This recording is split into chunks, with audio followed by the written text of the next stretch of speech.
Good morning, everyone, and welcome back to day 2 here of Next Gen in Kansas City here at the beautiful Chicken and Pickle in Overland Park, Kansas. Lauren McLaughlin. I am joined by Matt Bessler this morning. He is the Director of Strategic Partnerships at Chicken and Pickle.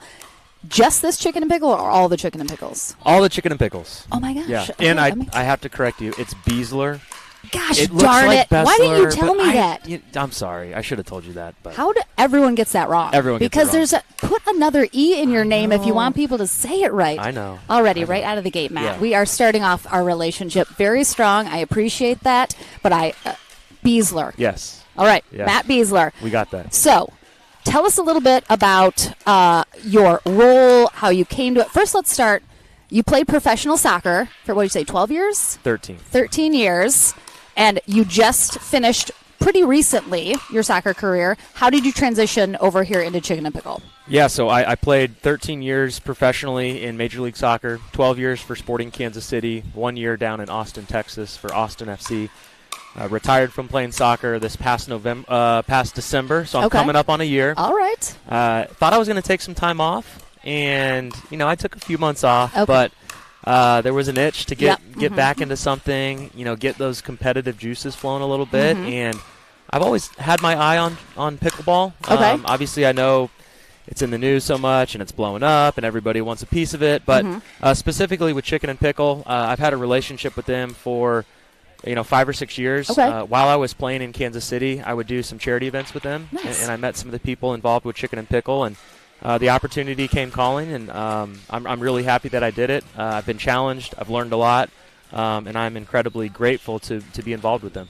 First of all, how are your pickleball skills? What are we talking? What are we looking at? Have we played tournaments? I have gotten significantly better. Okay, all right. I'll say that. I would say that I'm getting there. All right, yeah. Yeah, I'm Okay. getting there. I've played in one tournament. It was a tournament in Las Vegas, and I played at the 4-0 level. Okay. And I would say that I did average to below average. So I've got some room to improve. You got to start somewhere. You got to Yeah. start somewhere. I appreciate that. Yeah. So as the sort of Director of Strategic Partnerships, we, of course, at the ABP have partnered with Chicken and Pickle here for Next Gen, which is just amazing. We love it so much every time we come. Chicken and Pickle is just so fantastic. The kids love it. Obviously, the facilities are so amazing.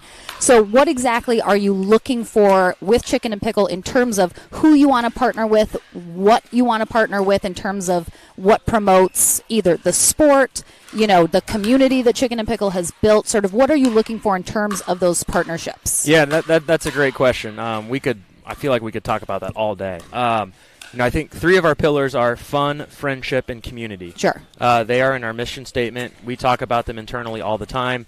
Every big decision we make, we center it around, okay, is this fun? Is it friendship? Is it community? Mm-hmm. Is it 2 out of the 3? Is it all 3? Yeah. And so that's really where we start. That's what we're all about, the energy, the atmosphere at Chicken and Pickle. But specifically with this event, we take a lot of pride in being one of the premier pickleball facilities in the country. And so, an event like this is an opportunity for us to showcase that. But more importantly, this is an event to showcase these players. Yeah. So the opportunity for us to highlight some of the up-and-coming pickleball players in the country, the fact that they are younger, it's incredible. What a great opportunity for them, and holy cow, they're really good. Yeah, I mean, no offense, they could all beat you. Yes, I think you're right. They could beat me as well. I So know. we Yeah, are they in the could. same boat. We're in the same boat. But I love that we have all of these young players out here. But, Matt, thank you so much for joining me this morning. We'll chat later about all the partnerships because I just feel like there's so much more that Chicken and Pickle does and is involved with. And, it's just such a great time. How can anyone not? And you guys are – so Chicken and Pickle, how many locations do you guys have right now? Because I know they're, expanding nonstop. Yeah, we currently have 6 locations that are open to this day, and we've announced that we are opening 4 more. Okay. And so those will hopefully open at some point during 2023, so stay tuned for that. Perfect. But, thanks for the opportunity to come on and what you guys do with Next Gen, the idea just in general. It's incredible, and we're happy to partner on this. Matt Beasler, thank you so much for joining us. But stay tuned, everyone. We're taking a very short break, and we are kicking off our stream today for day 2. We have men's and women's doubles going on today as all these young players continue to accumulate their points for the end of the weekend, how they're going to end up. We're going to have Alex Strong and Riley Bonert taking on Ivy Cheddar and Ava Kalist in our women's winner bracket final. That is coming up right after this.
Welcome back, everyone. Our ladies are relaxed and ready to get going here on Championship Court for Day 2 coverage of Next Gen, our final stop of the year here in 2022. Thank you so much for joining us. We are on Facebook and YouTube, streaming all the way through our gold medal matches in our men's and women's doubles.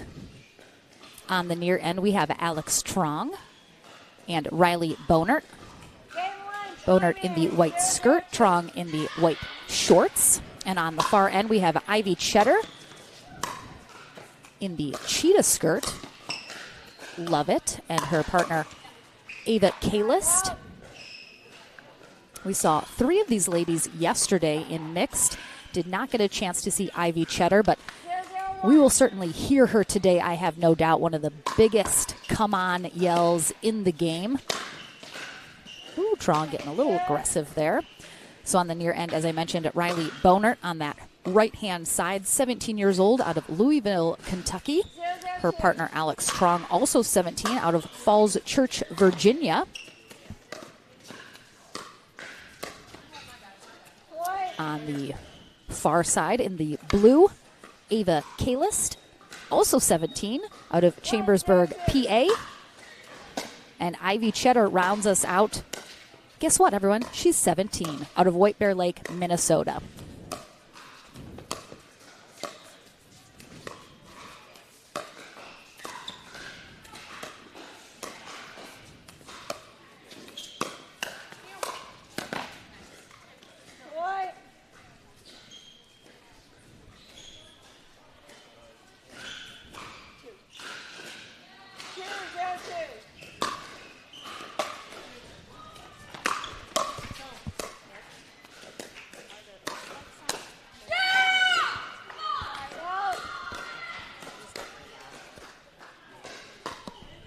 So as I mentioned, there's Ivy Cheddar's. Come on. Can't be missed.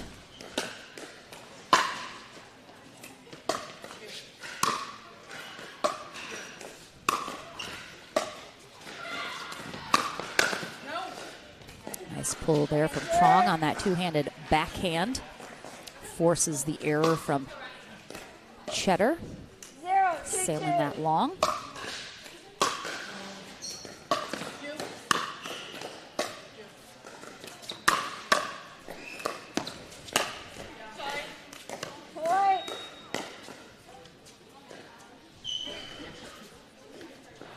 Thank you, Odoth. Couldn't wear my hat 2 days in a row, so bun it is.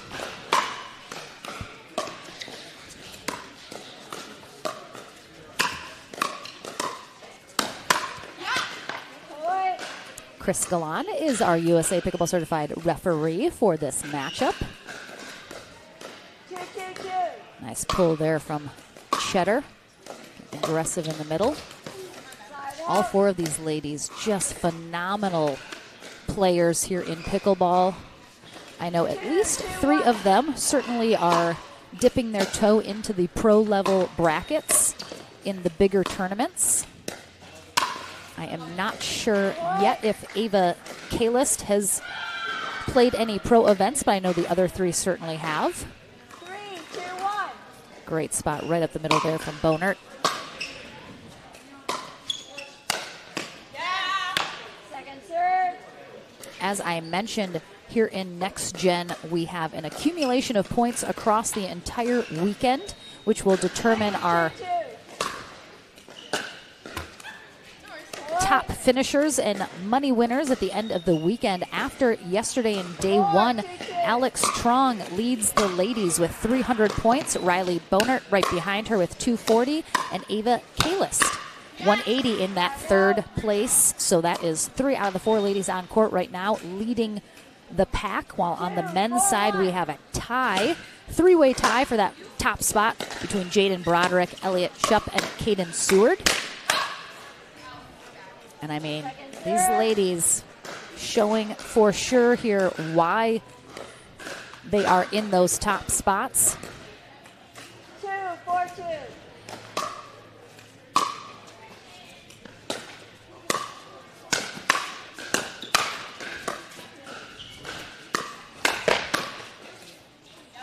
Oh, tough little bounce there. So big swings there from Ivy Cheddar, being very aggressive during that rally. As we saw, though, that weird funky bounce there to conclude it. 4, 2, 2.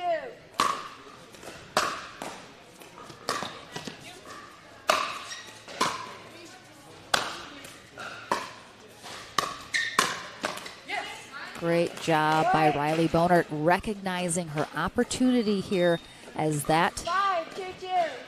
was taken out of the air, but she knew Kalist wasn't going to be too aggressive with it, so crashed the net there, turned her defense into offense, came out on top there. They are up by 3 here in game 1 of this winter bracket final. 5, 1.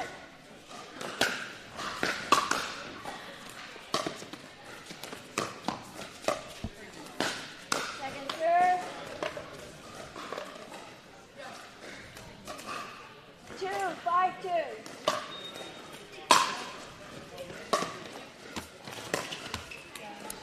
Good drop there from Kalist.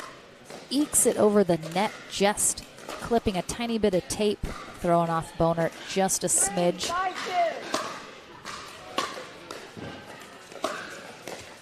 2. Side out.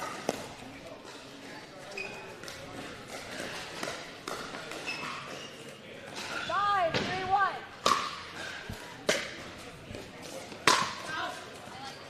Second serve. All of these ladies, just such powerful players, but every once in a while 5, 3, 2. they get a little too loose on some of these shots, end up sailing them well long. I think we've seen every lady hit one of those shots so far here in game 1. 6, 3, 2. Nice pickup there from Bonert, and Cheddar just tries to get a little too close to that sideline.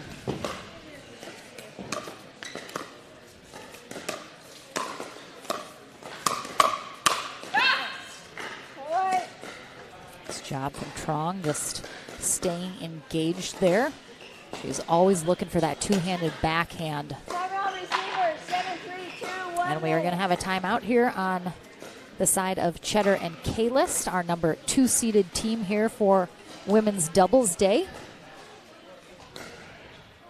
Trong and Bonert are the number 1 seed, so only fitting they're facing off here in the winter bracket final. Winner will head to gold, loser will head to bronze. And then we will be getting some of those men's doubles matches, of course, as well. Tomorrow will be our singles day to conclude this Next Gen weekend.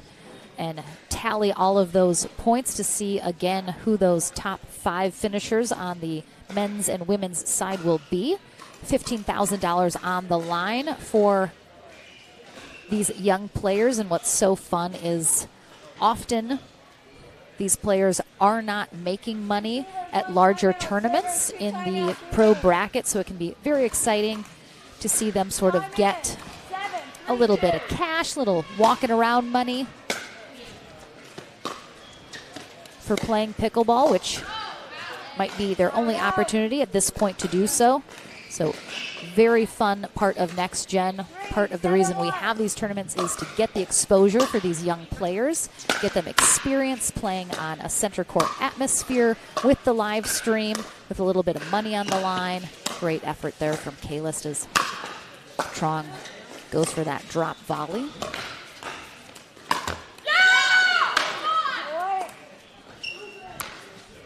Don't mind that from Boner, but she was a little upright as she hit that and kind of standing even straighter. Just needed to be a little bit lower as she made contact with that ball. The net cord there stays in. And Cheddar and K-List getting a little momentum here rolling. 5-7-1.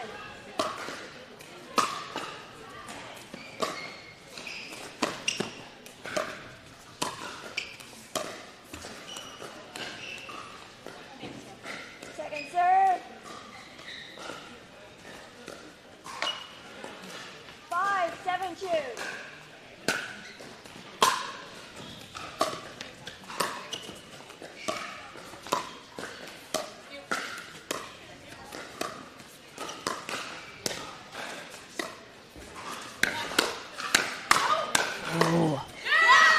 Yeah, so tough. Boner tried to call Trong off of that shot right there. You can see Trong made contact with that next to her face. So that is definitely sailing out. But again, it comes at you just so fast. You're just reacting so quickly. It can be tough sometimes to pull off of some of those shots.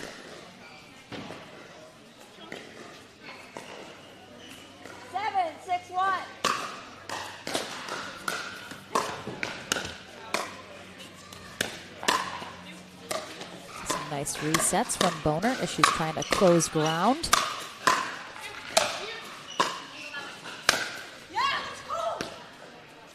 Cheddar finally getting a good angle here on this overhead after Boner's got a couple good gets.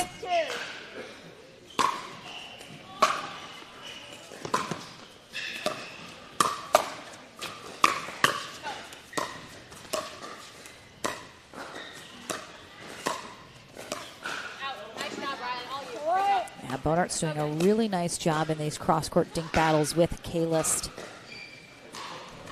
Trying to get some good action on that ball, some top spin, creating a really sharp angle. Alex Trong just hits these balls so hard with so much power. It is crazy. I need her to teach me. 9-6-2.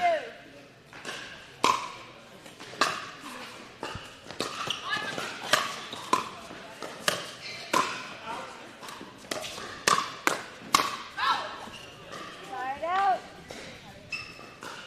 Good eye from Cheddar, letting that one go.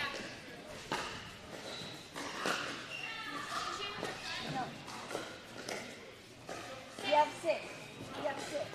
And it's a side out.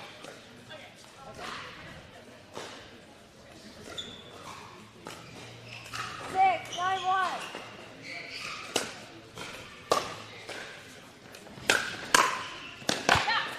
Second serve.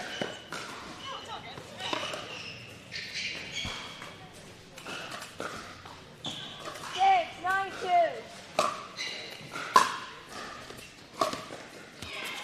Side out.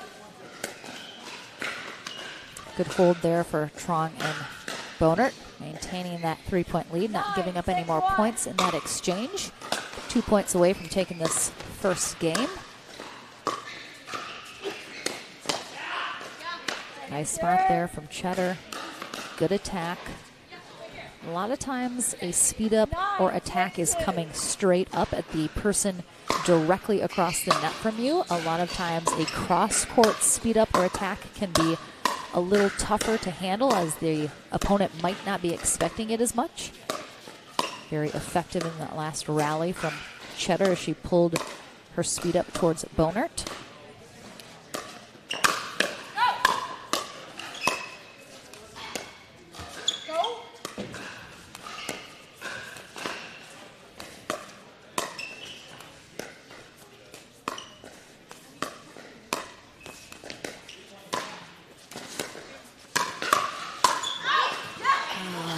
Bonert did a fabulous job setting herself up for exactly what she wanted.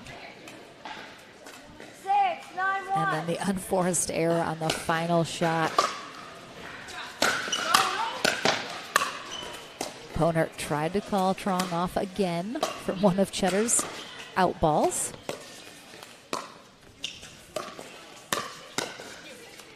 Great pickup there from Cheddar. Oh, right on that baseline. Okay.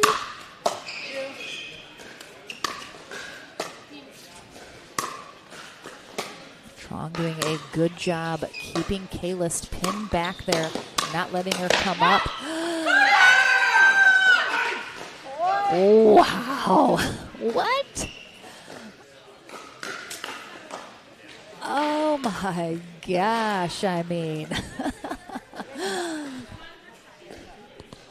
What a phenomenal rally, really on both sides. I mean, all four of these ladies just did such a great job. Just that misjudging of that last shot. And again, Bonert has tried to call off Trong a couple times from some very obvious out balls, and it's almost like she got a little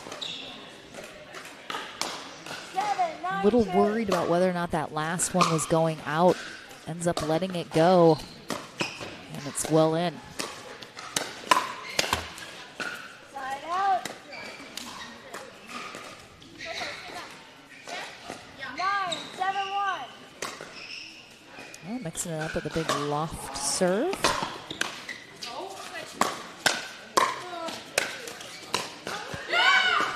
Second serve. Good communication on the switch there in the middle. I think Bonert probably pulled off a little bit of that final shot, but she was a little worried that she might hit Trong.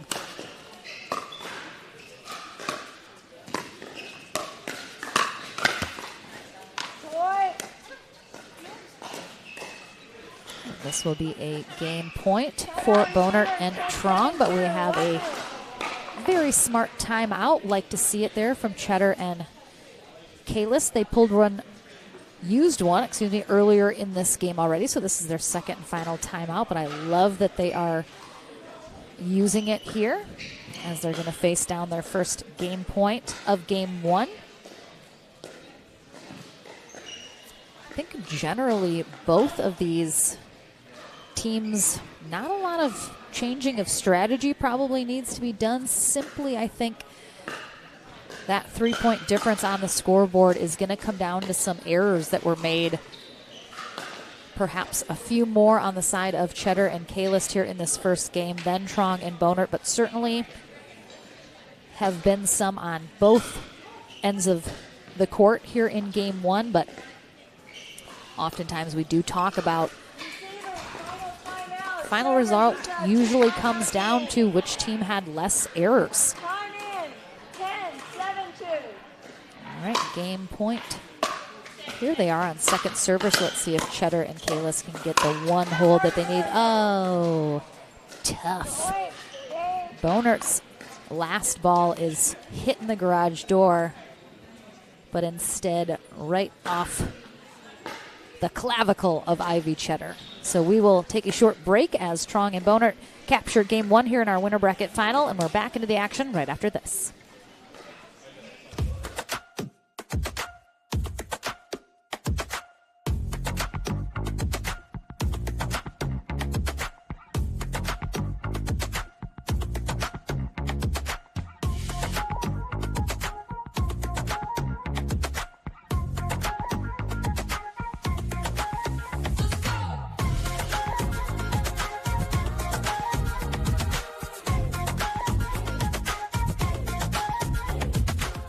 This may sound strange, but you've been here before. You were here when this wrench was turned, and when this line was drawn. Oh, and when this stitch was sewn. Because you inspired the Lexus ES to be, well, more you. So thank you. We hope you like your work.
Back into the action here for game 2 of our winner bracket final here for women's doubles at Next Gen Kansas City.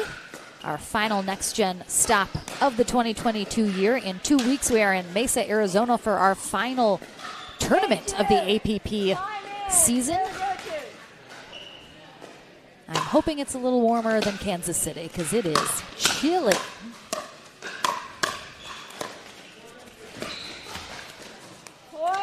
So again, we have Alex Trong and Riley Bonert now on the far end in the black. Ivy Cheddar there on your screen, and partner Ava Kalist on the near end for game 2.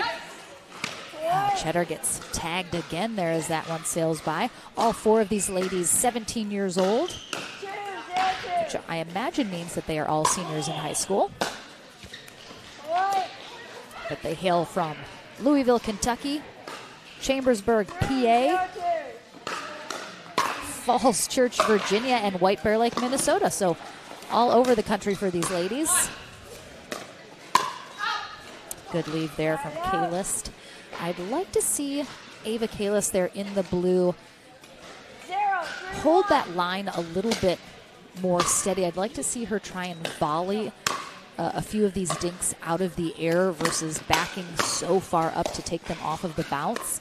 It's clear she's a little more comfortable taking them off the bounce, but certainly I think could be advantageous of her to start to be able to volley those.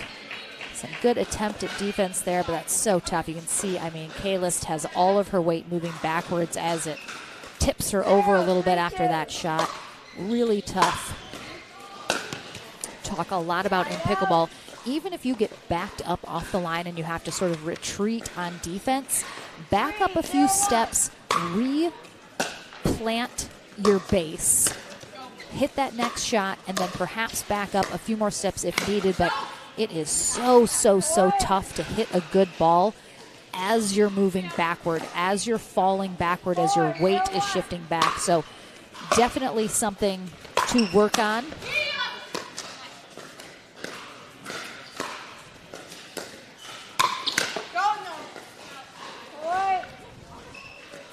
Good leave there. It looks like Alex Trong is finally listening to partner Riley Bonert when she calls her off some of these out balls. And again, talked about it in game 1, but all 4 of these ladies have some power behind these shots. But sometimes it can be a little unfocused power. So you're seeing Cheddar struggle just a little bit here. She's getting the power, but she's not getting the placement that she needs to on some of these shots, sailing them long. So I think we certainly preach in pickleball, it is placement over power. You'll hear that a lot in the booth, court side, especially even on the pro side. So again, if you have the power, but the placement is just not happening, it's not coming, or you're missing your target, I would certainly recommend that you crank the power down a little bit so you can focus more on placement. Because ultimately, power can do a lot, but if you can't put the ball where you need it to be, a little tough there, but beautiful poach there from Alex Trong, sensing her opportunity and seizing it.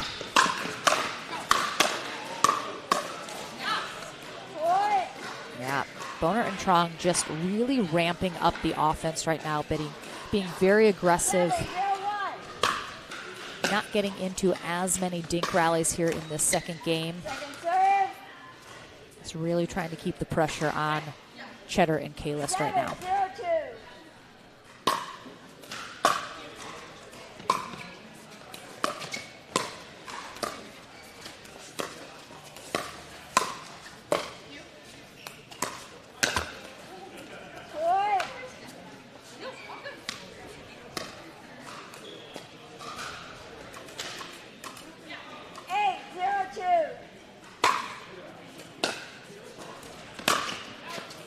Good lead there from Cheddar, as this time it is Riley Bonert that has a little too much power and not enough placement.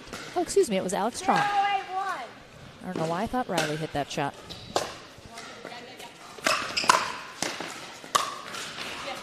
Oh my goodness. Just a big two-handed backhand, slight overhead type put away, but a great angle there from Trong. Pick up from Cheddar. Trong again attempts a drop volley, but not a super successful one.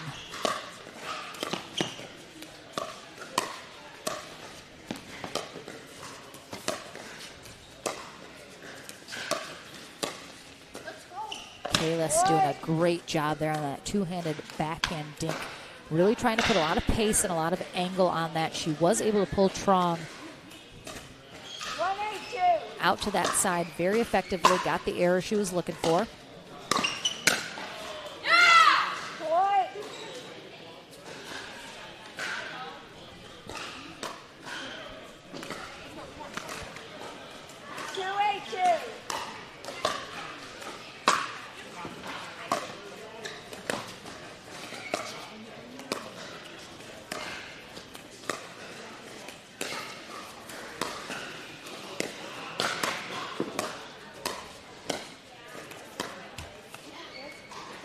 Bonert just a little flat on that final dink.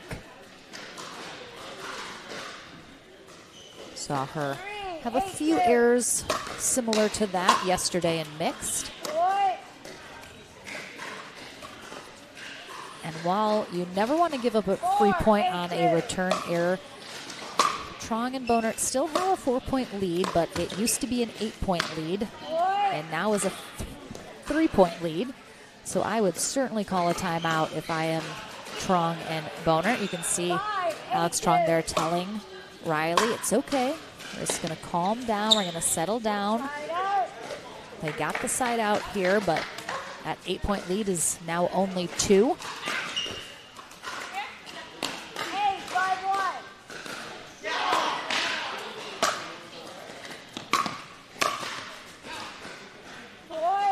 That time, Kalis just a little too much angle on that dink.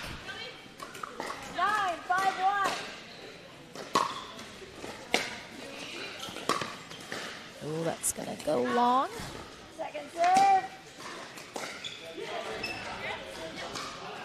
9-5-2.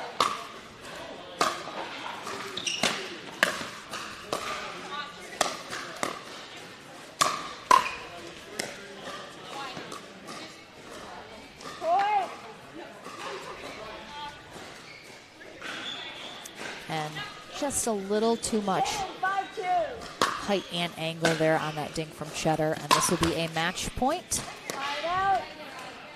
But it is held off. Cheddar and Kalis have another opportunity here to try to close the gap. 5-10-1.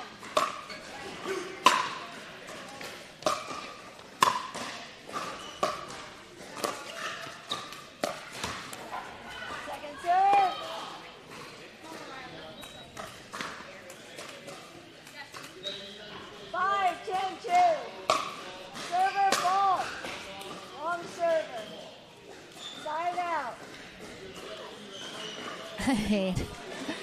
That's tough. They're obviously not super frustrated about it. They're just laughing about it, but that's tough having a server error when you're trying to get something going and your opponent have a match point. Yeah. Oh. A little surprised here on this shot right here. I thought Trong could have maybe put a paddle on that, but it might have been more out of her reach than it looked like. Let that get behind her. Really nice spot. We have a third opportunity here to close this out. Oh. Trong just gets a little caught there. Just too short of a lob. And Cheddar and Kalis now have another opportunity. 5-10-1.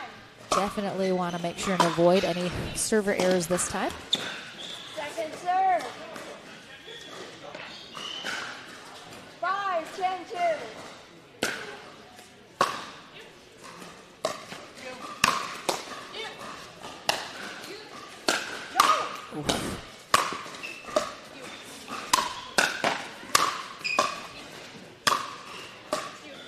Good defense. Oh, nice job from Boner. Catching Cheddar as she finally tried to make a move up, but put it right at her feet. Such a perfect spot. But definitely, Alex Strong is... Her kryptonite during this match has been Ivy Cheddar's outballs that she will not let go.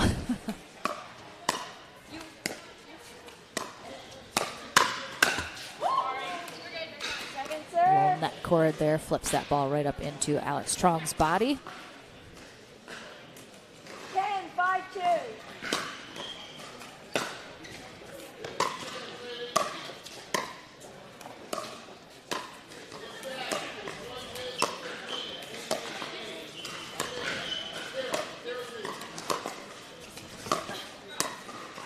Really nice job there from Boner. Really angled. A lot of pace stinks.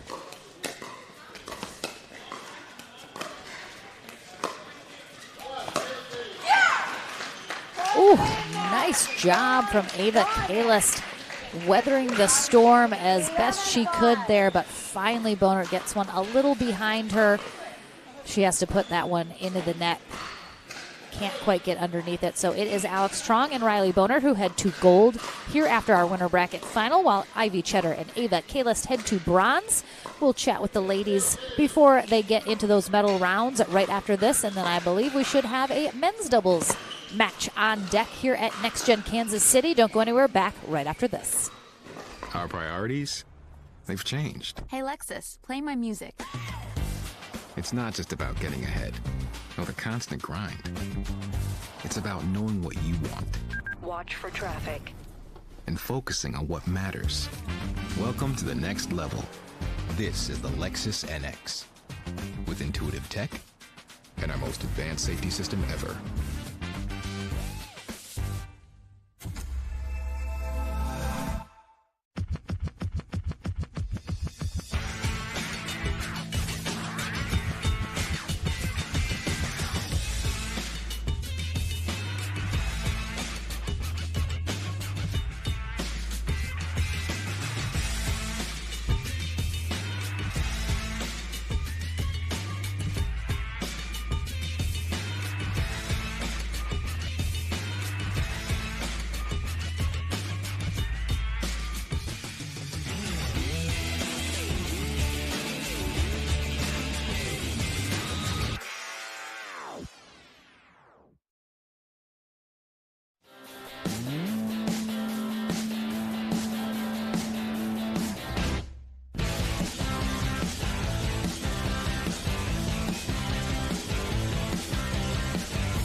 Welcome back, everyone. Lauren McLaughlin here with Alex Trong and Riley Bonert as they head to gold here in our ladies doubles bracket.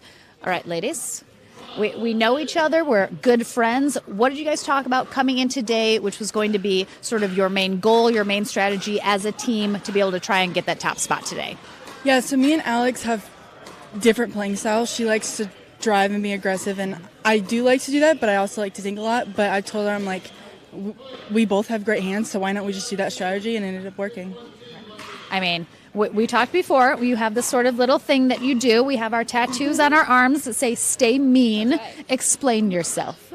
Stay mean to us means that we got to stay focused and be aggressive. Even though we're not mean people off the court, we got to stay mean on the court. Keep our head into the game, and we just tell ourselves that it's confidence. I mean, confidence comes from preparation, and so we prepared ourselves for today, and I think we played great.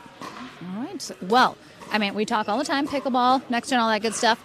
You guys are both in high school. You're young ladies. What's your favorite thing to do outside of pickleball as a young 17-year-old? Well, back home, I have very good friends, and my best friend, Anna Scott, she's probably watching. I love hanging out with her, and she works at a puppy store, so we love to go hang out with her puppies. Yes, I mean, I would like to as well. Open invitation? Of course. All right, perfect. Alex, what about you? I really don't do anything else besides come on. go to the pickleball courts and to the gym, but I don't know. Like something. What are you I'm doing always- for fun? With the family, with a friend? Where are you going? Anywhere? Movies? Out to eat? Not really. I mean, I'm always on my phone. Like, my friends are long distance, so like I'm on social media a ton, and my Instagram got Just on suspended. that TikTok? Oh no, I saw that. Yeah, we gotta get that fixed. Instagram, come on. These are the trials and tribulations of the teenagers these days. Instagram accounts getting suspended. What are we going to do? I mean, puppies, I don't know what she's Instagram. gonna do. I love it. We'll figure it out, guys. We'll keep you posted. But congratulations to these ladies as they head to gold. We'll see them in just a little bit. Don't go anywhere. Our gentlemen take center court here at Next Gen right after this.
our priorities, they've changed. Hey Lexus, play my music. It's not just about getting ahead, or the constant grind. It's about knowing what you want Watch for traffic. and focusing on what matters. Welcome to the next level. This is the Lexus NX. With intuitive tech and our most advanced safety system ever.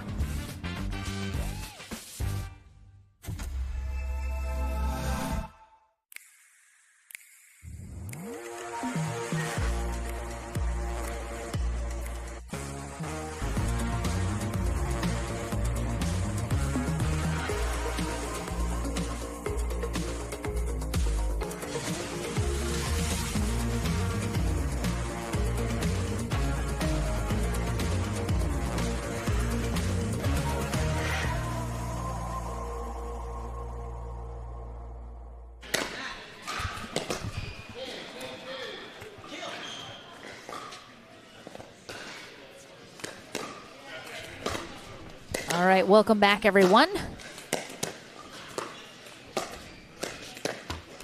We have a men's doubles semifinal match here at Next Gen Kansas City at the beautiful Chicken and Pickle in Overland Park, Kansas. It is very chilly. And thank the Lord above, we head to Mesa in 2 weeks, so I'm expecting some warmer temperatures there. It is the desert, and it is November/December, so it'll probably be a little chilly. Got to layer up, but regardless, we head to Arizona in 2 weeks for our final stop of the 2022 APP season, and then we kick off in Punta Gorda in January, followed by our season-ending Masters tournament in Boca the week following. So back to Florida, a little bit warmer temperatures as well. So looking forward to some amazing stops next year. Some of those tournaments are open for registration now, so head to pickleballtournaments.com. Look to see which of our 2023 tournaments are still open. And Mesa is still open as well, I believe, for just a little bit longer. So if you perhaps were looking or thinking about coming to join us at the beautiful Legacy Bellbank Park in Mesa, Arizona in 2 weeks, definitely have spots still open. That registration open for just a little bit longer. So come join us.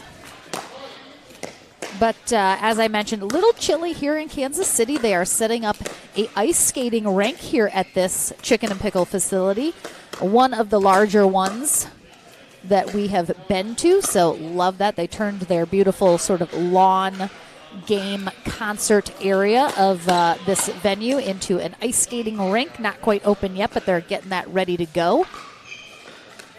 And our gentlemen here, final few moments of warm-up time.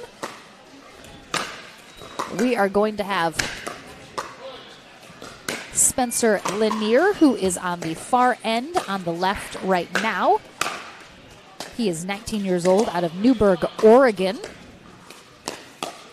Do you guys say Oregon or Oregon? I say Oregon. Oregon? I know I feel like people do. I say Oregon, but I feel like people say it weirdly. Mitch, get off my back about it. Jeez. It's busting me over here. I just feel like people say it differently. Oregon? I don't know. I feel like people say Oregon. Am I dumb? You've never heard anyone say that? All right, well, maybe it's just me. I mean, I say Oregon, but who am I to judge someone else? I got off track. Look what you did, Mitch. Look what you did.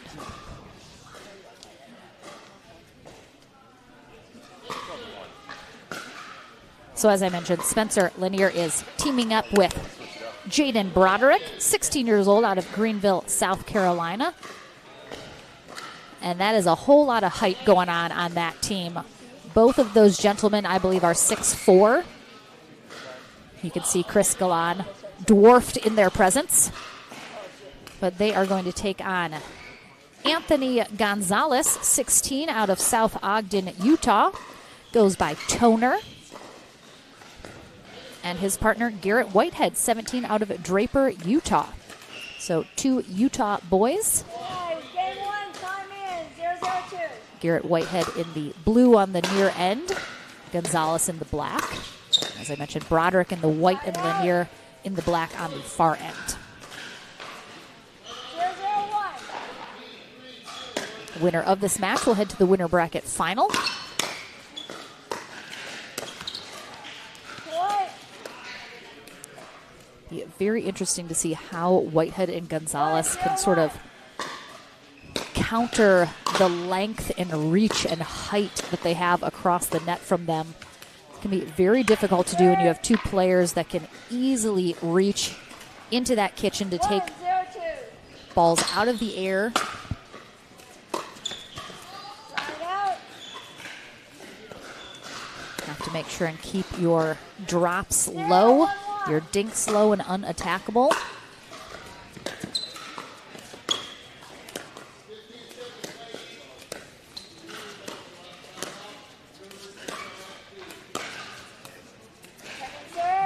We have Broderick, who is a lefty, so look to see Broderick and Lanier stacked the same way the entire time, with Broderick on that right side. Good hands. Line out. If I'm Whitehead and Gonzalez, I have to imagine they're going to want to target low towards the feet of Broderick and Lanier. Very tall players.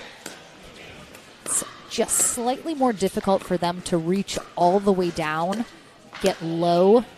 So if you can put that ball at their feet level, a little bit of pace, especially if you can back them up off the line and expose that area a little bit more, can be very beneficial.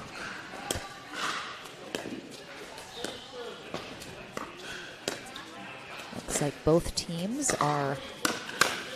Ooh, that was probably going out. Oh, that's so tough. Whitehead plays an out ball in the middle of that rally, and then a bit of a miscommunication there between him and Gonzalez about who's taking that middle shot. But I like it. It seems like both teams being fairly patient. Lanier going for that Ernie, but he comes underneath it. 2-0-2. Ends up sailing it long.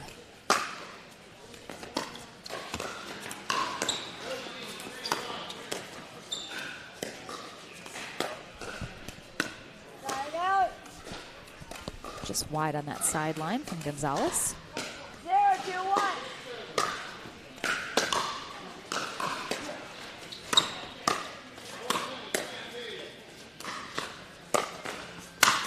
God, such a great job. Whitehead does exactly what I was saying earlier. Look at where Lanier and Broderick are standing. They're both back in that transition zone, exposing their feet in that lower area, and Whitehead is able to take advantage of that, get a ball popped up a little, and puts it right at their feet. Ooh. Yeah, Whitehead had a beautiful reset. Dropped it right into the kitchen, but he didn't make a move to get back up to that kitchen line. 2.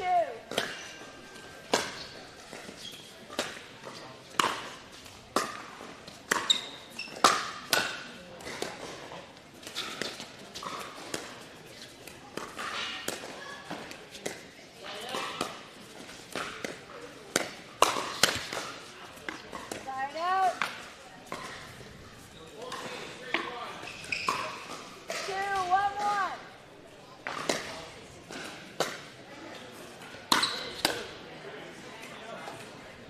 Yeah, big drive there from Garrett Whitehead. Lanier didn't really even counter that at all, simply blocked it, but had enough pace on it that sailed it long.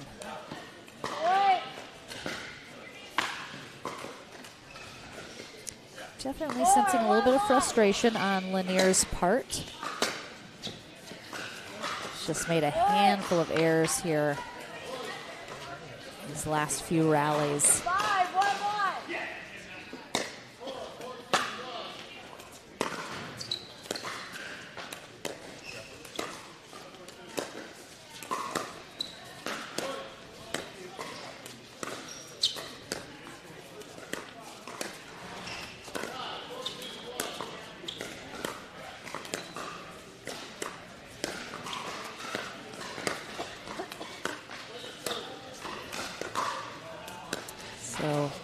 Whitehead taking up a little bit more of the court than Gonzalez. Gonzalez definitely giving him that space. That seems to certainly be what they talked about and discussed as a partnership, that Whitehead was going to take a little bit more of the court, insert himself a little bit more. Seems to be working very well for them so far. Great dig.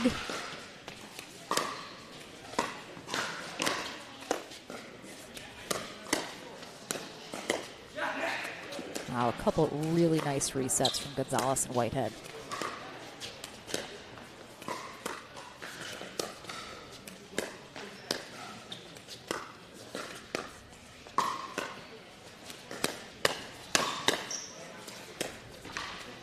Phenomenal hands there from Gonzalez. Really nice blocks and resets. And they come out on top here with a net cord there from Lanier. Again, on the speed up here, it sends it long. Probably is going to stay in if that doesn't clip the net. But it is all Whitehead and Gonzalez right now.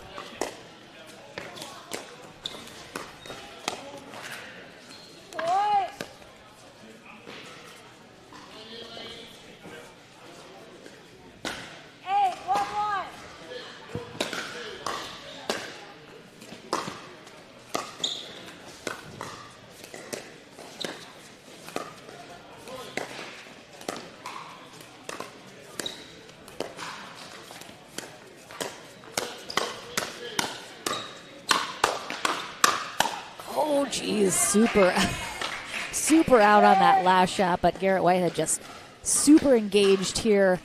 Some really quick hands. I mean, that one was a foot over his head, and he knows immediately, why did I hit that?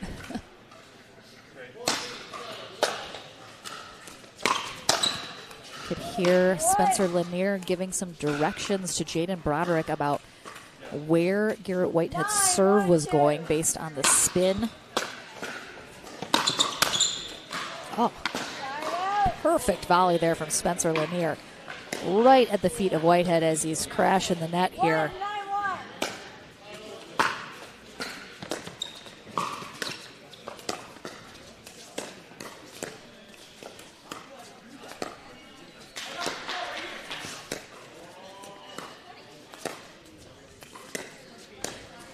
Again, both teams seem to be wanting to get into the slow game and really wait for their opportunity in the right moment to speed up or attack. I appreciate both teams being very patient right now. 1-9-2.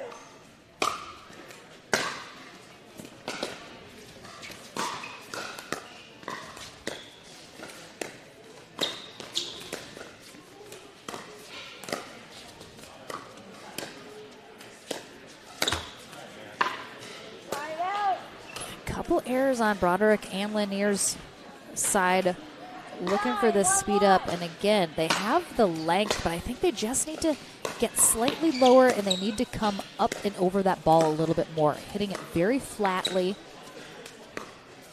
Very flat. Flatly? Flatly's not a word, right?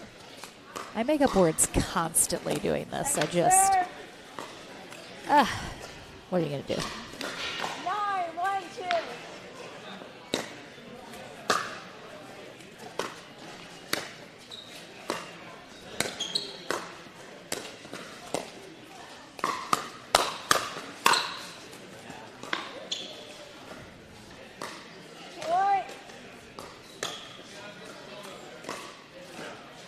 Just very impressed with Whitehead and Gonzalez's play here in this first game. And they're going to have a game point. And game one will go to Whitehead and Gonzalez here, 11-1 in the semifinal. One game under their belt, looking for one more to head to that winner bracket final. We're back into the action here at Next Gen Kansas City right after this.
Welcome back, everyone, to Game 2 here in our semifinal matchup. On the near end, we have Spencer Lanier in the navy, Jaden Broderick in the white. On the far end, Garrett Whitehead in the blue, Anthony Gonzalez in the black. Whitehead and Gonzalez dominant in Game 1, taking it 11-1. Definitely few too many unforced errors on the side of Broderick and Lanier, who are the number 1 seed here today. And Whitehead and Gonzalez just playing much cleaner, much crisper here so far in this match. Let's see if it can continue. As I mentioned, Lanier and Broderick both 6'4", so they have a insane amount of height, wingspan, reach, and all the advantages that come with being a tall player. However, seems like a lot of the errors that I'm seeing them make are coming from them not getting low enough, not bending their knees, hitting a little flat. Second serve. I tried. I was a little out of my reach. Good spot there from Lanier.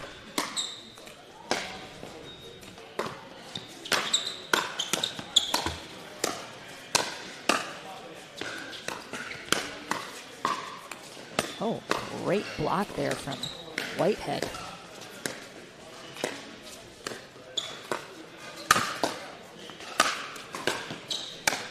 What?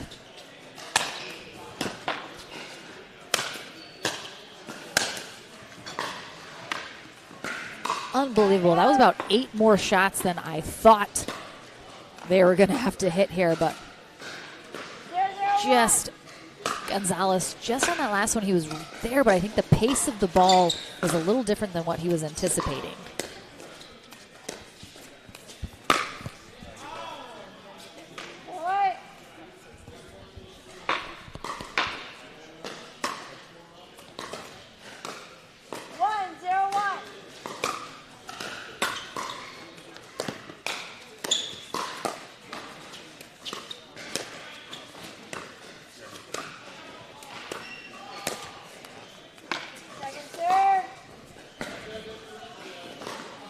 So Broderick and Lanier, I think possibly I'd like to see them be just a little bit more aggressive here in this second game. They definitely played the soft game with Garrett, Whitehead, and Gonzalez.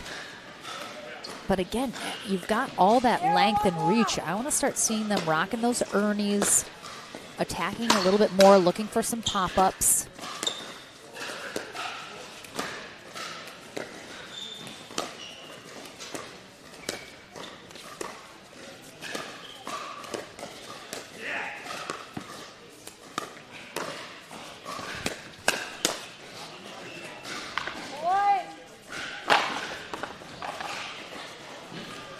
Just really good hands there from Gonzalez. Got a nice downward angle on that.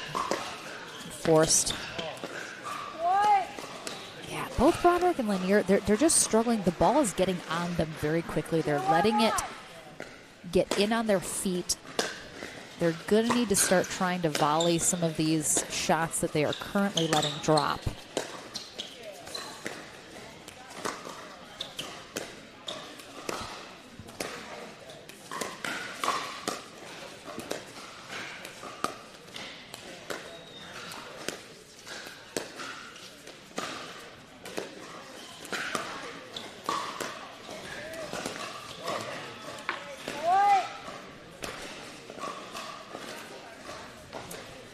Spencer keeps looking at his paddle. Every time that he's missing a shot, he's looking at that paddle. I'm not sure if he thinks perhaps the edge guard is getting hit or something's happening. I don't really see him hitting the shots that he's missing. I think he just is not executing them the way he needs to be.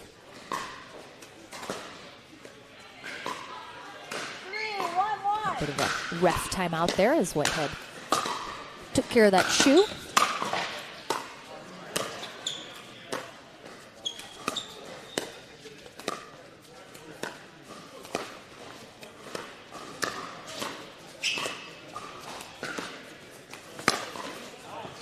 just such a great job from Garrett Whitehead. I have been just impressed with him from the moment I saw him at the first Next Gen that he played, and he just keeps getting better and better. He's starting to get into some of the pro draws at bigger tournaments, which I love to see. Great pickups.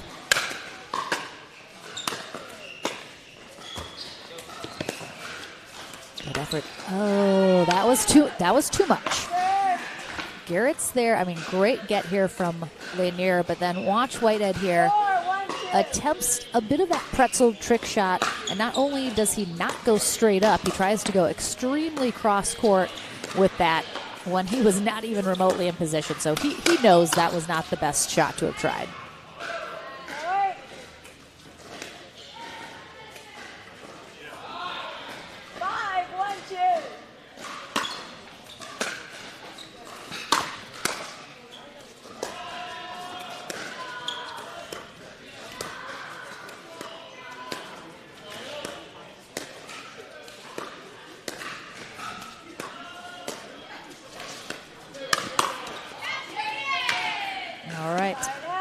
Like to see that from Jaden Broderick.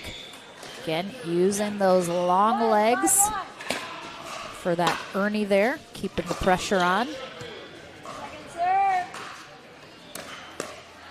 And again, even if Broderick and Lanier are faking the Ernies, if they're threatening the Ernies, that keeps it in Whitehead and Gonzalez's minds that they're looking to do that, and then it puts a little more pressure on them to try and keep that ball away from them on those sidelines to give them those opportunities. So I'd like to see them even just create some more movement and get it in their heads that they can go for that Ernie at any time, and they're looking to do so. 5-1-2.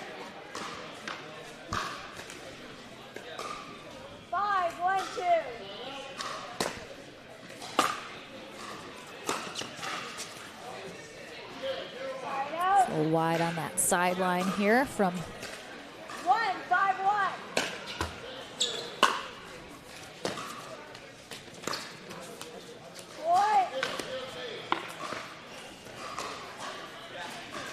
2-5-1.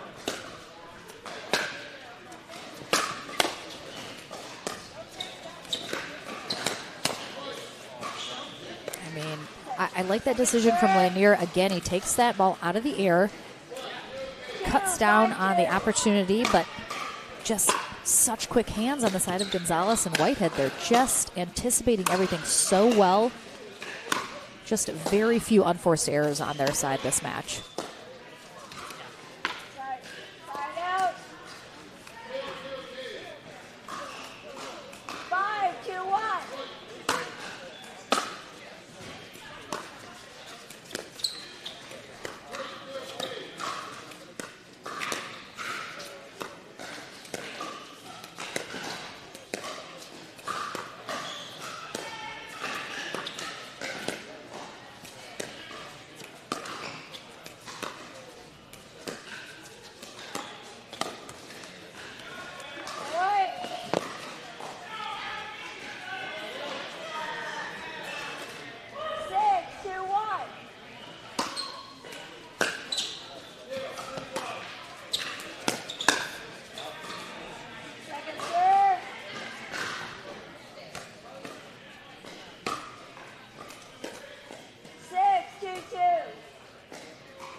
That ball gets right on Lanier's feet. I mean, look at Garrett hit this. Lanier had to reach all the way across his body to try to pick that up off the ground. All he has to do is put that paddle out in front of him and take that out of the air instead of letting that ball get so on him, therefore forcing that error. Tough spot there. Lanier goes for that Ernie, but again, he's just too underneath it. Oh, looked like we had a kitchen violation as well. Ultimately didn't matter, but Side out. 2-8-1.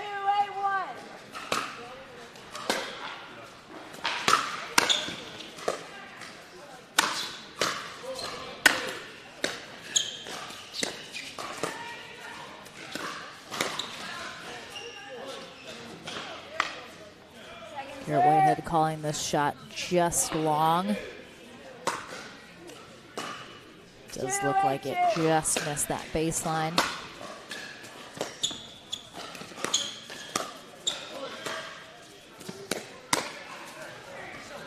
Side out.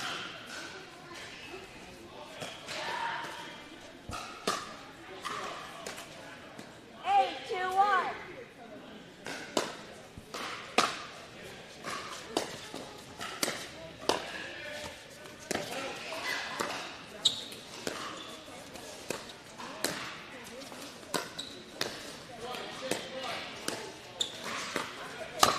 There, great setup there. Lanier had some good movement on these dinks. Pulled Whitehead wide, and Broderick, great anticipation that he was going to have that Ernie opportunity. Goes for it, clean winner.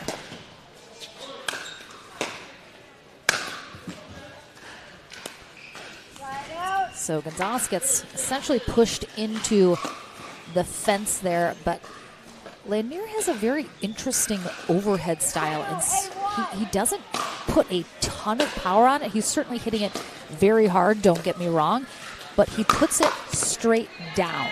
So he's hitting the overheads extremely down into the court, which creates the ball to bounce up higher, and it slows it down. So I'd like to see him perhaps work just a little bit more on, creating perhaps some more angles, but he's got to flatten it out just a little bit. If he's going to hit it so down, that really gives his opponents an opportunity to be able to defend those fairly easily at this level.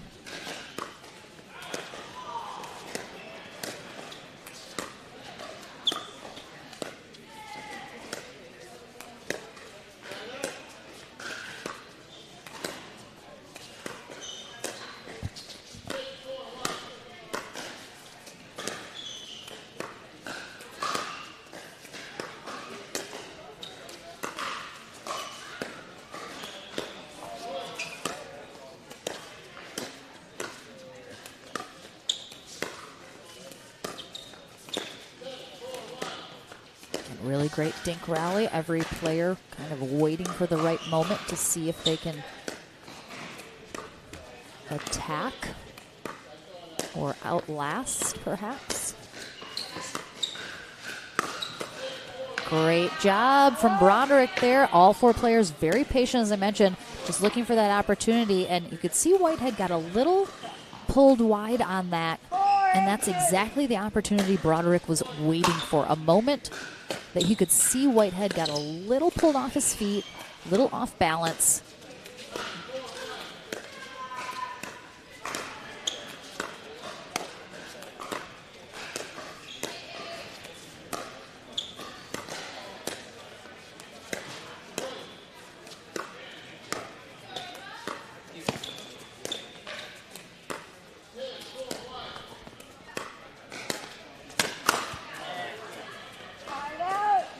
Nice job from Gonzalez. Goes for the Ernie.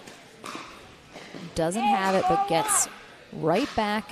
And again, he kind of baited Lanier into speeding it up at him. Great pickup. Not a lot of pace on that, but great placement. Let's see here. Nice angle. Pulls that wide. Good leave. Attention players, courts 5 and 6. Myself and Coach Scott are going to be giving some drills out there. If you want to come out and 4 and 1. courts 5 and 6.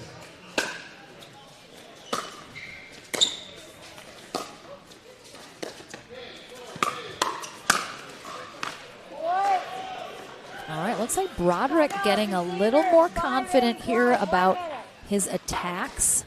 That was a very low ball to speed up, but he did it very well. Got the next one a little higher to put it away.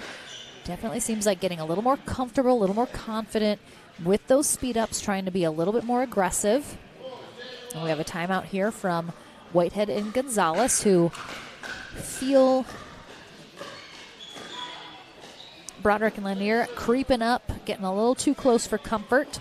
on that scoreboard. Really nice timeout. Not a ton of talking between them. They have their strategy. It's been working very well for them. I don't think they need to change anything. I think they need to cut down on maybe a couple errors, and they've given Broderick and Lanier perhaps a few too many opportunities here in this second game. Oh, and again, that one's super out. Whitehead needs to lay off these out balls. This shot right here from Broderick, sailing well long. It's still traveling in an upward motion as Whitehead's hitting it up near his face. So, ooh. We've mentioned that in many of the matches here at Next Gen. These players just need to get to the level of reading shots a little bit more and just having sort of the level of understanding of when to let balls go that are going to sail long. Nice defense there from Whitehead, but the exact same sequence we saw before. Look at Whitehead get pulled wide, and Broderick a little outstretched there, but gets a paddle on it because he's got a massive wingspan, and that seems to be working very well. Look for Lanier and Broderick to set that up again here.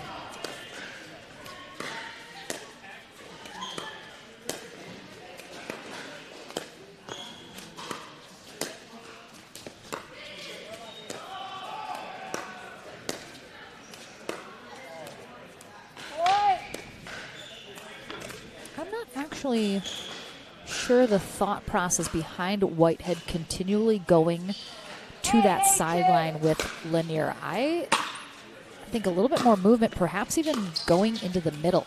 We talk at the pro level, if you have two very tall players, oftentimes you'll see their opponents dink to the middle. They're cutting out the opportunity for the Ernie by dinking into the middle. You're creating perhaps some confusion about who's taking that middle shot, especially with two forehands in the middle. And Whitehead is just, he's sticking to this pattern, but it has not been working for him the last few times. I'd like to see him mix it up a little.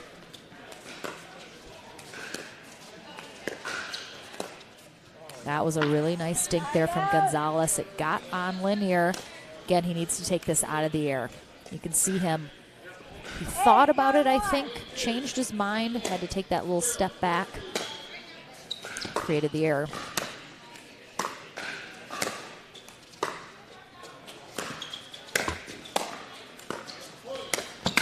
Oof. And this time it's Gonzalez who's hitting an out ball here again. Lanier, when he is underneath the ball in those Ernies, he's sending every single one of them long.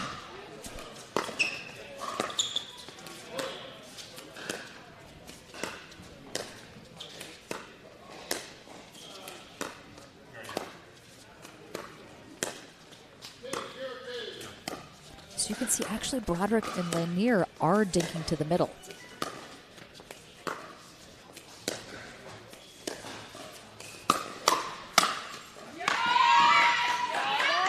They have adapted. They have changed their strategy. It is now working, and now it is Garrett and Gonzalez that need to understand what they wanted to do isn't working anymore, and they need to adjust accordingly.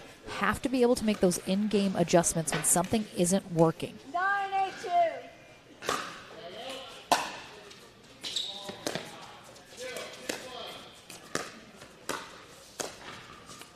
Side out. I mean, massive side out here for Whitehead and Gonzalez. They have lost their lead. 8-9-1.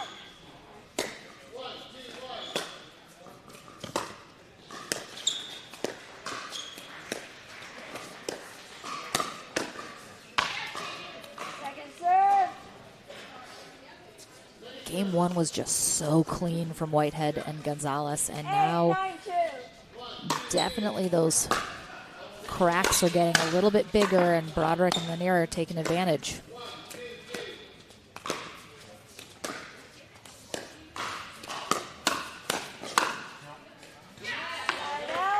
Good hands from Whitehead on the first speed up here from Lanier. 9-8-1. But then again, just didn't get on top of that ball and roll it enough to keep it down. Second serve.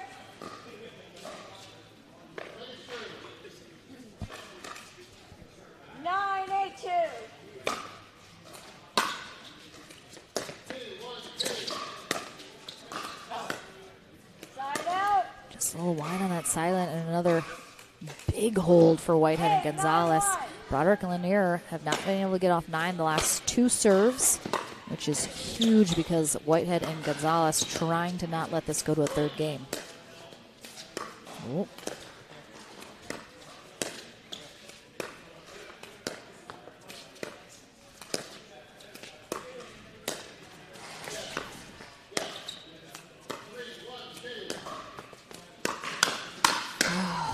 Oh, geez. I was like, pretty sure Whitehead hit an out ball here. But Gonzalez very smartly lets that second one go.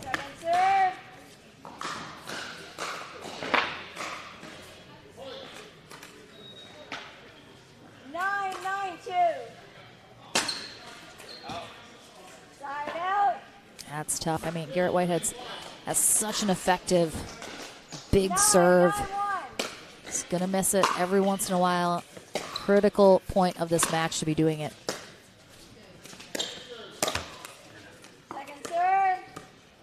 Broderick and Lanier have really cut down on their unforced errors like we just saw Broderick make. They can...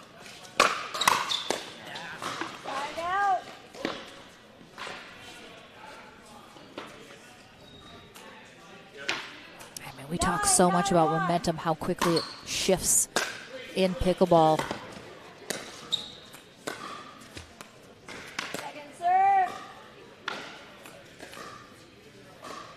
9-9-2.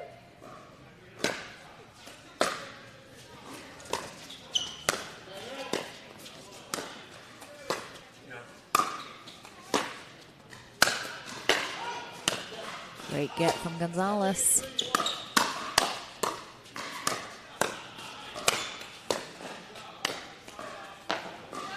Again, really nicely done from Lanier. A couple really nice gets, but he drop volleys this. It still has a decent amount of pace on it, but he puts some angle on it and takes a little bit of pace off, and Gonzalez just is not expecting that. Ooh, and there is a really good lead there. Whitehead and Gonzalez have struggled a little bit playing some of these shots, but again, if you have an opponent going for an Ernie, and they are coming underneath the ball. First of all, that's a really tough Ernie.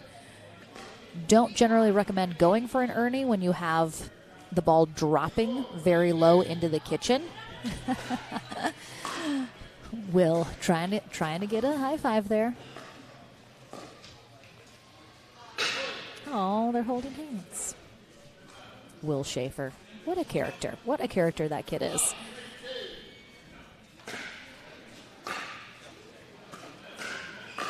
But again, very smart for Gonzalez and Whitehead to let that Ernie go. Ernies, if you're coming underneath the ball, that is very tough. They're not going to be as effective, and you're certainly going to risk that error of sending those long.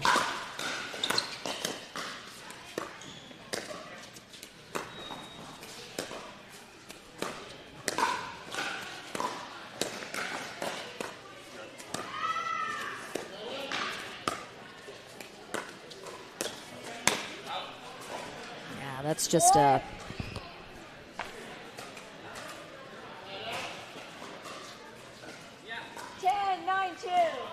had the right idea, just poor execution on that shot, unfortunately for Gonzalez.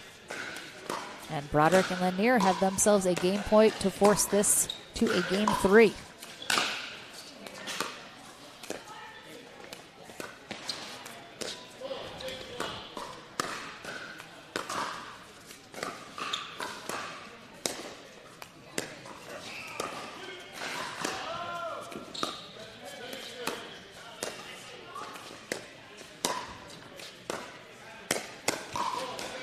Good anticipation from Gonzalez, but a good pull from Lanier into the upper body. It is really tough, even if you are expecting it to get a good paddle on it. So quite the turn of events here. As we mentioned, momentum can shift so quickly, and after an 11-1 win in game 1, Whitehead and Gonzalez fall in game 2, 11-9. We'll take a short break. The final game of this semifinal match underway right after this.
This may sound strange, but you've been here before. You were here when this wrench was turned, and when this line was drawn. Oh, and when this stitch was sewn. Because you inspired the Lexus ES to be, well, more you. So thank you. We hope you like your work.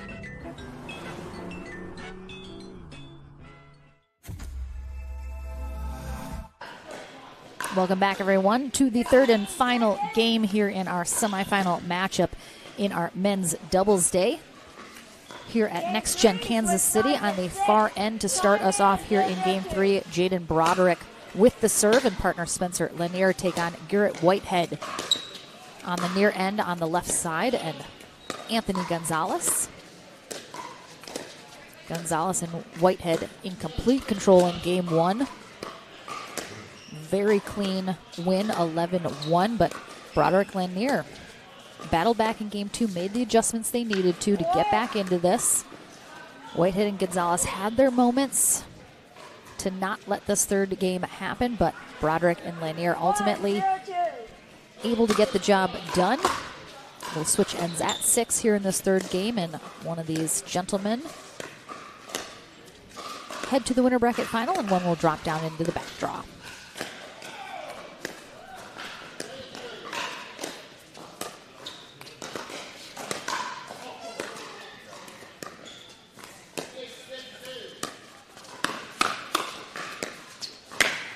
Wow, really nice hands there from Garrett Whitehead.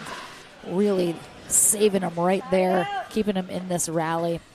Be very interesting to see what adjustments are made from Gonzalez and Whitehead, as their strategy in Game 1 did not really come to fruition in Game 2 like they had hoped. Certainly some errors crept in a little bit more than they did earlier in this match.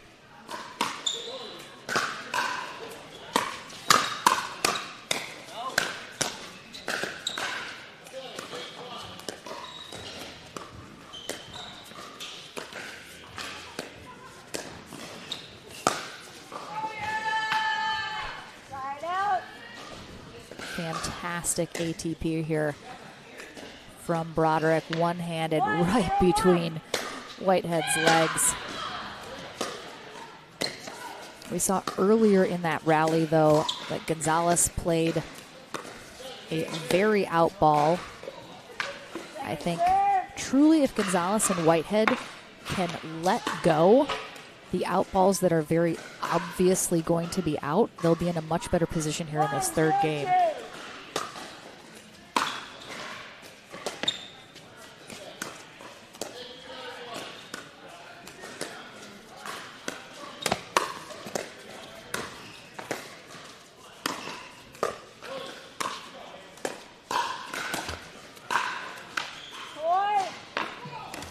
Unbelievable defense from Whitehead earlier in the rally against the Ernie from Broderick. So tough to do when someone's earning right into your face.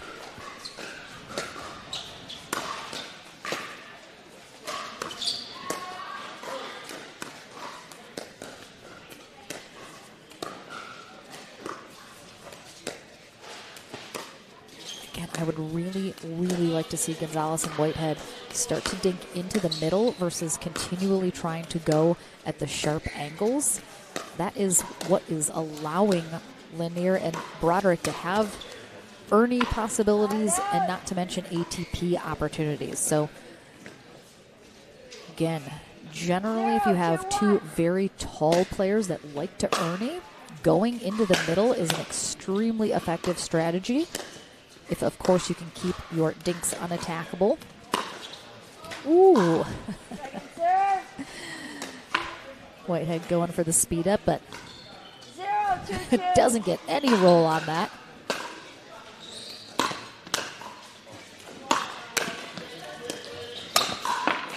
Again, that is why you want to dink into the middle. Gonzalez goes for that pickup, but he goes for the angle, trying to go to the sideline, and that is what sets up Broderick for an easy Ernie put away. Second serve. I think that that's part of what makes Next Gen so fun, and the point of it is for these younger players to sort of learn these things. Learn on-court strategy, awareness of what your opponent is doing, have this to look back on, see what worked, what didn't work. It's just a really good chance for these young players to start to hone those skills on court of recognizing strategies like that. Again, if I'm Whitehead and Gonzalez, at some point it should enter your mind that, wow, Jaden Broderick is really going for the Ernie a lot. I should probably not keep dinking to that sideline. Does not seem like that is quite taken hold yet.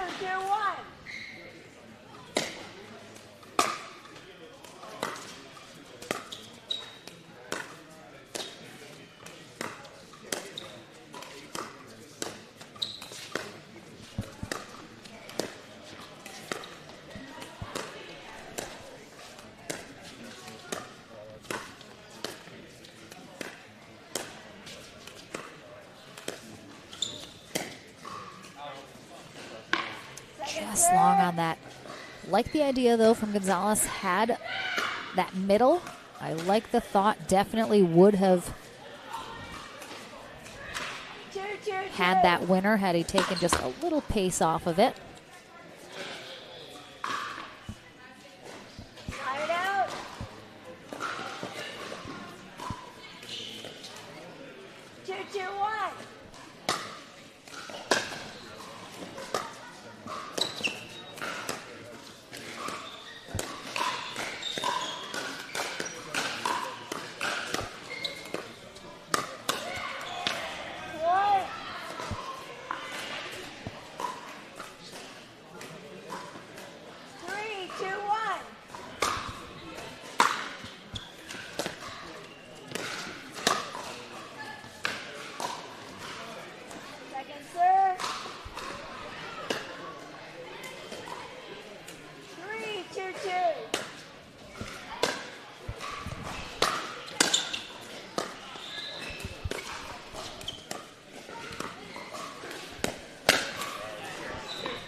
Good hands there from Gonzalez.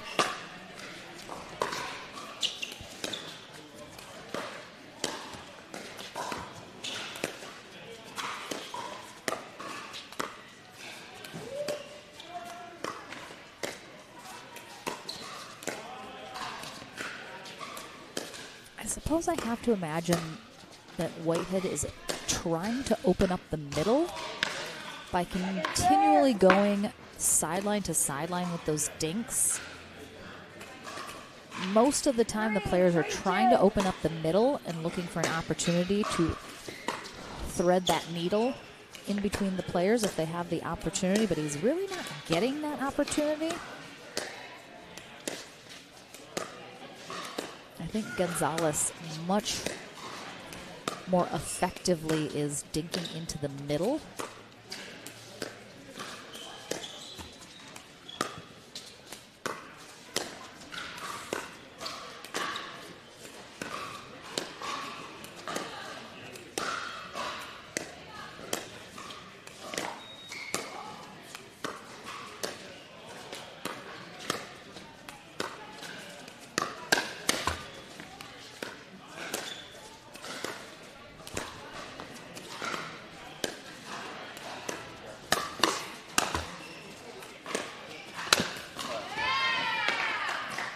Really nice rally. Very long extended dink rallies. Just a couple moments of some speed ups. Second serve.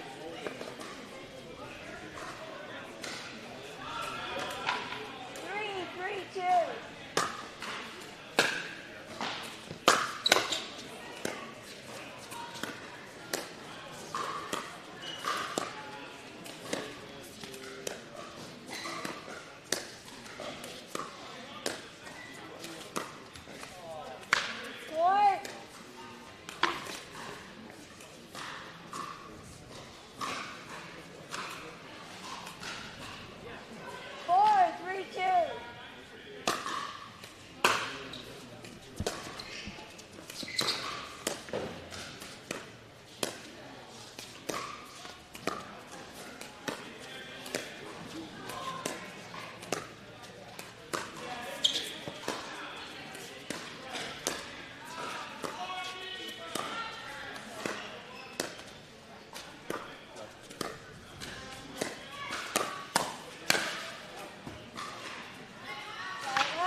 luckily for Whitehead and Gonzalez, Lanier sends that long.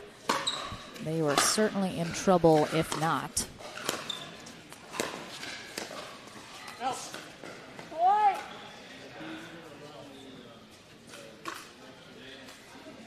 Four, 4-1.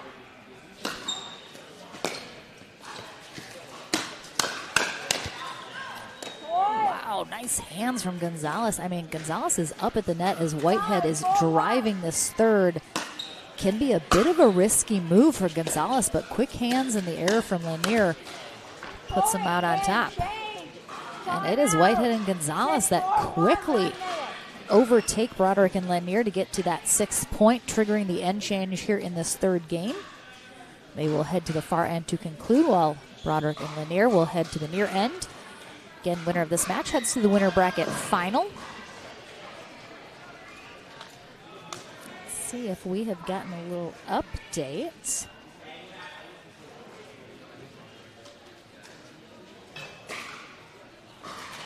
No update yet. Do we have an update on who's coming up next? I believe it's our other men's semifinal match I saw in our bracket. So we will get you guys those players shortly, but we should have our other men's semifinal on deck here at Next Gen. Kansas City. What's so fun about Kansas City is that it is one of those cities that is half in Missouri, half in Kansas, and we're right by the border. So this morning, I'm pretty sure I drove into Missouri and into Kansas like 4 times on my way to the gas station and then here. Yes, coming up next here on center court, we have Richard Livernice and Aaron Resnick, the Pickleball Clinic boys, taking on Eli Bertram and Caden Seward. That should be a very nice matchup. That is coming up next.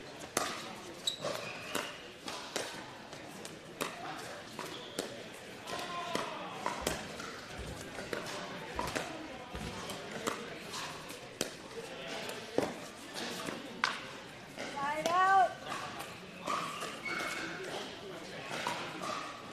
4-6-1.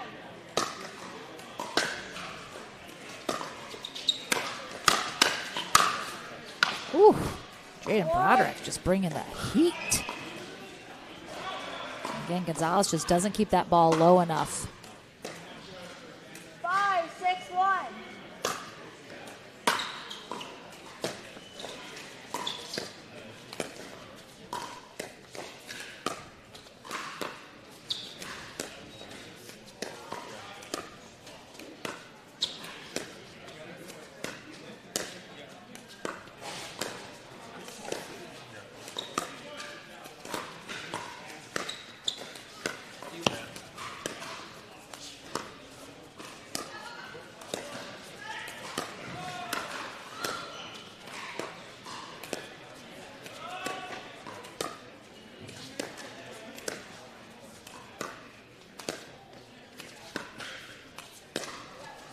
Another very long extended dink rally.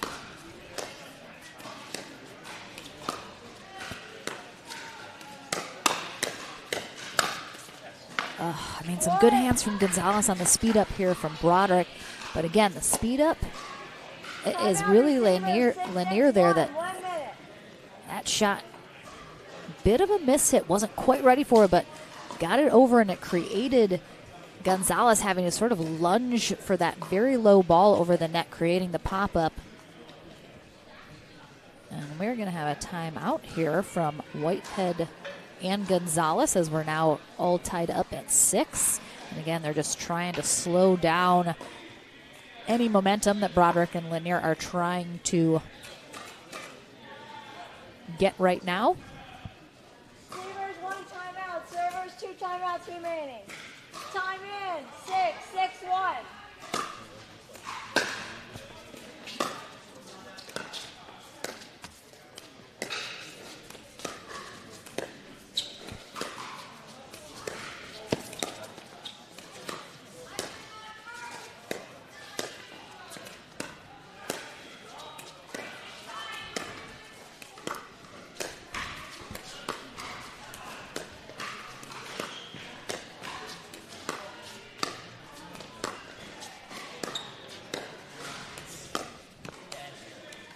So noticed in game one and mentioned it that Whitehead was taking a little bit more court, being a little more involved, and Gonzalez kind of playing that supporting role. Does seem like in games 2 and now in 3, they're not quite as confident in their roles. It looks like every once in a while Gonzalez and Whitehead are a little confused about who's taking a particular shot, where it looked very clear in game 1. And I think that slight change has created some issues.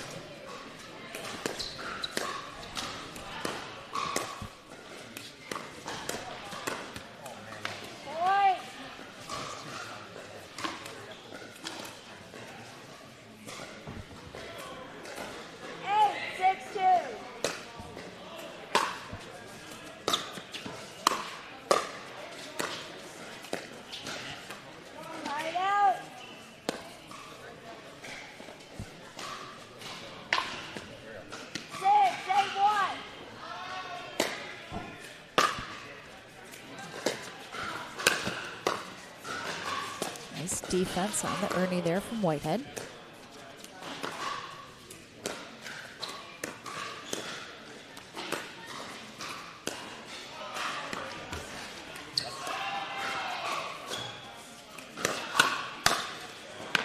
I mean, Broderick has just been spot on here on these speed ups. Second half of game 2 and now here into this third game. Another reason I am also a little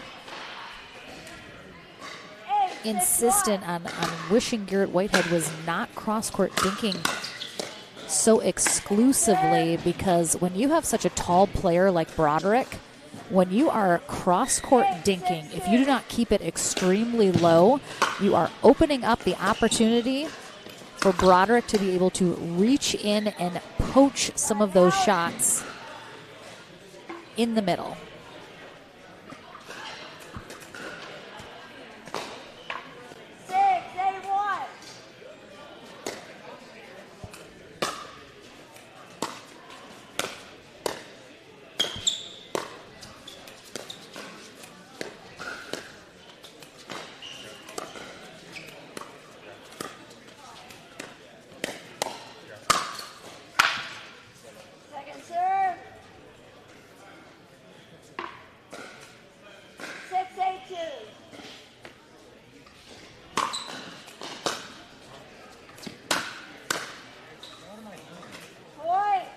Just a weirdly hit shot there. Lanier kind of jams himself up a little bit.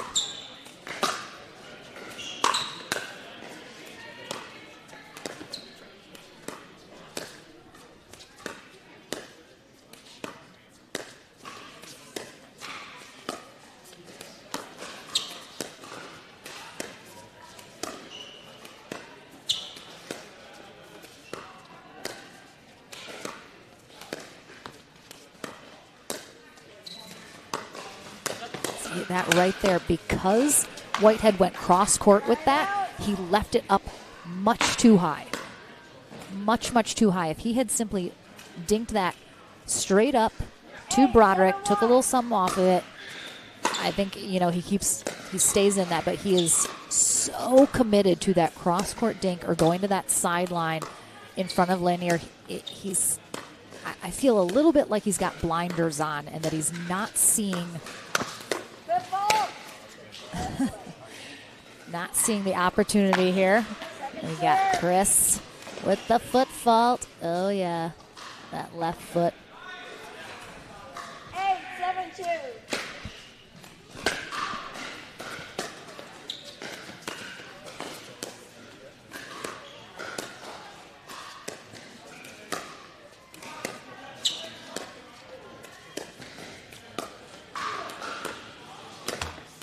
Again, that is a little high from Whitehead, and he gets lucky on this.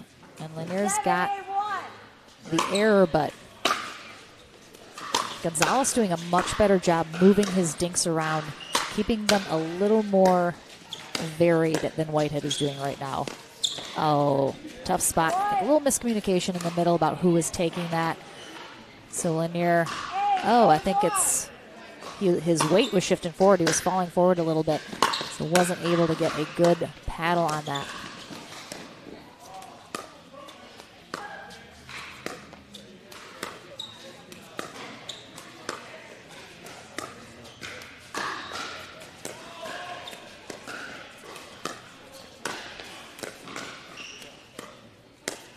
The other thing, too, is because Whitehead is so committed to that cross-court dink, Lanier knows 100% what he's going to do. He can anticipate it. He can look for those attackable balls. You never want to get into a pattern so committed to a pattern that you don't ever break it, because your opponents then know exactly what you're doing.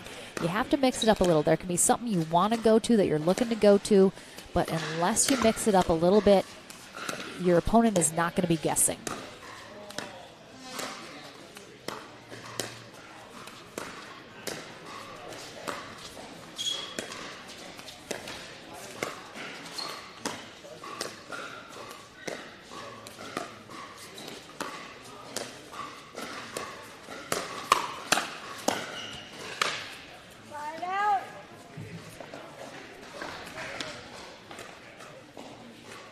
Whitehead definitely showing some frustration in his body language and facial expressions.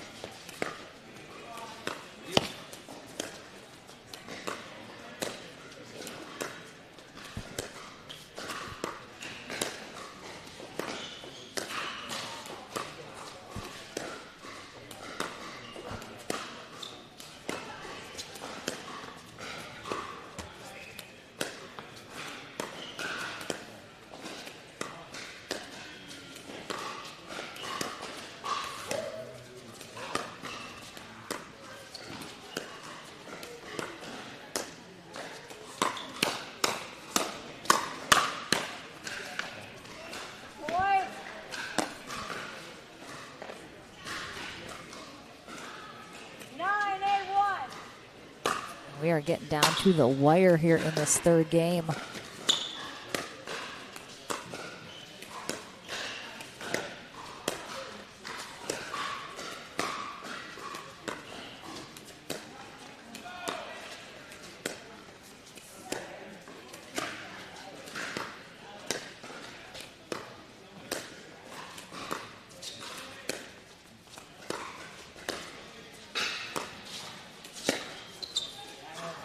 Nice leave there from Gonzalez.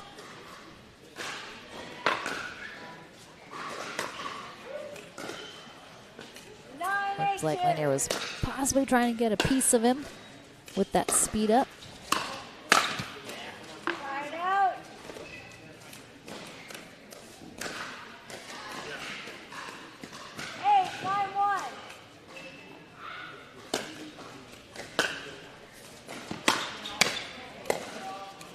This perfect spot there from Lanier, right at the feet of Gonzalez.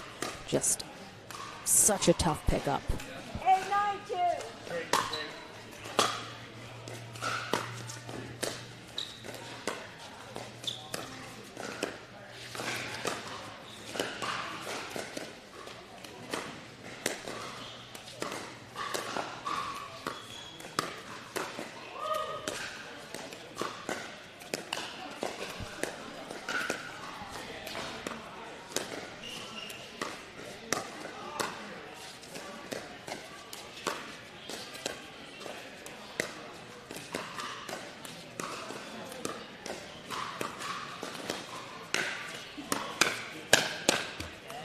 That was a really nice speed up there from Whitehead. Lanier anticipated it because that ball bounced up a little high.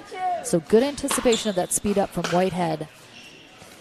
But again, Gonzalez right there waiting for the put away on the next shot. So really well done.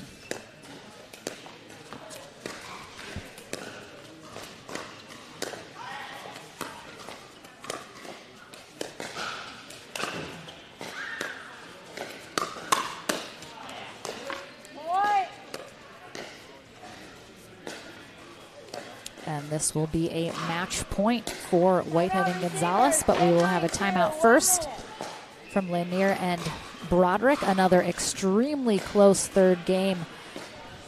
Definitely well done by Broderick and Lanier in games 2 and 3, finding what worked for them after a bit of a rough game 1. And it's just been a battle since then.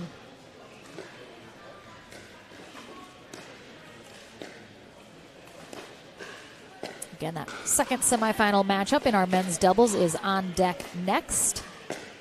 Winner of this will face the winner of that semifinal in our winner bracket final. And then I believe probably after that semifinal, we'll get into our ladies' medal matches.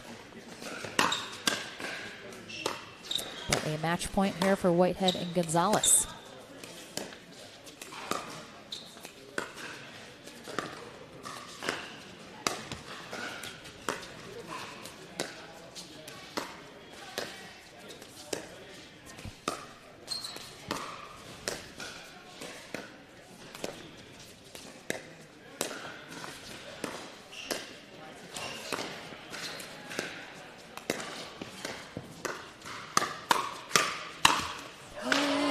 Oh, Whitehead had the match on his paddle. Again, look how far off that kitchen line he is. If he takes just that half a step closer, he's not going to miss that put away.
Some of the longest dink rallies I have ever seen in Next Gen history happening in this match.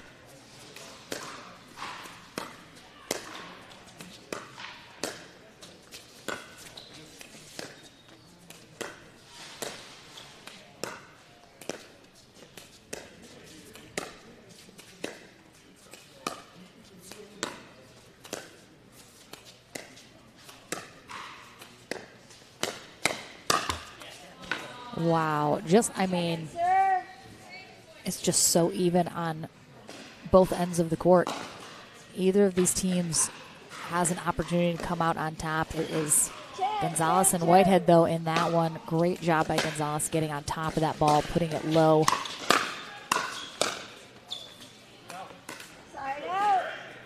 Really nice job by Whitehead on that time, really pinning Lanier and Broderick in that backcourt, not letting them get closer.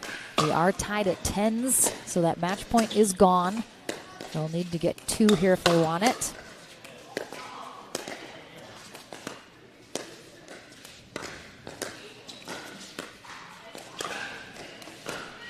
Actually, I feel like Gonzalez and Whitehead were a little bit more aggressive in game 1. And while there was some aggression there from Whitehead, I don't like the spot. I would have liked to see him maybe go up the middle with that. Maybe pull it cross court towards Broderick. But Whitehead's just being a little too predictable right now in what he's doing. Nice pickup. Got to work an angle. Nice job. Gets the error from Lanier there, leaving that a little short. 10, 10, 2.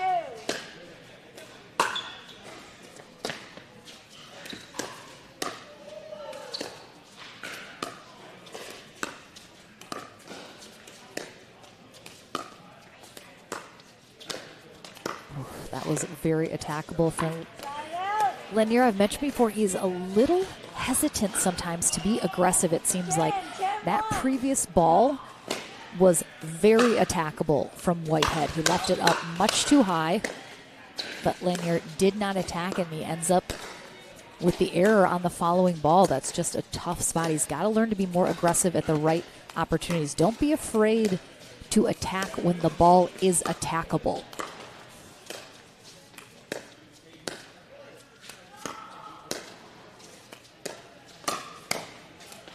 Nice hands there from Gonzalez.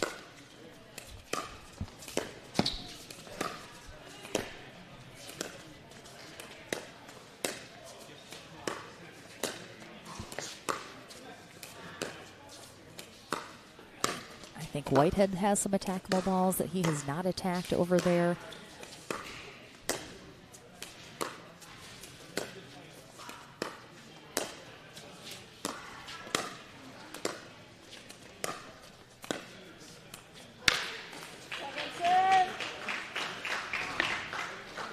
And both of these pairs just looks to be trying to outlast the other. If they don't have an extremely obvious ball that gets left up high, both teams seem very, very hesitant to start a speed up right now.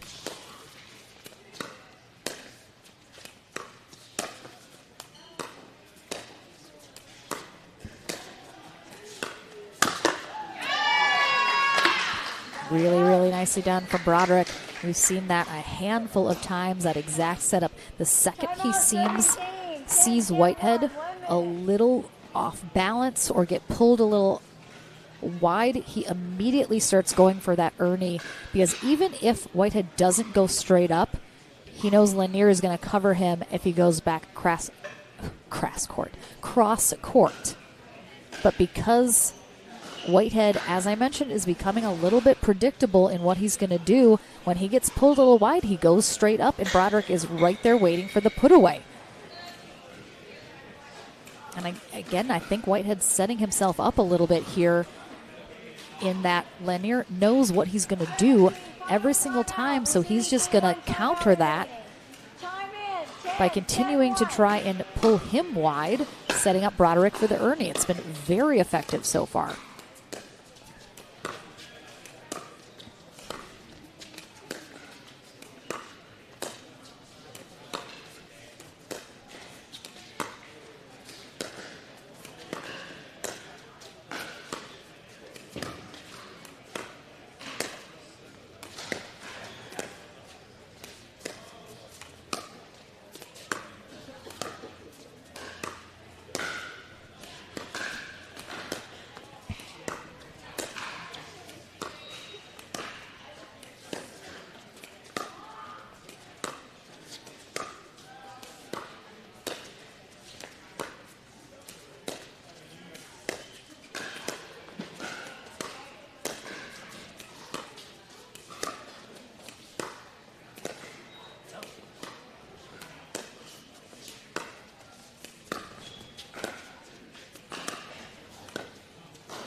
Get from Whitehead.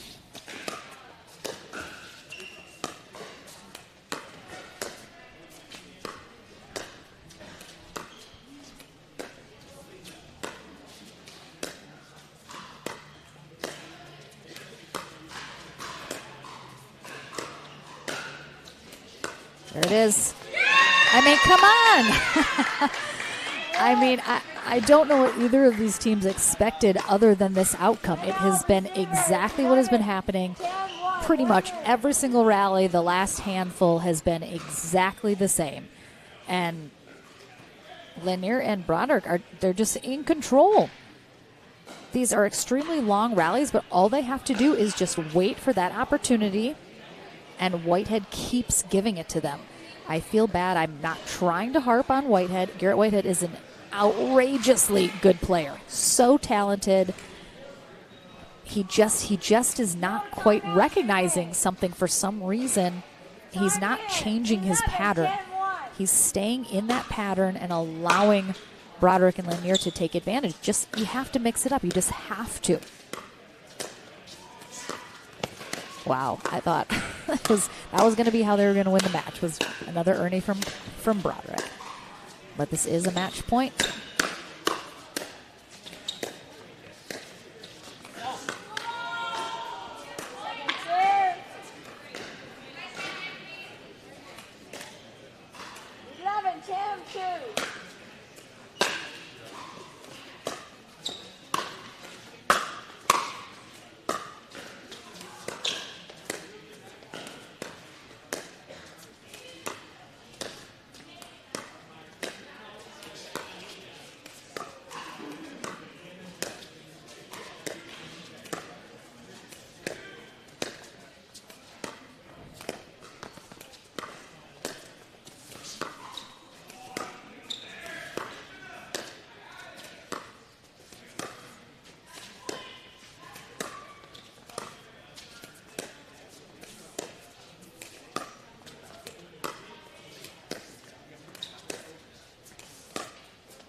Pretty sure half of the match time has been in the last 5 points of this third game. If we're looking at an hour match time, 30 minutes of it has been in the last 6 rallies.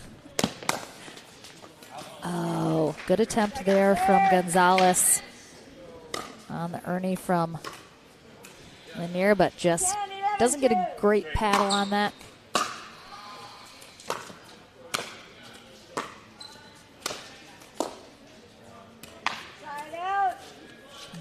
Big hold for Broderick and Lanier. They hold on to their match point. They'll have 2 more opportunities. 11-10-1. Oh. Spinning lob serve, mixing it up here.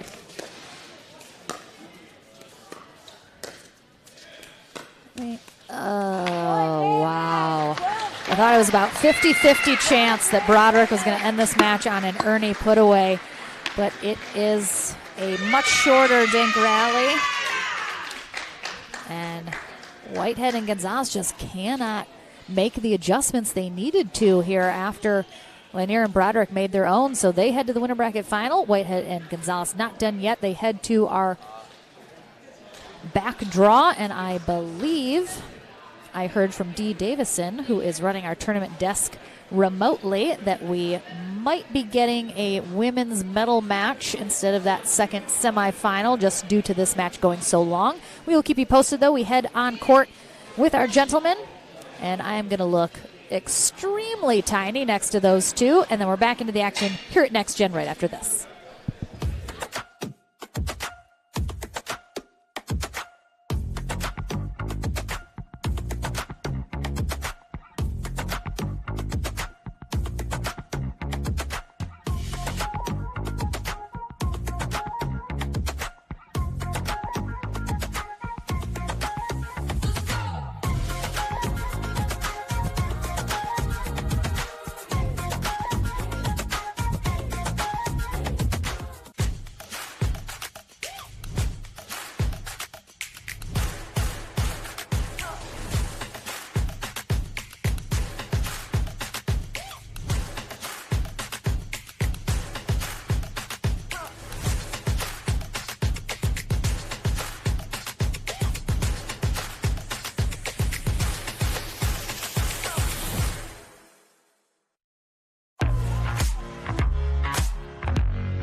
This may sound strange, but you've been here before. You were here when this wrench was turned, and when this line was drawn. Oh, and when this stitch was sewn. Because you inspired the Lexus ES to be, well, more you. So thank you. We hope you like your work.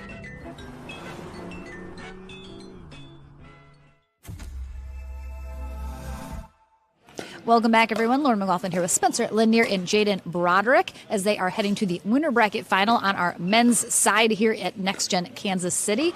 First of all, game one did not go your way. Had some adjustments that needed to be made. What did you guys discuss or decide needed to change going into that second game? First of all, I couldn't even attack Toner. He was just getting every single one, and Garrett's just so good at holding and then pushing me wide, and I was just like, okay, I'm just going to volley dink everything because I don't want to be forced out wide too much. So I was like, I'll just keep doing that until you miss or you do something stupid. So that was my plan. So it worked out. It worked out in the end, I would say. Jaden, you definitely, especially in that third game, got very aggressive with the Ernies. We're looking for that setup. It seemed like nonstop. Do you feel like you were kind of sucking them into that strategy and you were just looking for that Ernie any chance you had? I do. Spencer was playing really good with the dinks, and he would dink middle, then go wide so that I could set up for it. And with my height, it made it pretty easy to go. And with his height, he could cover it pretty easy. Speaking of height, I've never felt smaller with the two of you. 6'4", 6'5". First of all, how many times do you get asked, how tall are you? What's the weather like up there? Do you play basketball? The weather is pretty common up here. I get asked that quite a bit, but not too much. People will ask, but that's like a couple times every tournament. They ask you to reach the high shelves? Yeah, get the cookies from the cookie jar, exactly. All right, well, the holidays are coming up soon. Do you guys have a family tradition, something you guys look forward to, that's something that you're excited about for the holiday season coming up? We just all stay in Greenville and get together at either my cousin's house or my house and play tons of games all day. I love it. What about you? Are we talking Christmas or Thanksgiving? Either one. Okay, Holidays. Thanksgiving, going to visit my brother in California with my family. All right. So what about Christmas then? Christmas, we all just are at home and just enjoying the nutmeg and hot cocoa. Yeah. All right, nice. Some good holiday things coming up for the two of you, but first, you're heading to the winter bracket final, so catch these guys in just a little bit. We are going to have our ladies' gold medal match coming up next. It is our final match for the women today here at Next Gen Kansas City, so don't go anywhere. That's coming up right after this.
dark, but then they started getting closer and closer, and that's when I saw it. This was no bear. It was like a bear squatch. And that's over now. What? Dad, what's a bear squatch? It's a cross between a bear and a sass. It's made up. With capability comes responsibility. The legendary Lexus GX. With Apple CarPlay support. He's usually sleeping. He'll never sleep again. Welcome back, everyone. And we have Daisy courtside, our favorite next-gen fan. I got to get a picture with her yesterday. She is the cutest little 7-month-old something golden doodle. And oh my gosh, I mean, just the cutest dog. We're giving her some airtime because we love the dogs here at Next Gen. She's rocking her, that looks like Kansas University, little bandana over there. So we enjoy having her. So we have our final women's match of the day, as I mentioned. Gold medal match on deck. It is a repeat of our winter bracket final that we got to see not too long ago. We're going to have Alex Strong and Riley Bonert coming through on top of Ivy Cheddar and Ava Kalist. So Cheddar and Kalist certainly have some work cut out for them here. They're going to have to win the 2 out of 3 portion of this gold medal match. And then also a tiebreaker match to 15 if they want that top spot. As I mentioned before, 3 of these ladies are in the top 3 spots on the points board right now after yesterday's results. And we got some hugs for good luck and cheering on your partner here before we get going. So Ava Kalist in the blue on the near end, Ivy Cheddar in the gray. And on the far end, we have Riley Bonert in the dark gray and Alex Strong in the light gray as they are wearing the layers here as it's a little chilly inside, but they'll get warmed up quickly, I have to imagine. Bob Swisshelm on deck is our referee, and Lauren McLaughlin joined here by Scott Moore. Hey, Lauren. Hello, how are you? Good to be back. I'm well. Got a little pickleball in with the Next Gen gang. And excellent. Now I'm all hot. I know. I'm I sure mean, you'll cool off quickly. Don't worry. Right? I usually do when I sit around too long. I'm not that good at sitting around, so. Here we go. This should be good.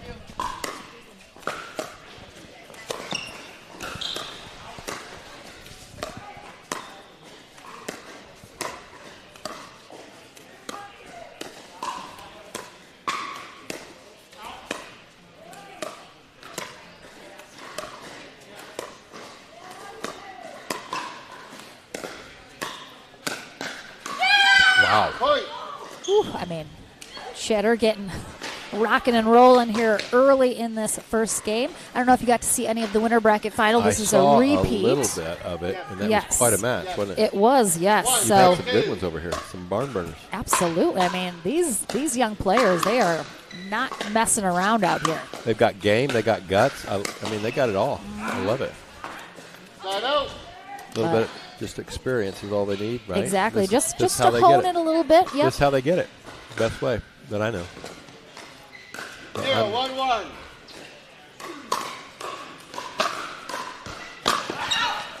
Oh, there's a good out ball duck.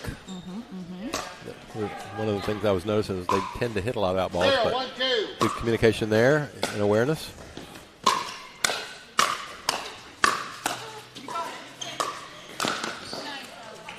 Couple really nice gets there from Ivy Cheddar. Yes. She backed up, though. She had a great lob. She back inside and backed up a little. Got caught in her feet. I'd like to see her stay up on that.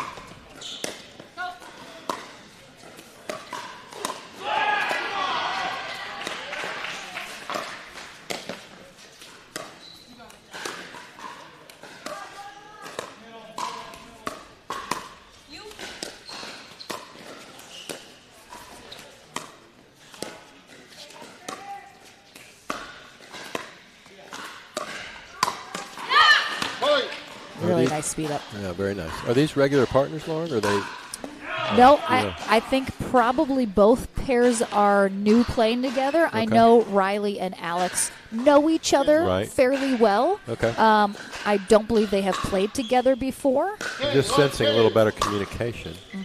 It may be a male-female thing, though. Possibly. Females tend to be more communicative. But yes, got agreed. Really good communication between the partners, which is going to help them, especially if they haven't played together much.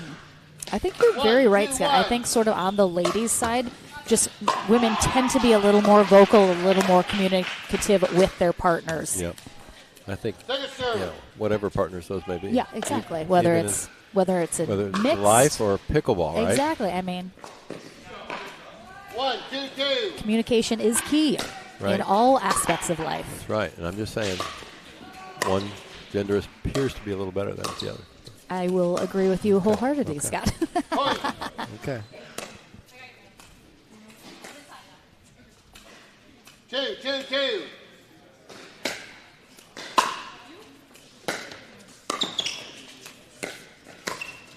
Point. Nice. That's that penetrating dink that makes you move, and it's hard to get in front of that. Riley almost did, but very effective shot there by Ivy.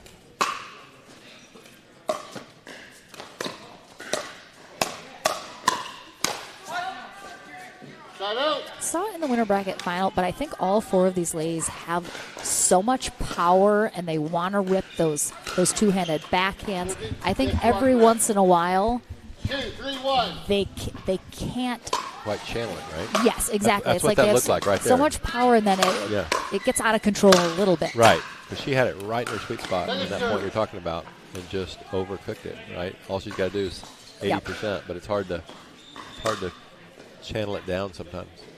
2, 3, 2.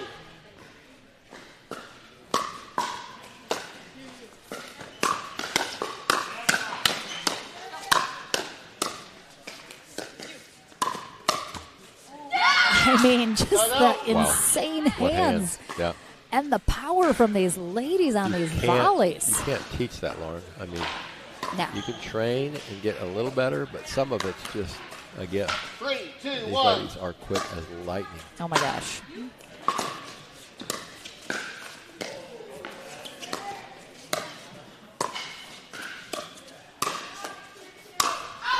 Uh-oh.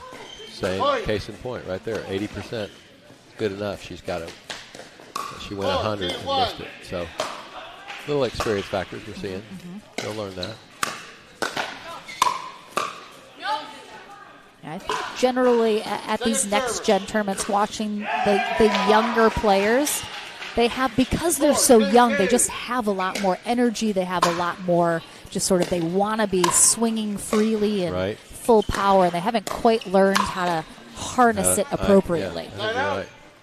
Some 60-year-olds haven't learned to do that either. I mean. No names mentioned. I'm still trying to work. I'm still working on that one. That's true. That's true. 2, 4, 1.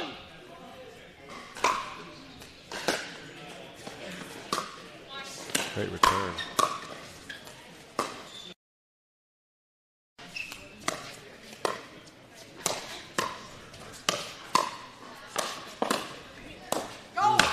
Wow.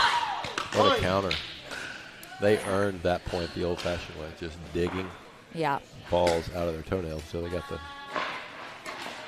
3, 4, 1. pop-up they were waiting for. Great point.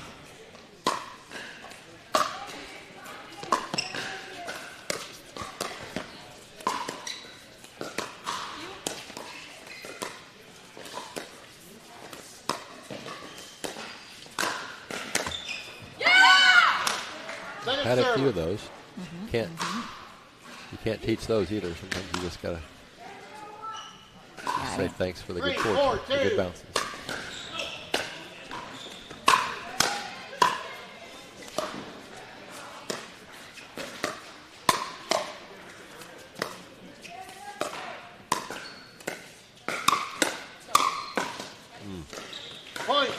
Chong's doing a really great job of backing her opponents off that line and opening up kind of that feet area that she's trying to target. And then she just comes down with authority.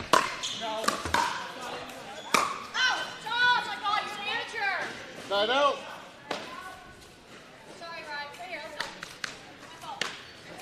sometimes when you hit a couple winners, it's easy to just get in the roll and keep trying to hit every ball a winner. Getting a little bit of a rut, success rut, I call it. That was the case for that. He just had been hitting everything in, and all of a sudden, blast one out.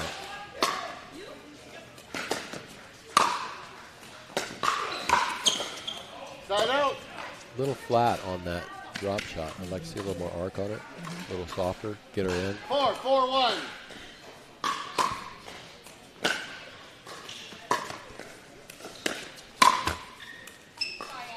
Point. It goes both ways, that net roll. That time helping Riley. 5-4-1.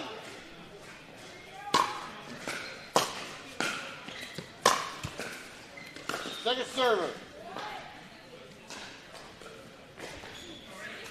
Unforced error.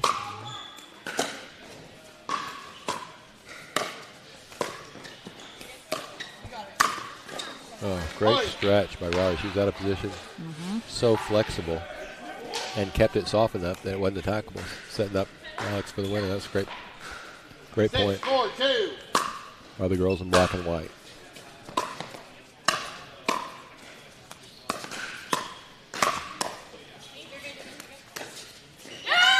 Wow. She almost missed that long, though. She did. But that's what good defense makes you do sometimes, right? If you don't hit that hard, they're going to get it. So, seeing a very high level of pickleball here. A little net cord going the other way this time. A lot of net cords. A lot of net cords. Or you get top spin, which helps get it over the net. If it hits the net, top of the net.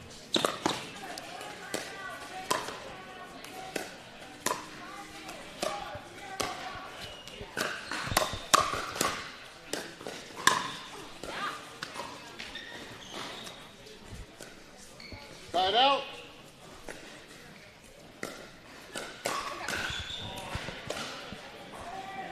Six, 4-1.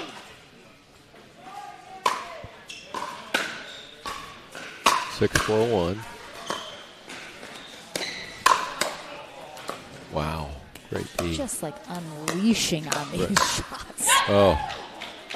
I mean, Riley is swinging so early. She's just anticipating and guessing right. Watch her. She's swimming as the ball's hit. She's starting her swing. And just devastating when she guesses right.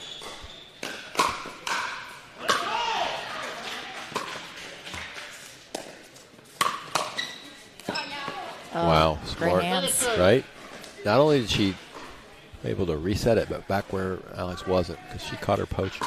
Great 7-4-2. mental awareness as well as skill.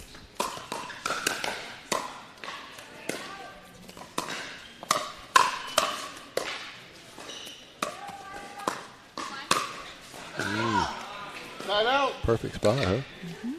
Right down the middle. She'd been going down the line. Little change up. Yeah, I mean, just freezes. Froze them. The two ladies, and trying to acknowledge that that should have been hers. Yep, they were both 4-7-1. there, but should have been her ball.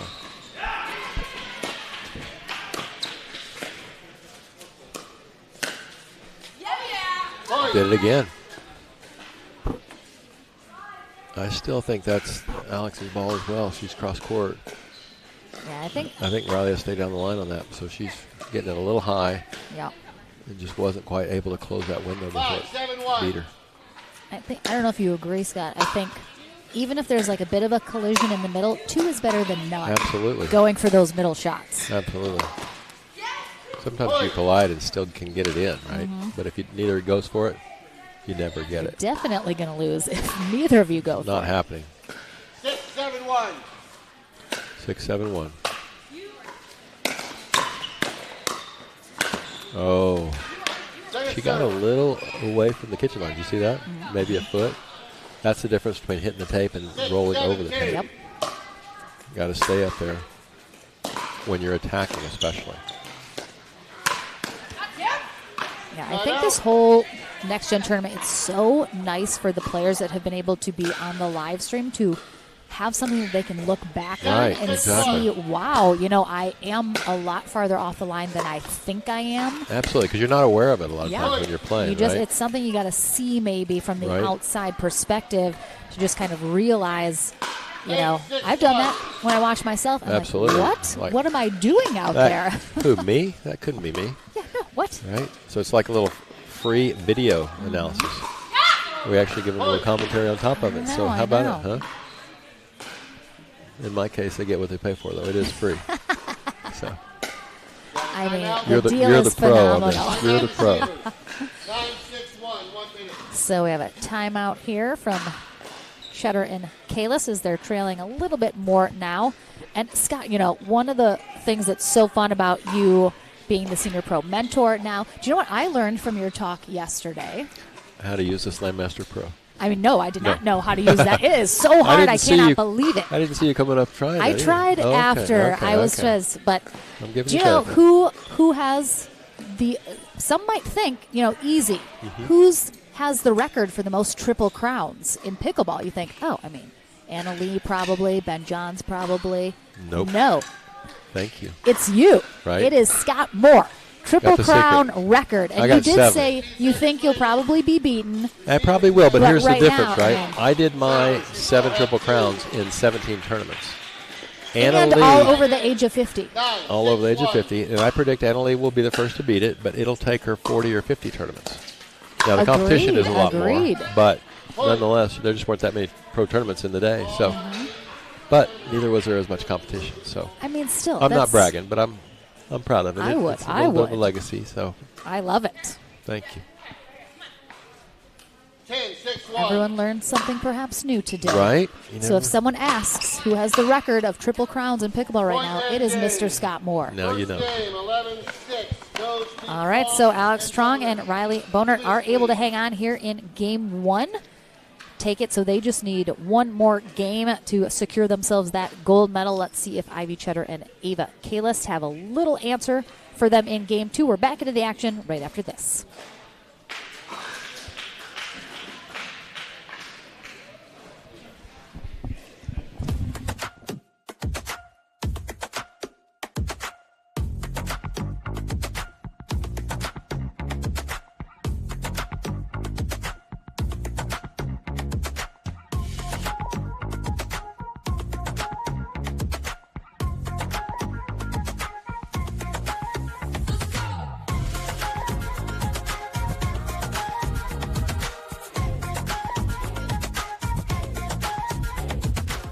This may sound strange, but you've been here before.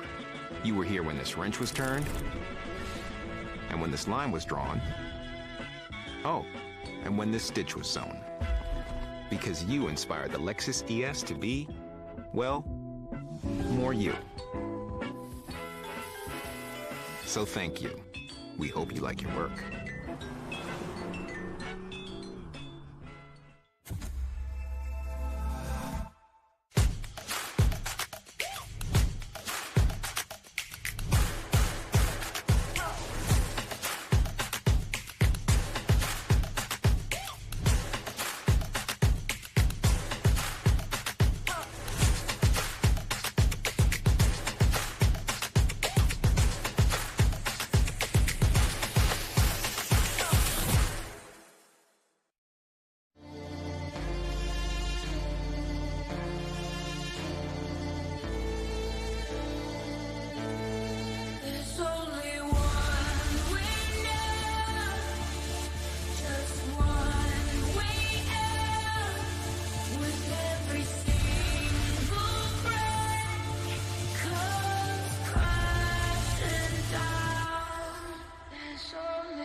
Welcome back, everyone, to our final match on our ladies' side of the day here at Next Gen Kansas City. Lauren McLaughlin along with senior pro Scott Moore, one of the most accomplished pickleball players in the game. We have Ivy Cheddar and Ava Kalis on the far end, taking on Alex Trong and Riley Bonert now on the near end. Let's see if Ivy and Ava can make an adjustment, right? They've had 3 games against them, hadn't won one yet. Now it's time to do something different. Are you seeing anything that you think you would coach them to try changing up a little bit? I feel like they need to throw in some offensive lobs, right? Because these girls are so ready for the power game. They're leaning in. Riley's all over the line. And I just feel like they could get them with some offensive lobs. And there's an Ernie attempt, which I like that. A little more movement, a little more unpredictability is what I would be coaching right now. 2-0-2. Side out. The net rolls continue. So I feel like, Scott, a lot of maybe the amateur players or looking to get better players, one of the things I struggle with is, for example, the lob isn't really something I sort of have readily available in my mental shot selection. Same thing with like an Ernie. I never have gone for an Ernie in my life. It's just not something that's in my mind. Yeah. Do you think that's just drilling and just you have to create space to recognize that is a shot you should try? Yeah, and I do. I think you've got to do it in practice. You've got to drill it. You've got to kind of get it in your mindset because you're right. Most players don't even think about it. It's not even on their radar. Yep. But once you start it, you realize, wow, this can be an actual really good weapon. I was playing with my partner, Eva Welsher, in Atlanta a couple years ago against Dave Weinbach and Chris Anderson, and we got crushed the first game. Started lobbing and ended up winning the gold medal. If we had not had that lob in our toolbox, I am convinced we would not have won that match because they were killing us on the dinking, and Chris was beating me down the line. So, yeah, you got to make a change if it's not working, right? And there's so many little things that you can change in pickleball, but most people, like you said, just don't think about it enough or have the tools available. Good duck. A little long there. Good duck again. I think the Ernie perhaps is maybe a higher level shot that's a little tougher maybe at the lower levels. It is but a a little lob, tougher. anyone can work on the lob. Yeah, and actually, that can be effective in any absolutely. level. It's even more effective in the amateur level because people aren't as fast. If you lob it in the back three feet of the court, most 4-0 and under are not even running back for it. It's just like, good shot, your point, right? I mean, it's almost like an automatic point. So, yeah, so having that in your repertoire as an amateur is something everybody should work on. 3-1.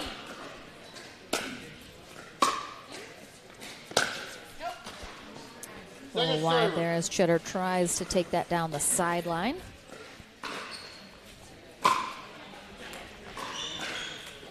Two, 3-2.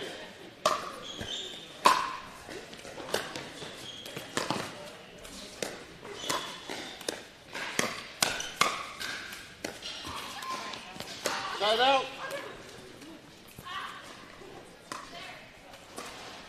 They're just a little bit better in the 3, 2, 1. both aspects of soft game and the boom, bang, bang. So, which is why I would like to see Ava and Ivy try something a little different. I mean, it can be tough, too, when you're in it. Yeah, it is. To kind of recognize Well, what to change it or is. how to change it. It is, and actually what is the biggest problem is success. Success, I mean, they've had a great day. They're here. They're in the gold medal match. They've got a formula. It's been working. But when you play someone where it's not working, it's so hard to change it because that's what got you there. And I've had the same problem. I mean, over the years, had so much success, and then people caught up. Sure. And it was like, okay, what am I going to develop to continue to further my game and give me a little advantage? Because everybody knows my tendencies now, and right? There's a lot of And I think stuff we've out there, talked so. about this, too, in the past at the pro level, how a lot of people think eventually coaching will be a much bigger thing. And I think that's so beneficial to have someone sort of on the outside seeing what's happening and coming up. You see a lot of other pro players will come up, parents will come up to give advice, or I see this. And I think that's just, it's such a critical thing to be able to have someone on the outside looking in, because sometimes it's hard to see when you're in it. they can help you on and off the court, developing new skills. And, I mean, I have a coach for the first time I've had for a year and a half or so, and he just has given me so many different ideas, so many new things to work on, and just helped bring me out of my rut, my success rut, right? That wasn't working as well. And so now I feel like I'm playing some of the best pickleball of my career, even though I'm not as young as I used to be.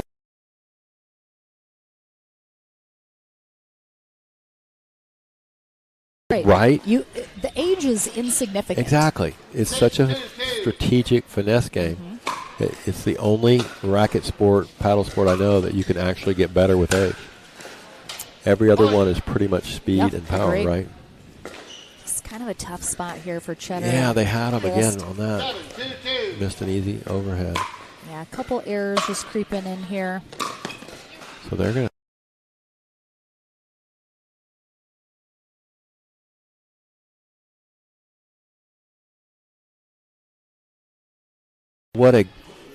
That is the sign of a champion. When you're doing something right and you do something, you change it up, and it works even better. I'm just like, wow, very impressed by Alex and Riley's strategic thinking on the court. That really shows me something.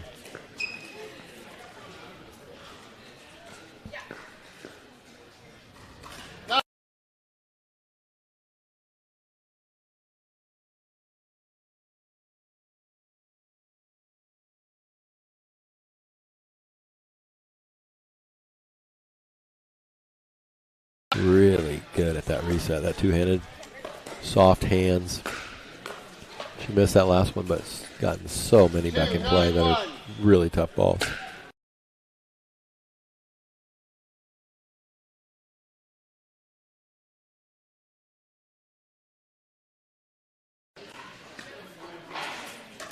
Two 9-2. Can they get back in it?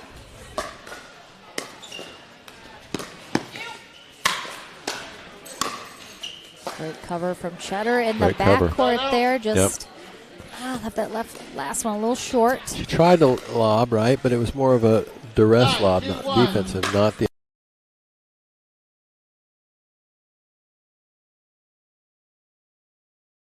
As well, the lob can be so effective, but it has to be an offensive lob. The defensive lob is choosing to do it strategically. Right, and I don't even think it's the best choice in most cases. People say, "Hey, I have to lob, but I had no other choice." But it's really just as easy to hit a drop shot as a lob, and I just think it's more effective when you're in trouble. But the offensive one is where you can take a neutral or even a little slightly negative ball and make it offensive. Just long there. 3-9-1. Point. Okay, could we have a little rally here? Got two unforced errors in a row. Let's see 4-9-1. how they handle it.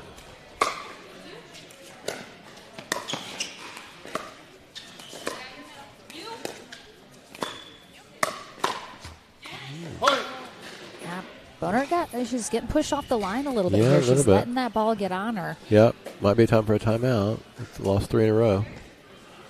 They're going to stay with it and switch it up on this, which I like. They're changing something, right? If it's not working, change it. So there they do this switch.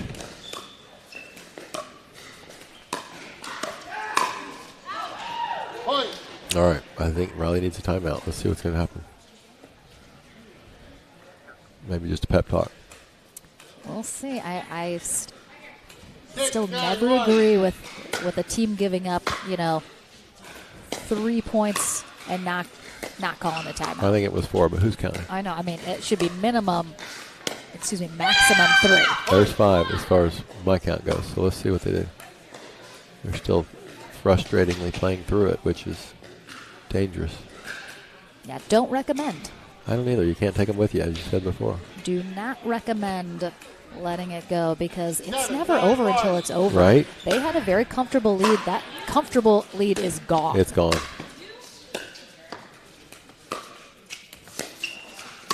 Oh, my goodness. And now it's infectious. They're both missing shots they were not missing earlier. And that's what pressure does, right? And the thing is, I just saw Riley ask Alex if they should take a timeout. She didn't want it. And she said no. And we've mentioned this in the past. You don't have to have your partner's permission to call a timeout. If you think you need one, you call one. Right? Oh, no. She had to hit that out of the air. Oh, yeah. Big mental mistake there. Anytime you're up and get that ball, can hit down on it. You don't want to let it bounce. I don't know if she thought it was going out or what, but yeah, huge mistake. 8-9-2.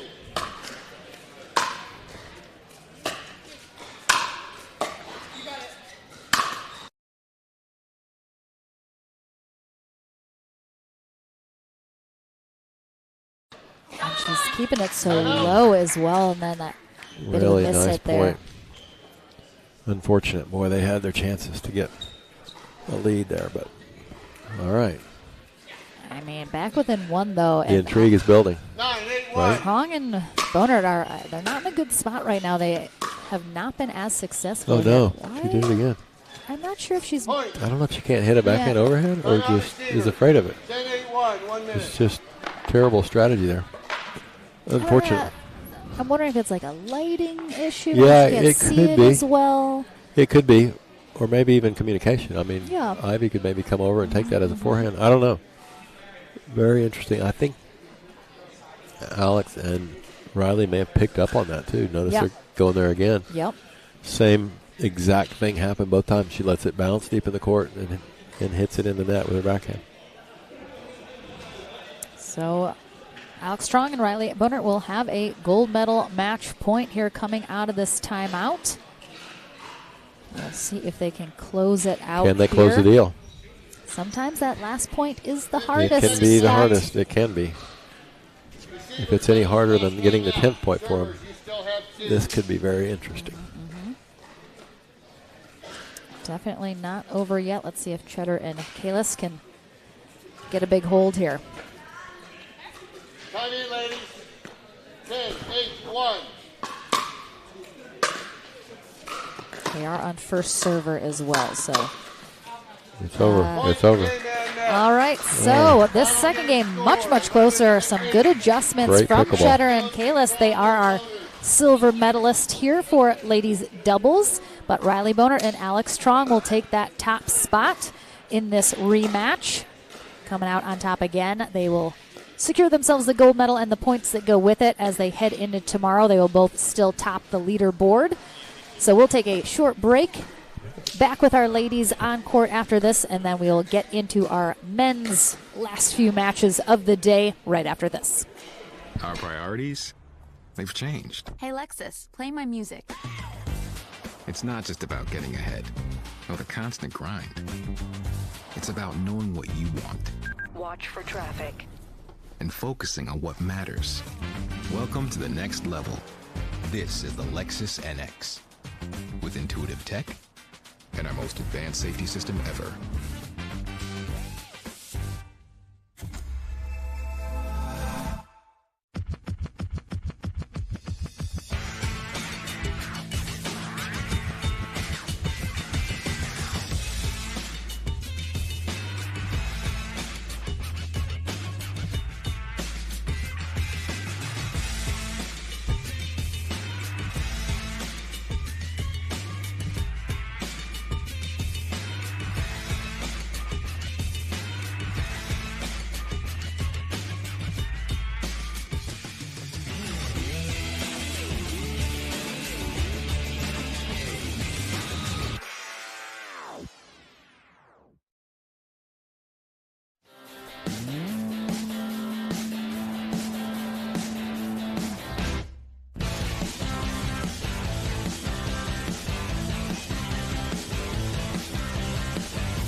Welcome back, everyone. Lauren McLaughlin here with Riley Bonard and Alex Strong, our top finishers here today, which means you will both be at the top of the leaderboard again after yesterday and today's point total. This was a rematch with Ava and Ivy from our winter bracket final.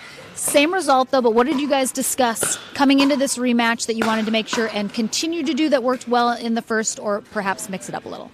I think it's just mixing it up a little bit. We didn't really have a clean strategy. We thought we just had to go out there and cut our errors out, like the return errors, and we did fine.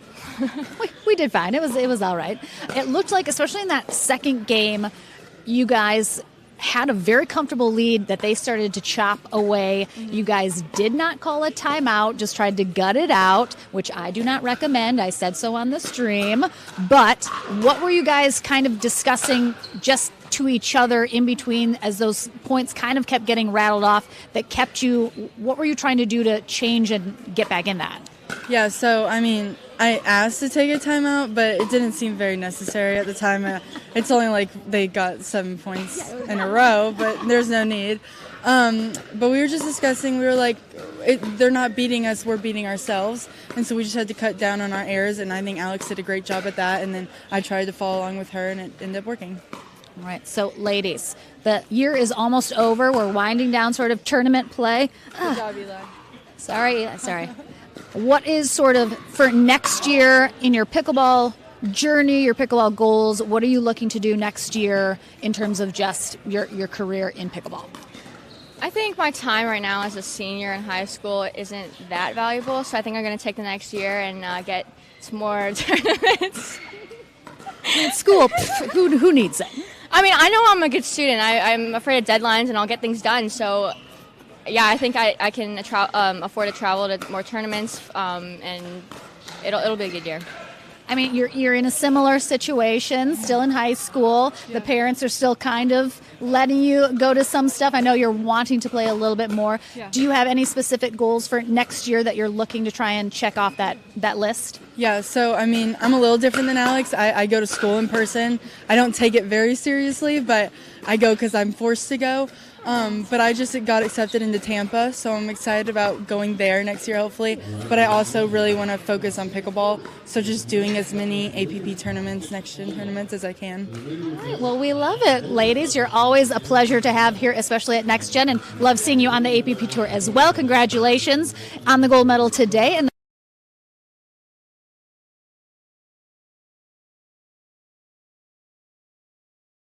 stay mean, indeed, they will. But coming up, we have our men taking court again in their final few matches of the day here to conclude our second day of streaming. Don't go anywhere. We're back right after this.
to the setting sun,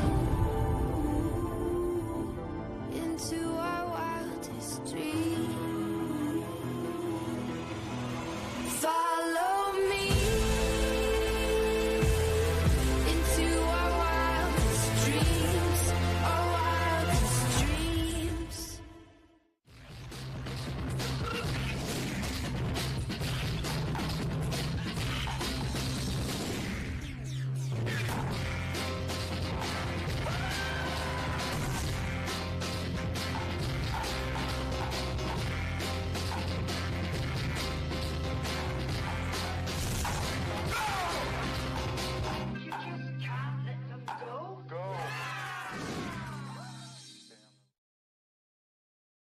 Our priorities, they've changed. Hey Lexus, play my music. It's not just about getting ahead or the constant grind. It's about knowing what you want Watch for traffic. and focusing on what matters. Welcome to the next level. This is the Lexus NX with intuitive tech and our most advanced safety system ever.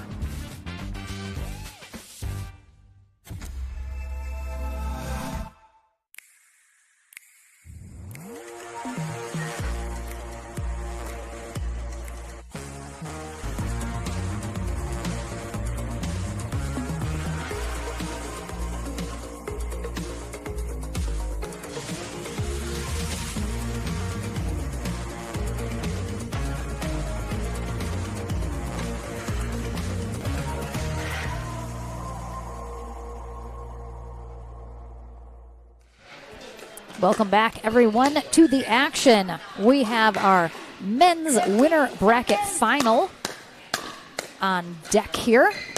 We have Spencer Lanier and Jaden Broderick, who we saw a little bit earlier, taking on Eli Bertram and Caden Seward.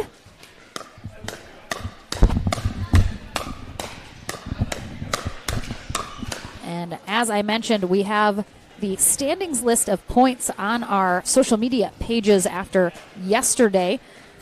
And on that men's side, we had a three-way tie for the top spot between Jaden Broderick, Elliot Shep, and Caden Seward. So 2 out of those 3 are on court right now.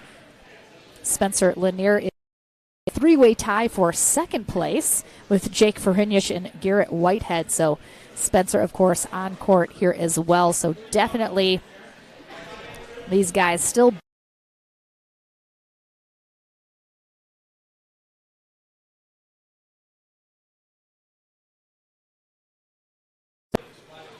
Lauren McLaughlin here once again.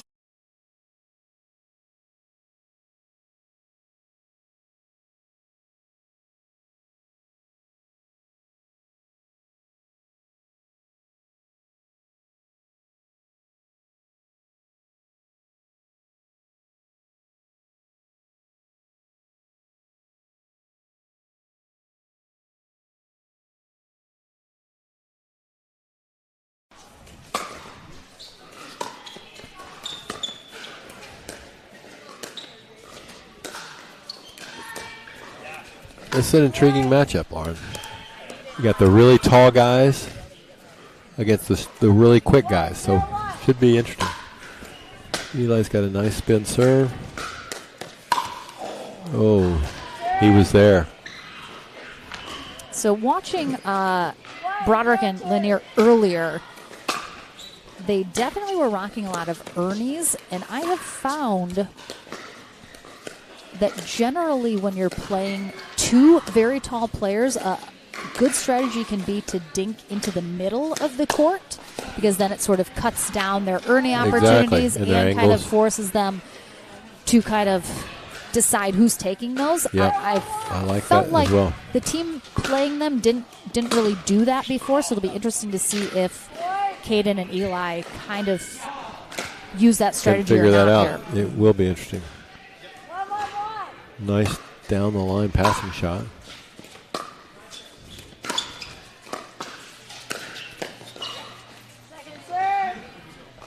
Love the way Caden reached in for that. Took it really early at its highest point. And got down at the feet. Spencer.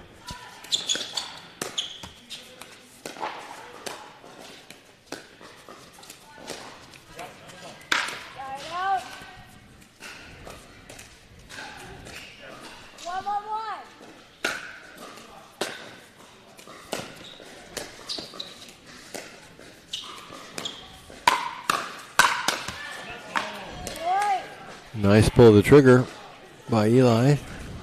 He was ready for the comeback and won the combination.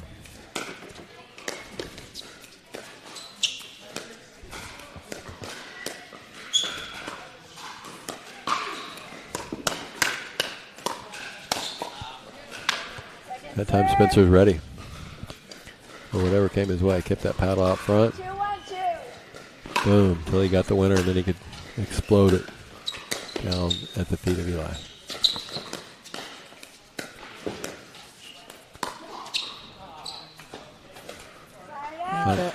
The lobby, there it is. the 6'4" and 6'5" Well, guy. It's certainly unexpected, right? Yeah, definitely unexpected. But you got to hit a perfect lob is the problem. Those guys are so big and athletic. I liked it in the last match a little better against the the ladies weren't quite as tall. Right, got about a foot extra height on these guys.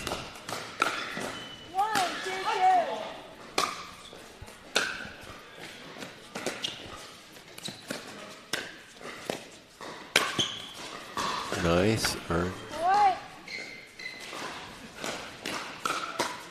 Like you said, it's dangerous to go cross court just because they're so long and can jump that corner. Nice, sails it just out. 3-2-2.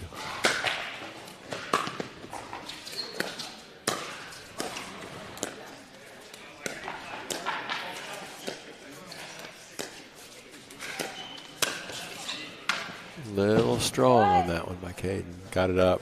Spencer punished it. He put his second hand on it, which usually gives you a little extra power, but didn't need the power of that.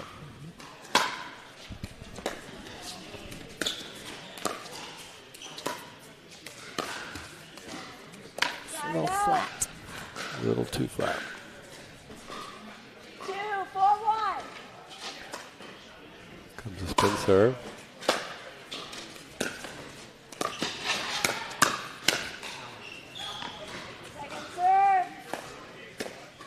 Caden ready for that nice 2-4-2. soft return. Ooh, I mean. Was it going out? I think so. I thought it was. Yeah, I thought it definitely was. That's when being too quick can hurt you, right? So quick he couldn't back off.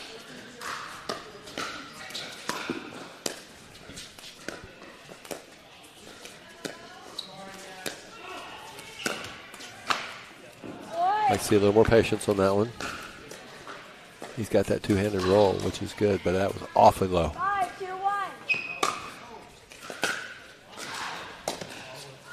Second serve. A little miscommunication back there. I think they both wanted that one.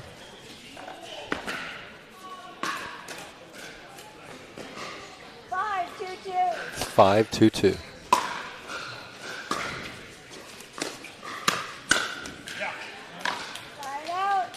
That's about right. That left elbow jamming up Broderick there. Great shot.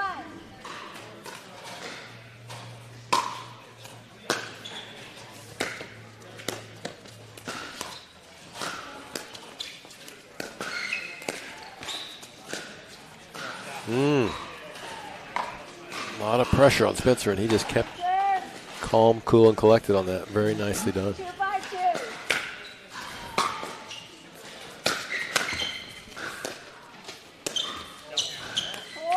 Great drop there by Caden. Caden Seward, 20 years old, out of Joplin, Missouri. His partner Eli Bertram, 17, out of Mount Carmel, Illinois. Sped it up. And that helped him out. And we got a game again. 4-5-2. 4-5-2. Little casual with that one. Dumps it in the net. 5-4-1.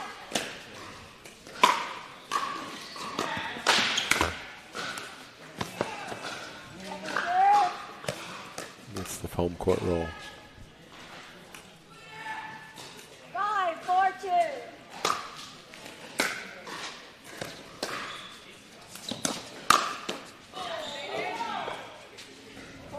Off the finger on that one. Yeah, for Eli. actually, I saw the handshake. Right? He's got a little stinger That on was- that. Almost got it. That was a bullet from Bullet Broderick into as the- well. Right? It's not going to feel good. No. On a cold day in Kansas City. Just wide as Well, he Stewart held trying it. to go down there. Mm-hmm. Held it really well. Had it, but he just pulled it wide.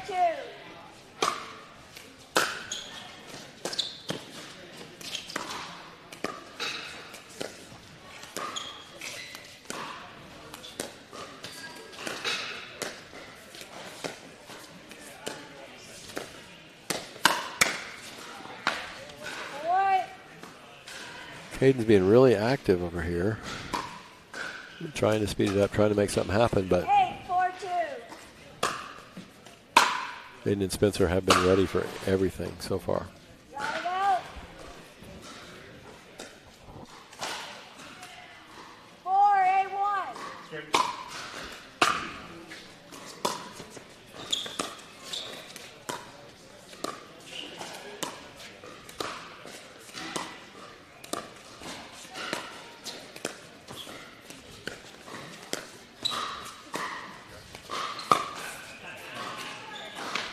Second serve. Really, I mean, Jaden Broderick is so good at this ATP. And he does it with that one-handed backhand. Yeah, that was really controlled. Must have hit the line. I couldn't see it, but perfect. just snuck it perfect in. ATP. 8-4-1.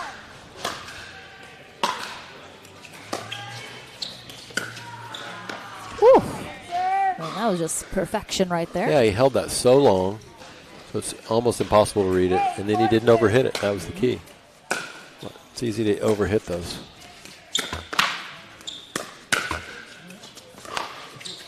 Nice Wow. hustle.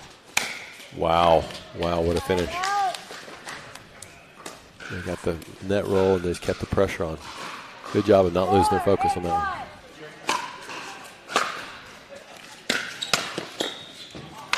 Second serve. Just a little high on that third shot, and Spencer punishes it into their feet.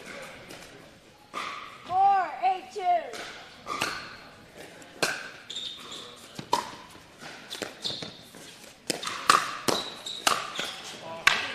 Line out. Jaden ready for that one.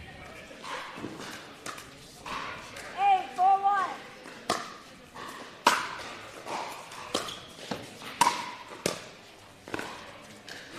Second serve. Look at that hit off the end of the paddle face versus in the middle. Yeah, they're both in the middle of the court. I like one of them being up ahead of the other so they don't run into each other on that. Nice reset there from Lanier.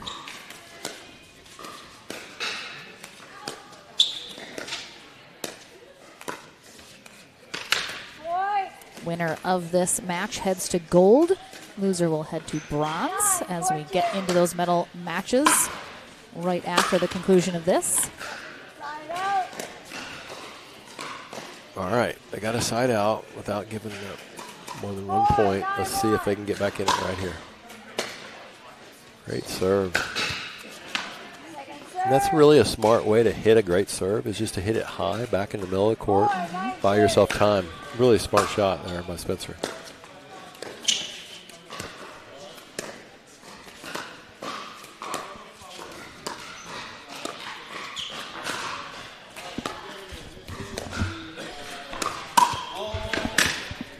Line out.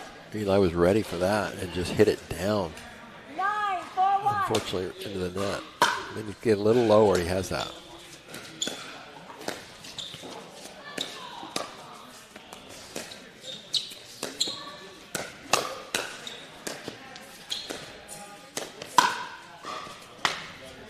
Boy. All right, Eli's had a couple he'd like to have back. 10-4-1. Try to settle down, see if they can get back in this. He got like 4 feet in the air on this. Wow. Wow. What a To be young put-away. again. My goodness. That was some airtime. Second opportunity to close out this first game, though.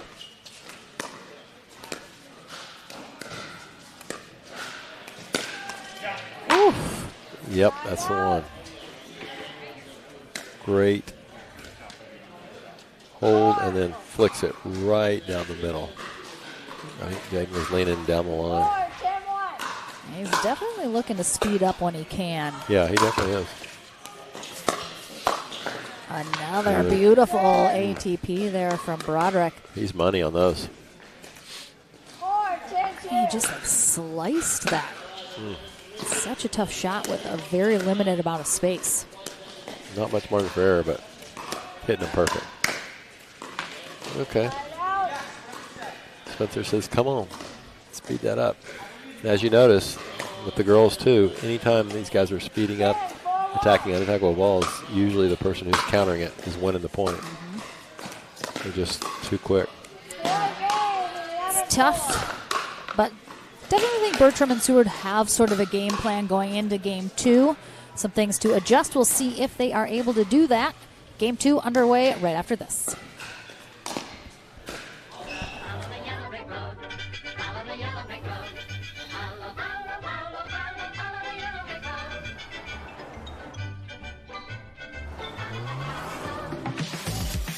Heart-pounding design, intelligent technology, courageous performance. Discover a new world of possibilities with a bold new take on the Lexus RX.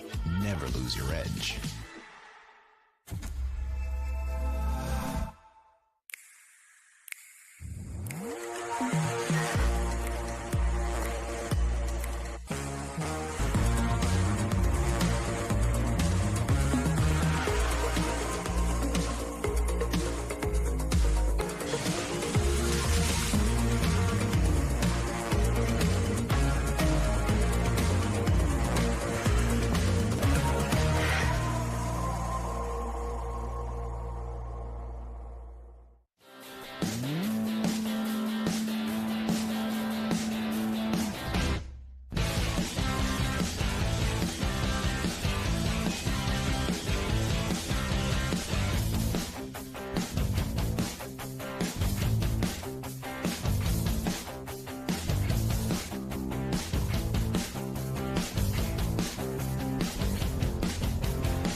Yeah, that was so.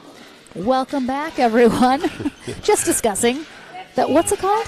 The Slam Master Pro. The Slam Master Pro. Man, do I hate that thing now. One of my favorite training tools. Everybody here at Next Gen, the parents, the broadcast team, everybody tried it out last night to some pretty abysmal results, I would say. Yep, shockingly bad, but it can humble you. I mean, I already knew I'd be terrible, so I wasn't humbled too much because I expected to be trash. You weren't coming up early. And I knew that. I was not doing it in front of the group. No.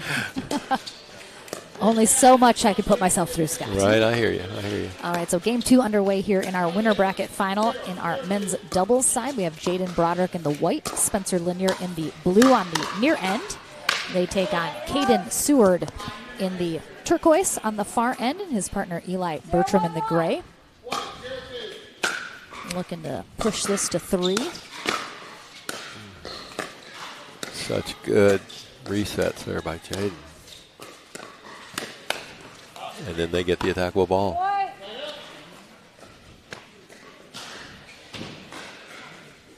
thought Cade may have a table tennis background. He's got interesting strokes, possible. Very quick.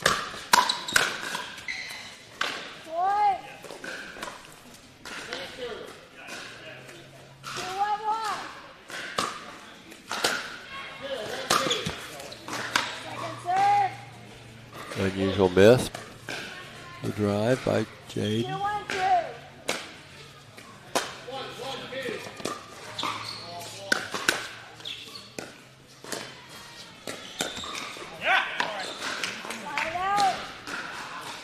lot of net court. Spencer's a little frustrated by that, but it has gone both ways.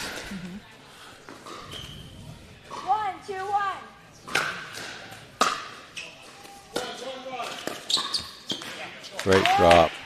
And it's been a little tough for both Lanier and Broderick because they are so tall. If the ball is Yep. low and at their feet, it is tough to It get is down tough. and dig It that. really is. And that's I mean, for anyone, let alone, but that tall, it's hard. absolutely. Therefore, that's their strategy, right? How do you get it into their feet, make them bend over? Because they're long, they're lanky, they're athletic. Yep. Anything else is coming back at you for sure.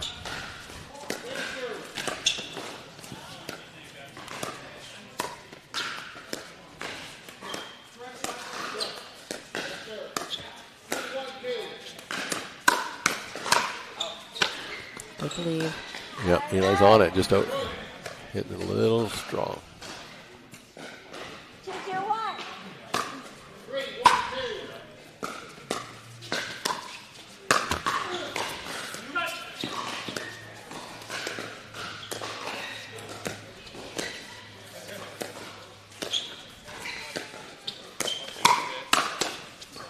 Good hands from Seward. And Bertram now keeping him What in a this. point, what a point, what a Ooh, point. and again, he gets it down. Yeah. That is what is the That's success. winning formula right there. Get it into their feet. Not easy to do, but the only way they're going to come out on top.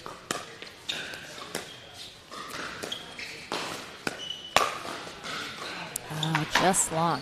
What a smart shot. I was thinking as I'm watching this, and I've mentioned before, Spencer Lanier, he's not quite as aggressive. For someone as tall as him, Right. as big as him, I think that would be very beneficial of him to kind of hone a little bit more offense, but I never see him attempt a shake and bake. I never see No. him go for a poach, and I think that should be something both of them are looking to do. Yeah. So much. And I think it will be length. as they develop, Yep. right, and mature in the game. But I do like the fact that he's gotten defensive first. Most Sure. people come in swinging, Yep. and sometimes they never learn the defense. He's already got the defense, which to me is That's the harder an excellent part. point, yes. Right? And he'll add that offensive and just be an absolute beast once he gets a little more of the offensive side, as you're talking about, Lauren. Boy, that was pretty down the line, blasted for our winner, Jaden Broderick. 2, 4, 1.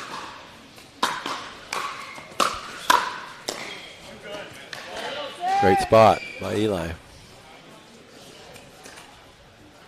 2, 4, 2.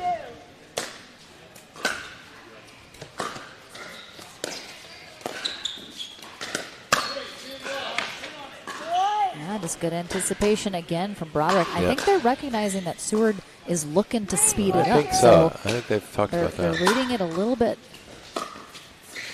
better now. Yeah, because the speed ups are really hard and accurate, but they're just ready for it.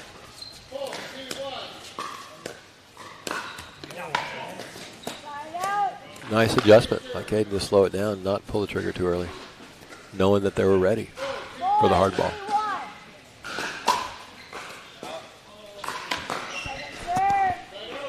Just misses wide.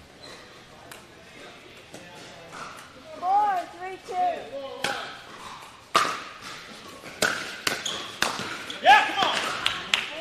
See how quickly he closed that. I mean, it was like lightning getting up the kitchen line. After he hit the first one, just didn't even hesitate. Goes in, puts it away. Nice movement by Caden.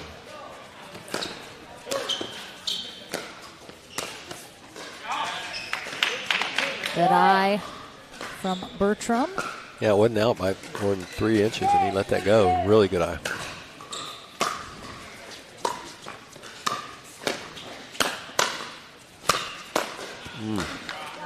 Broderick Lanier mixing up their stack a little bit, putting those two backhands in the middle, which you don't see too often. Nope. But don't mind it. They gotta try something different. I like it. Changing something. We talked about that last game. When it's not working, try something different. And I like the way they're thinking out there.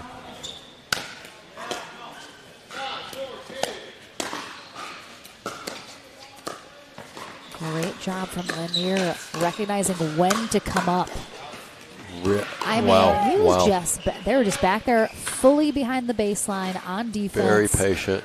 And then They just waited to get back in there. good pickleball. Good coverage in the middle. Yeah, it's so hard to pull that wide, even though I think that's going to be what they're going to have to do. The middle's covered. That's the shot. Behind him, yes. Now he's doing it. Right? Caden's so quick in the middle and been burning him. He goes behind him. Very smart adjustment by Jaden. I like that. I like the way they're thinking out there. This is not just skills. These guys are strategic. Oof, I mean, again, that first shot, super out. Right? Nice Stewart, but again, he puts it right at his body. He has to hit it. Very hard to let that go. Almost impossible unless you have a dodgeball background. Oh, that's just unfortunate. It was. Unlucky. Depending on which side of the net you're on. I know. Just had so much spin. It That really did. hit the court and just kicked out. He was there, but it just kept spinning away from him.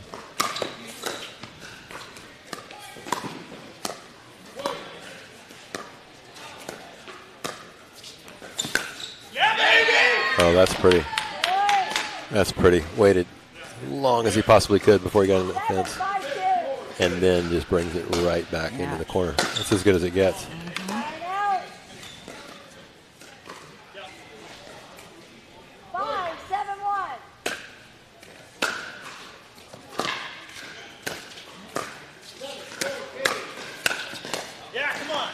Nice movement by Caden there.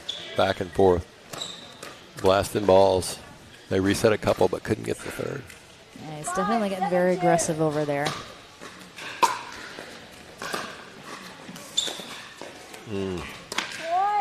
And the way to counter it? Go behind it.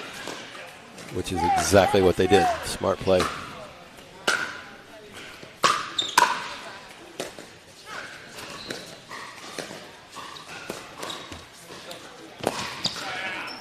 He needed to go around the post on that. Yeah, I don't think he quite had. Yeah, it didn't quite go wide enough, did it?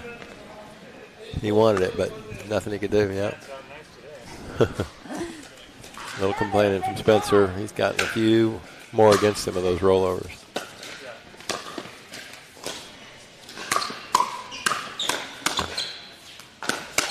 Wow. Oh, my goodness. Wow. I mean, was he ready for that one or what? I mean. It was like a so good fireball coming at you. Again, that's into the crowd behind him if he just moves out of the way. Yep. But it's into the body, so it is hard to move.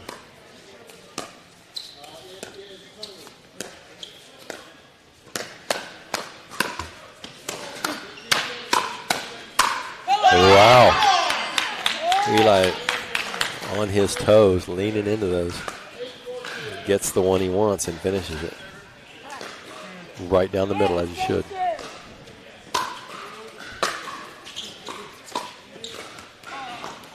Same guy.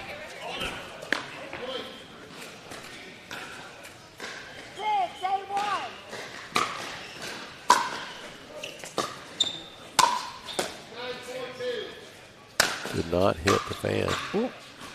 Once again, did not hit the fan.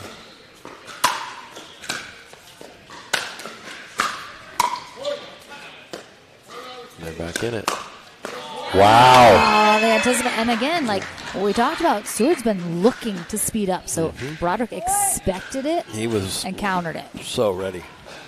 So good, but great defense back there. Just to keep him in the point, right? Same guy. Often happens after a great point. You get a little complacent.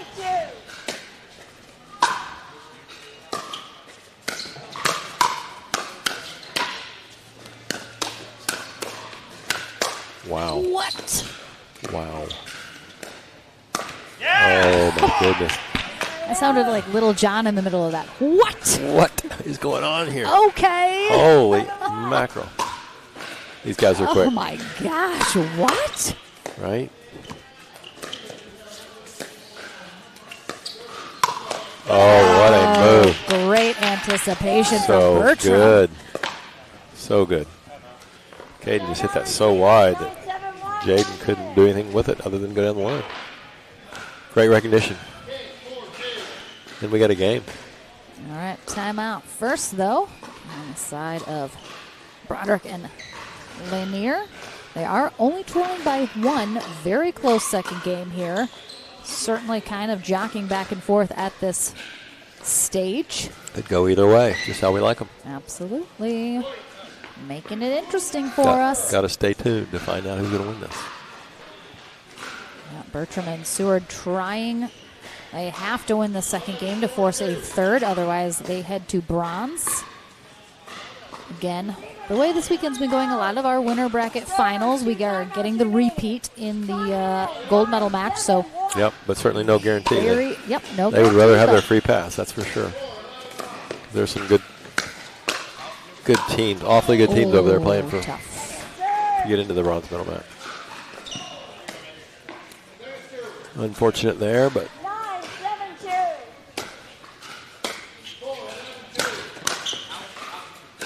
good eye.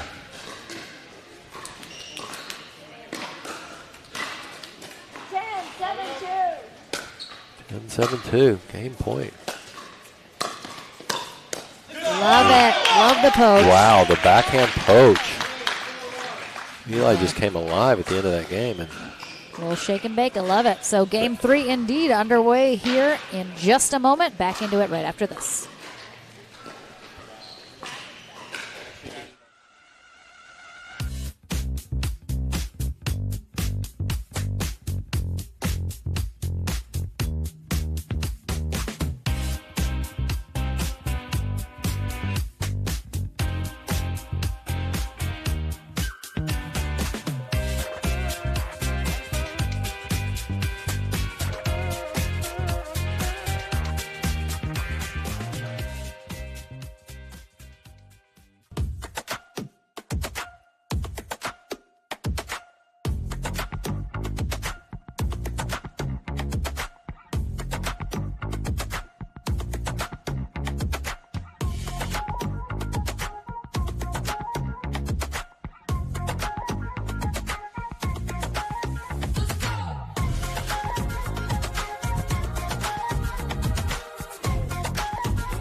My crypto's down. No coiner. Trust. This'll move. Do their fragging seat. Rose, hit me. I got my ult. That's 472 horsepower and 395 pound-feet of torque. Well, what's up with this team sheet? Inverted fullback and a false 9? The limited slip diff lets you hammer the throttle. You don't get it, so you go all in. Poggers. Stick it in the onion bag. The Lexus IS, all in on the sports sedan. Back into the action here at the APP Next Gen Kansas City. Final Next Gen stop of 2022.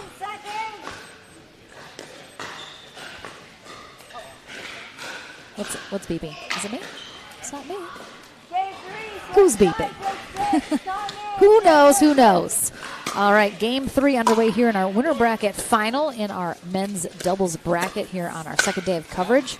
We have Caden Seward and Eli Bertram on the near end. 1-0-2. On the far end, Spencer Lanier and Jaden Broderick. They'll switch ends at 6 here in game 3. I think that fooled them. They weren't sure who hit the ball. I'm not sure either. I'm not either. 0-1-1.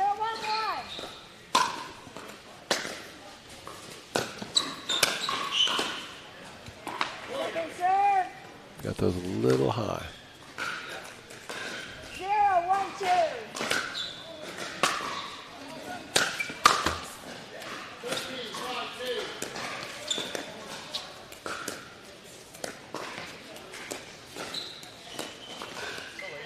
Side out. Caden a little frustrated with himself. He usually makes that ball.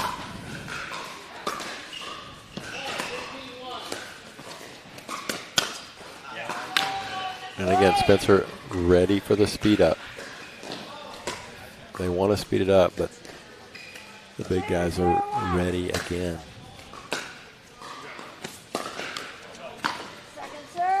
A lot of spin on that return. Jumped into Jaden's paddle.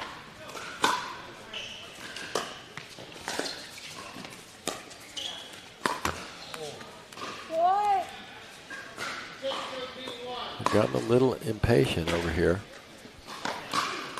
Slowing it down was working for him the last game. Let's see if they can get back to that.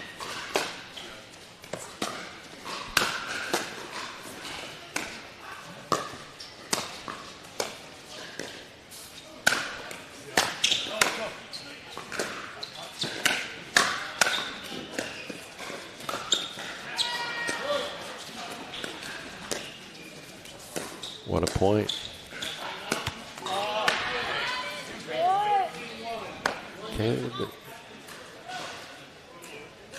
Katie a little impatient starting off this game. Let's see if they can get settled down, get back in it.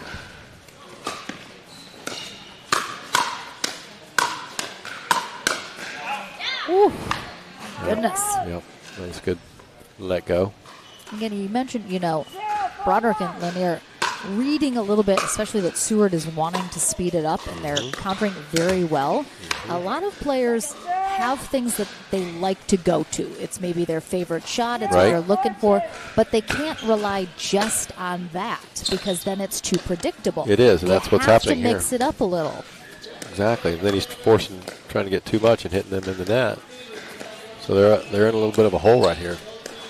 We'll see if they can dig out. That was an interesting shot.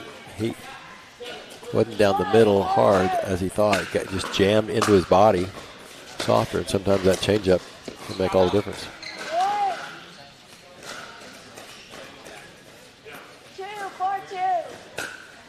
Here they come.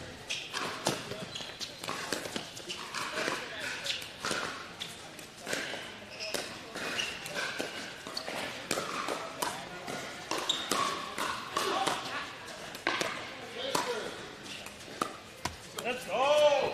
3 points in a row. Little momentum swing. As we know, it's a game of momentum, Lauren. Absolutely. If you're Lanier and Broderick, would you suggest that they try and keep the ball away from Caden a little bit more than they are now and try and force Eli to kind of play at a high level? Because obviously Seward is very dangerous. He is very dangerous. He does miss more, though, too. So it's an interesting question. There's two ways you can play it. You can actually play more to him and keep him from being so aggressive, especially into his backhand where he's got that two-hand roll, but he also hits a lot in the tape. Or you can try to make Eli beat you because he's not quite as dangerous and make Caden go get the ball like he's done. So I'd kind of just wait and see how it plays out and maybe do it a little change of strategy from time to time. Sometimes go away from him and sometimes go back to him to try to neutralize him on the backhand side.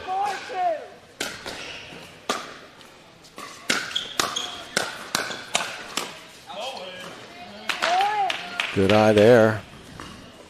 Right now, Caden's starting to feel it, so I would either really slow it down to his backhand or go to Eli a little bit more. That's super out. Right? They have to learn how to let these go. Yeah, they do. I can't tell you the number of out balls that are getting played in these matches. That's a big difference, right, between the next gen and the pros.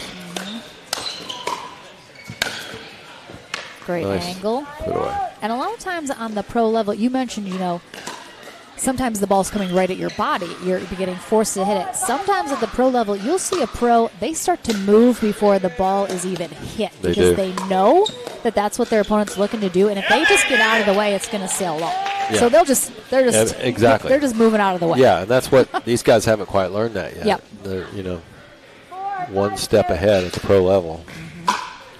So it's hard to hit them because they're moving target.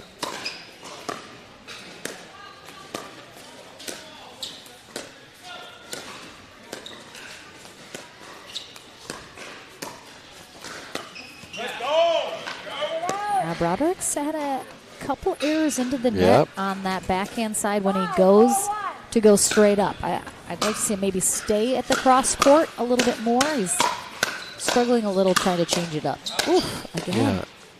But again, and that's really the only way to beat them, is get it at their feet. Oh. That was being too quick for his own good, right?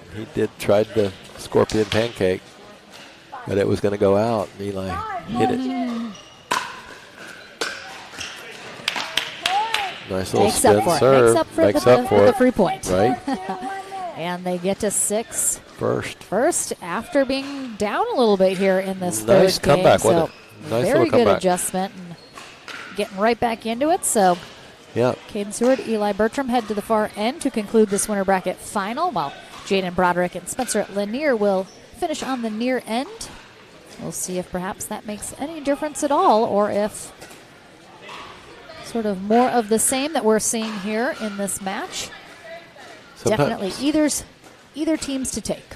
Yeah. Sometimes one side, like we talked about yesterday, can be, for whatever reason, a little easier to play from. So we'll see if it's side or if it's going to be a winning strategy that one of these guys pulls out.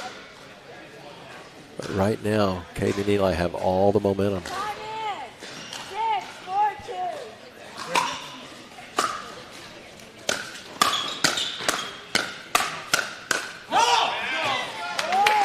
So what I'm seeing, Lauren, is Caden is just feeling it. He's seeing the ball really well. Every hard ball he's got an answer for. I would not hit it hard to Caden at all. He's just on his game right now. They got us, and that was smart. They softened it up, make him try to be soft. And that was a nice illustration of that right there.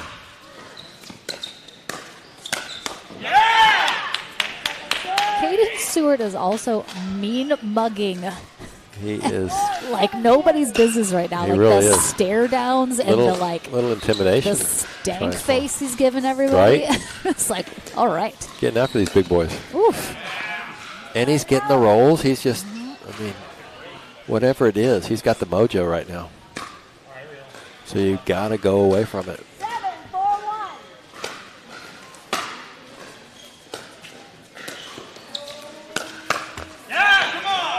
Another one there. It's going out, but Jaden couldn't lay off of it. Right at him.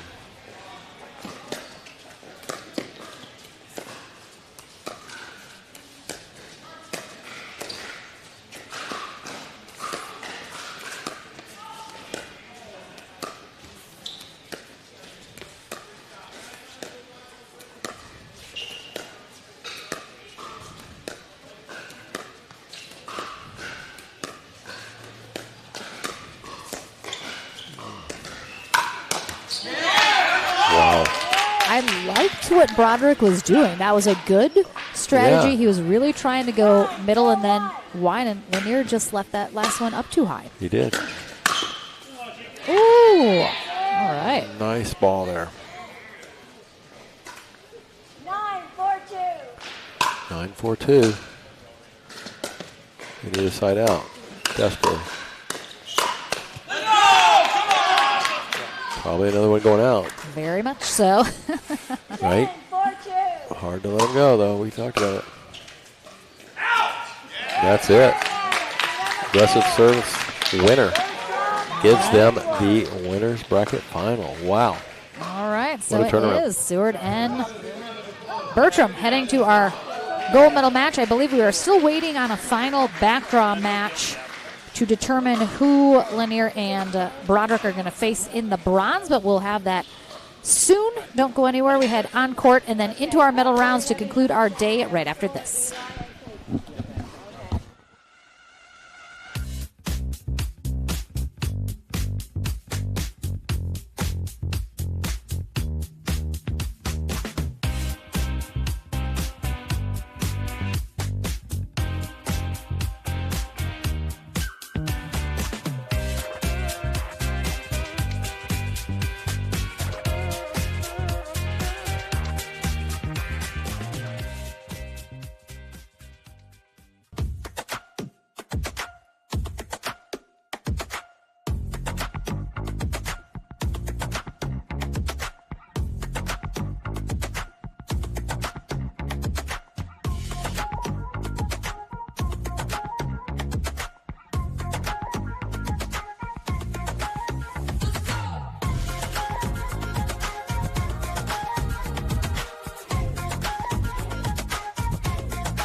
My crypto's down. No coiner. Trust. This'll move.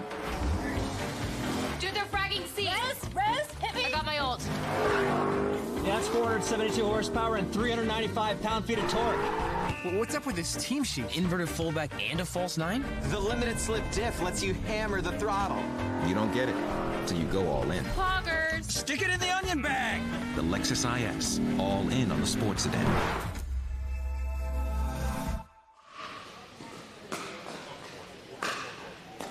They are heading to gold here today in our men's doubles. So new partnership here. What did you guys talk about before you came into today that was going to be sort of who's doing what's going to be the strategy between the two of you? I know he's a super aggressive player, and so am I, but I just let him take over the court, play a Colin Johns role, and just let him take over. I mean, I like it. I mean, he's got lightning hands. That's the only reason he can do that. That's why we made it through that one barely. I mean, so in game one, you guys dropped that first game. What did you guys talk about going into the second one that was an adjustment that needed to be made? Well, the only thing we could do is be more aggressive. The dink game, we had to focus on us not speeding up certain balls and making smarter decisions for the round, and then me getting really mad. You got to do what you got to do. I mean, very well could face them again in the gold medal match. Could be someone else. But if you do face them again, do you feel like now you have a good handle on what worked in that match that you can implement in that gold? Yeah, we definitely have to play slower and speed up better balls, like he said, and just play smart against them. All right, well, congratulations. We'll see you in that gold medal match in just a couple of matches to conclude our day. So congratulations. And don't go anywhere. We'll have a bit of a longer break as we're waiting to see who is coming up from that backdraw into our bronze medal match. So don't go anywhere. Back here at Kansas City Next Gen right after this.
dark, you know, but then they started getting closer and closer, and that's when I saw it. This was no bear. It was like a bear squatch. And that's over now. What? Dad, what's a bear squatch? It's a cross between a bear and a sass. It's made up. With capability comes responsibility. The legendary Lexus GX. With Apple CarPlay support. He's usually sleeping. He'll never sleep again.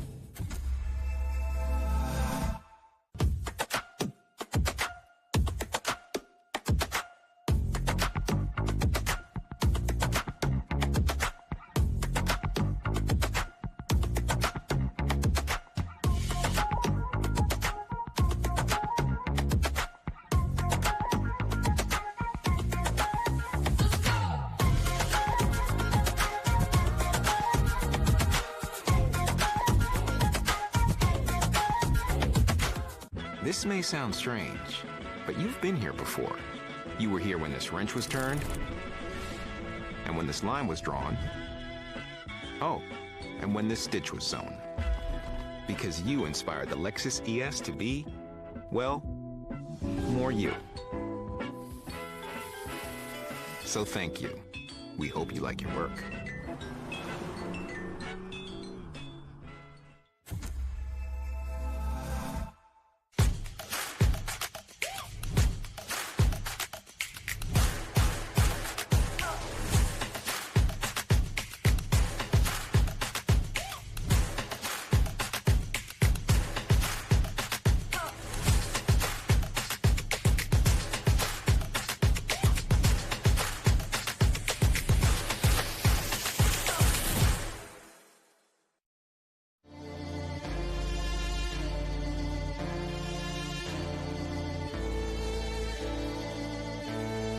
There's only one way now, just one way out.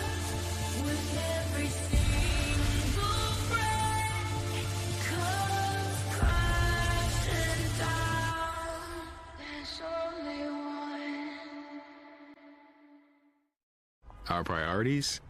They've changed. Hey Lexus, play my music. It's not just about getting ahead, or the constant grind. It's about knowing what you want Watch for traffic. and focusing on what matters. Welcome to the next level. This is the Lexus NX. With intuitive tech and our most advanced safety system ever.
Welcome back, everyone, to our bronze medal match here in men's doubles. This is a rematch of a semi-final match that we saw earlier in the day. We have Spencer Lanier and Jaden Broderick on the far end, who we just saw get knocked down into this bronze medal match in the winter bracket final, and they take on Garrett Whitehead and Anthony, a.k.a. Toner Gonzalez. So again, a rematch of the semis. Earlier in the day, it was Broderick and Lanier that came out on top. However, Garrett Whitehead and Toner Gonzalez were in control in that match and had certainly a few opportunities to close it out. So it'll be very interesting to see this rematch. Could definitely go either way, but I know Whitehead and Gonzalez are looking to rectify the loss that they had earlier. Second server.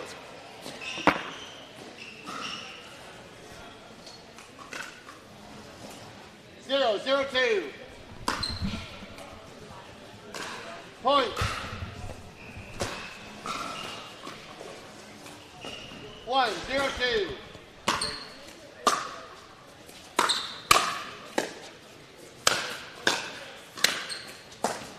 Oh, a couple really good gets there from Gonzalez in the backcourt, but it sounded like a bit of a miss-hit on that final shot. 0-1-1.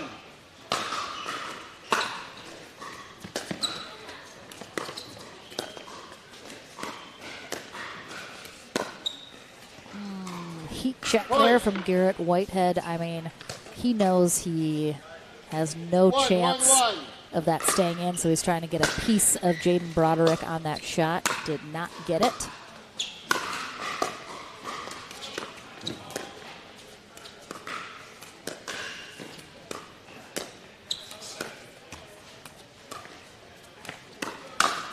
Oh, Broderick. That middle lane closed for business here on this speed up from Whitehead, just sitting on that ready and waiting.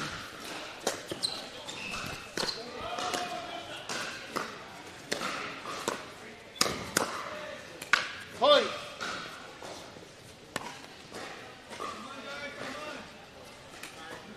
3-1-1.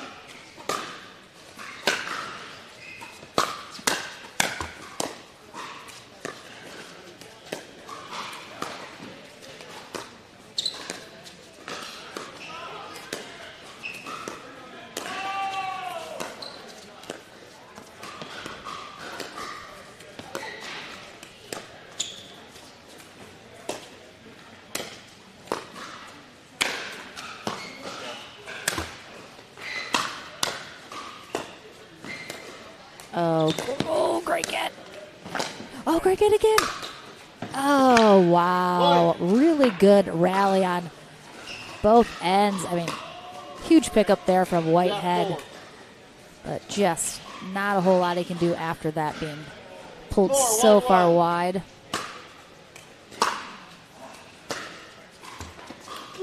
Oh, just unlucky. Whitehead did not expect that to come over right on the top, slows it down, and then a bit of a backspin on that ball, took it even farther away. So we're going to have a timeout here from Whitehead and Gonzalez as they are now trailing 5-1 here in game one of this bronze medal match. Looking to this time come out on top against Lanier and Broderick. Were not able to do it in the semis. That match did go to 3 games. Whitehead and Gonzalez won game 1 11-1 and then just couldn't get it done in games 2 and 3 as Lanier and Broderick just made some really good adjustments. Got right back into it, came out on top. So see if Whitehead and Gonzalez able to make some adjustments based on how that match played out. Try and have a better result here. Looks like Whitehead moving a little gingerly. Would have to exert a lot of effort. Nice hands from Gonzalez. Broderick kind of crashing the net here, pushing that as he continues his momentum forward.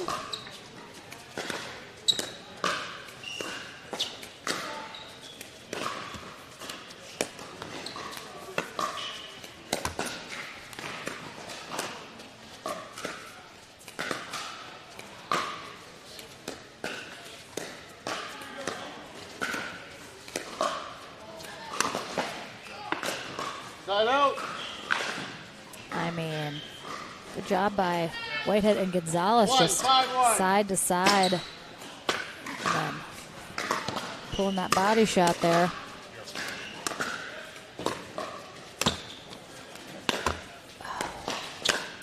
I like that from Gonzalez after Lanier clips the tape on that Ernie. He's a little out of position. Gonzalez looks to go right back at him, which was a good move, but he ends up clipping the tape as well. And an ace there from Garrett Whitehead here on the serve. You can see that snap, and he slices it, I mean, just right into that side barrier. And it is followed up by a return into the net from Lanier. Oh, I thought that might have missed, but oh, too good there from Broderick. Ball just left way too high from Gonzalez. 4-5-2. With Broderick's reach, he is able to get up on top of that.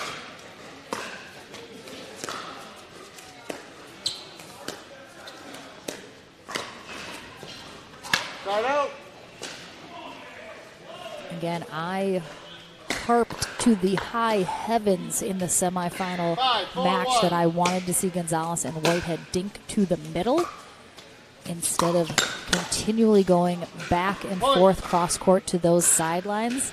And they're continuing to do it here in this matchup. They did not go back and listen to what I was saying, so we'll have to have a chat with them about that later.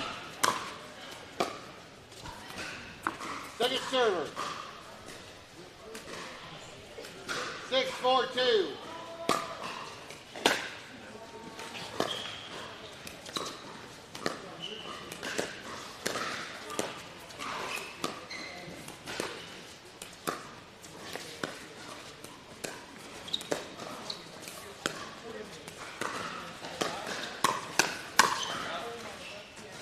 Point.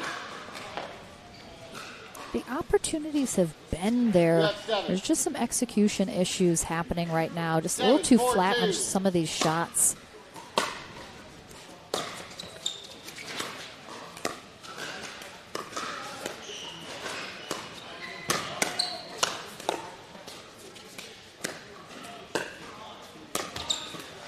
Side out.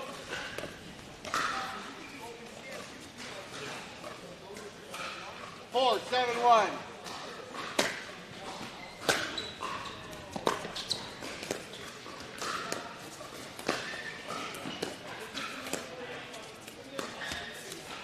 Second server.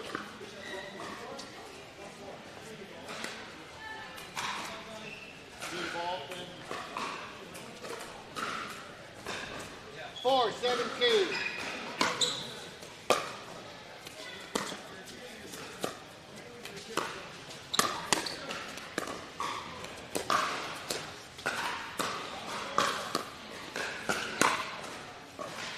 Side out.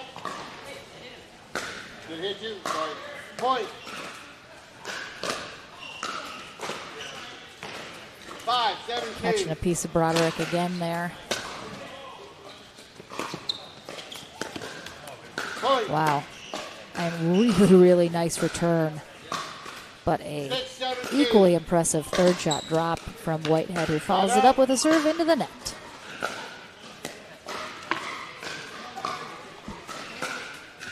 Seven, 6-1.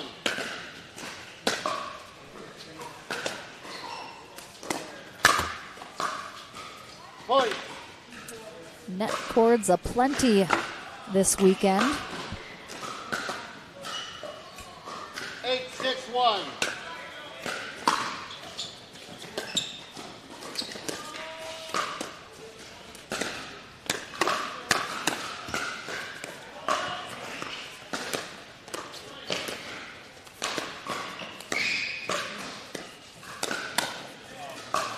Wow, great hands from Garrett Whitehead there.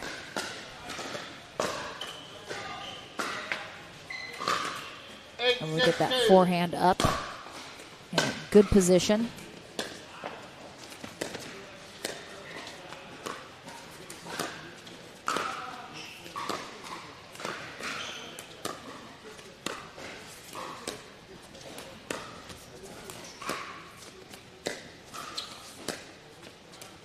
So Lanier and Braun, I mean, much too high on that dink from Lanier, set off that chain of events. But it's been interesting that Lanier and Broderick have been stacking a good amount with those backhands in the middle, and they're going to go right back to it.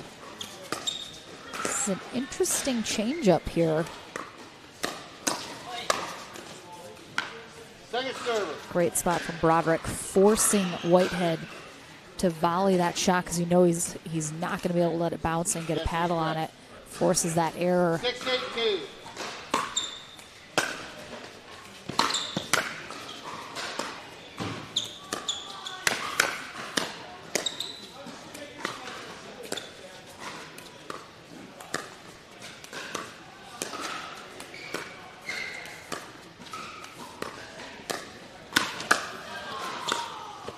Oh, wow. Ooh, good recovery from Lanier. Thought that was not going to be recoverable after that gets back behind it, but good pickup. 8-6-1.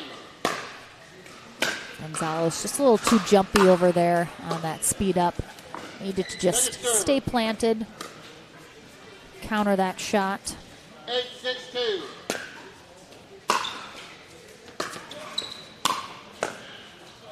Good spot from Whitehead right at the feet. We've talked multiple times about, especially with a very tall player, if you can expose their feet and get that ball down at it, really tough to pick it up.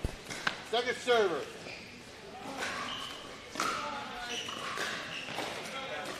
Six, 8-2.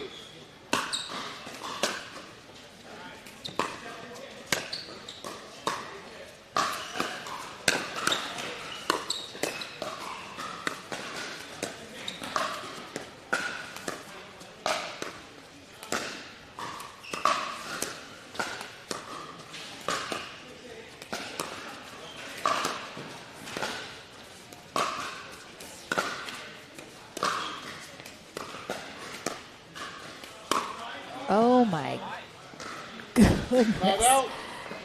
Garrett White has been heat checking quite a few times here. I mean, luckily Broderick got out of the way. That could have been his face.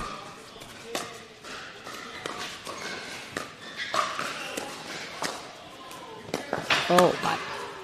Wow, what a shot there from Lanier, just completely pulling Gonzalez off of his feet. Really nice angle.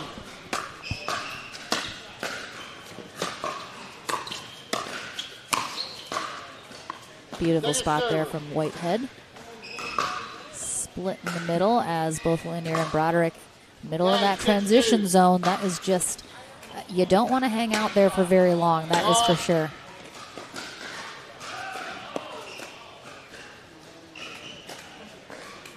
Nine, 6-2.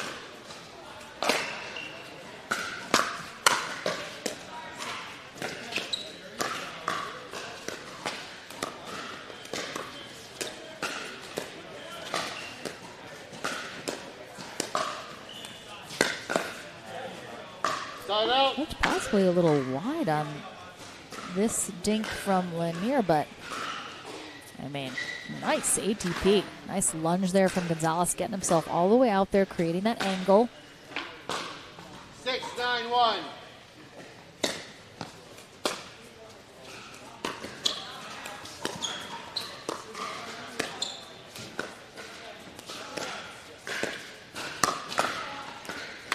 Second serve.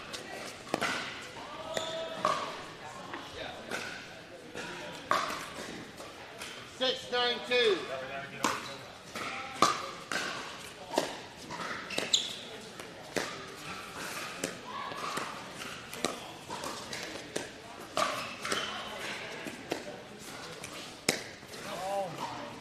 Point. All right, Lanier with a ill-advised heat check shot of his own. 7-9-2.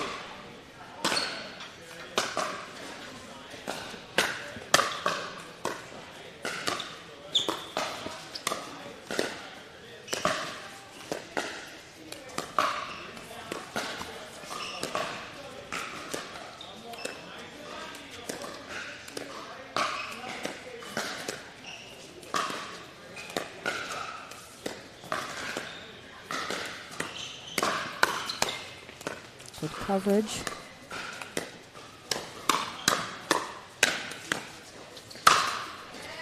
Oh my goodness. Up and over the fence here from Jaden Broderick. Just taking the cover off that ball. Oof.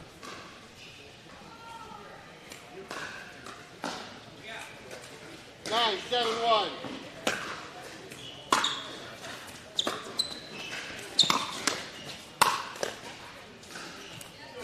Second server. 9-7-2.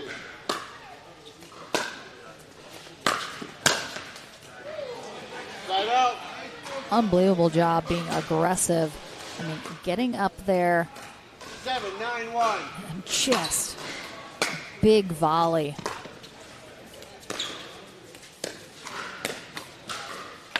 Second server.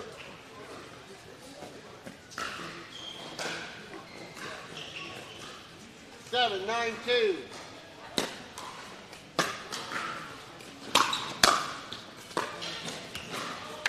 Side out.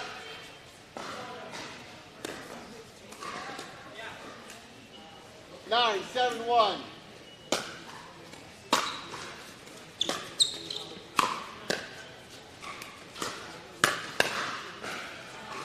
Point.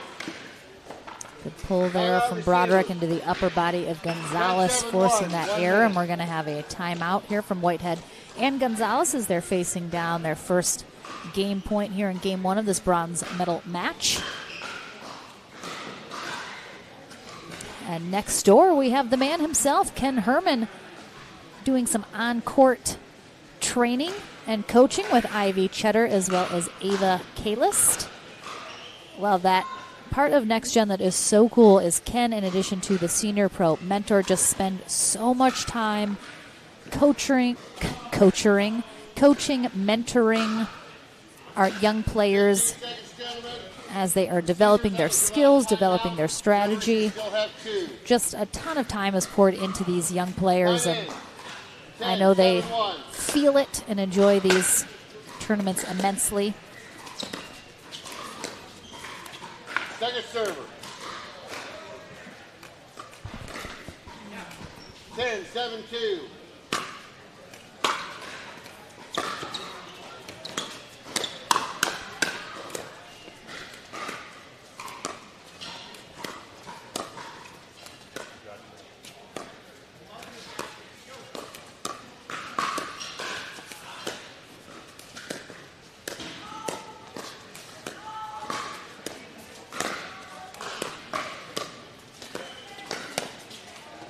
Point and game.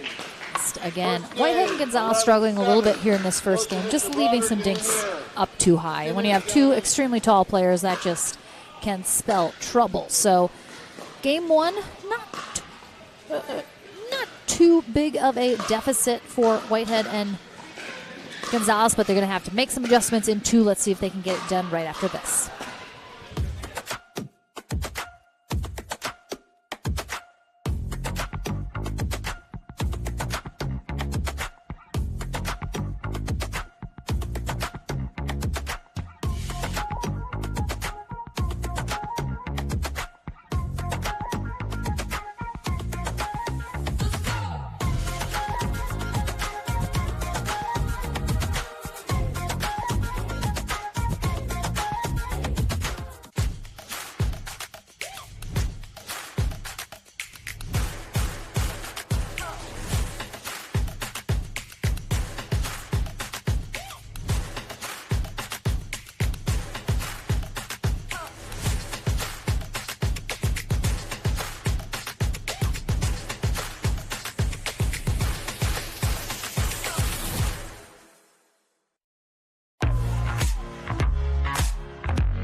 This may sound strange, but you've been here before. You were here when this wrench was turned, and when this line was drawn.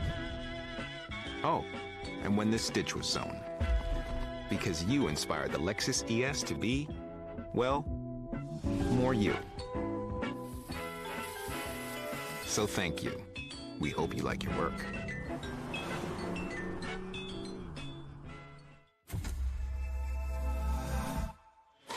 Back into the action here for game two in our bronze medal match.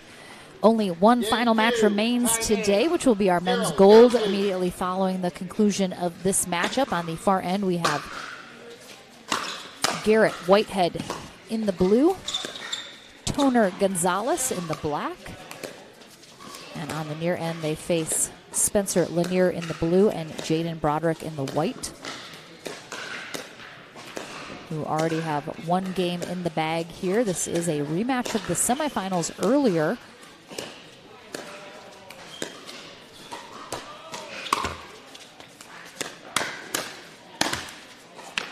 Side out.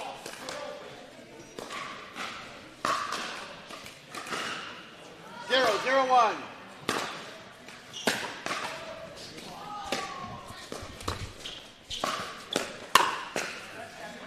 Second server.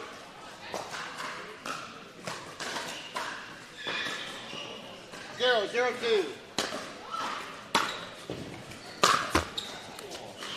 Side out.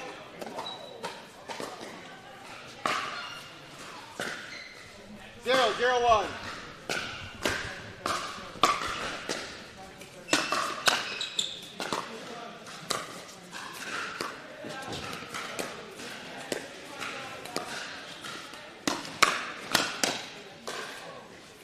Just wide there, off the paddle of Jaden Broderick. 1-0-1.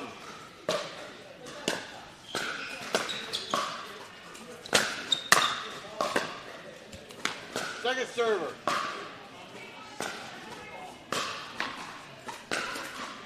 One, 0-2. Side out.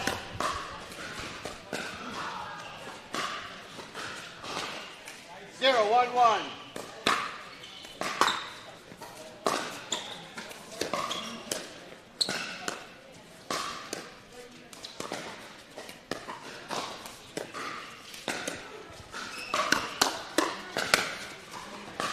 Point.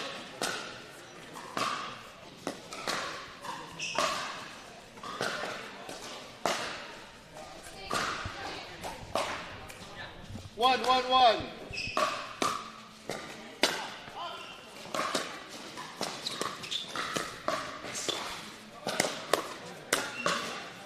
Point.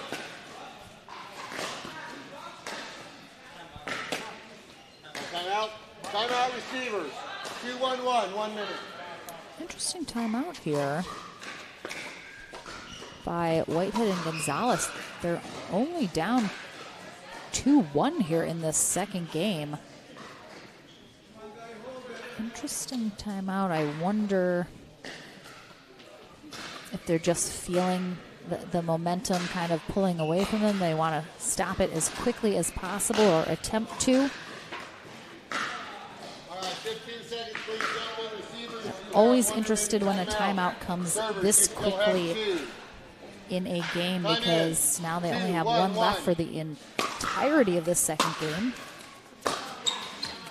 Second server. 2-1-2.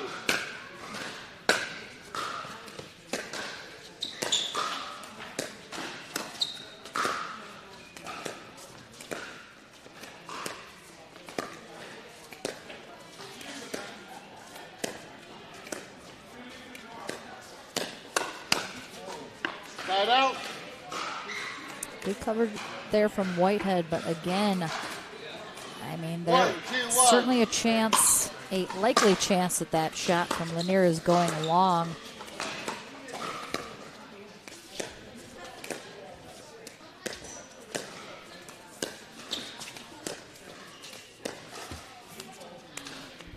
Second server.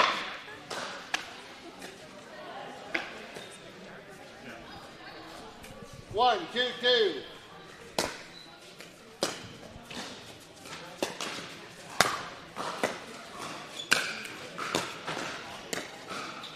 Great pickup there from Gonzalez on a good angled shot there from Lanier. Side out.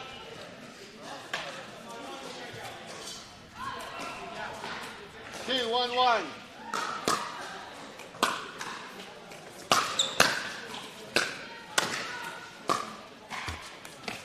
Second server.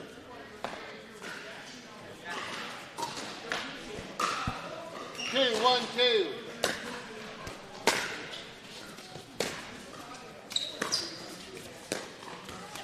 Side out.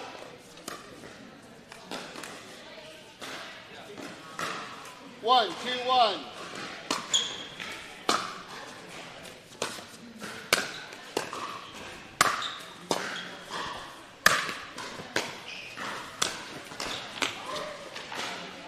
Second server. So Gonzalez takes a tumble. He catches his toe a little bit there in that back corner as he made a move for that really nice shot from Lanier. I think he's all right. Side out. Sorry, come back your way.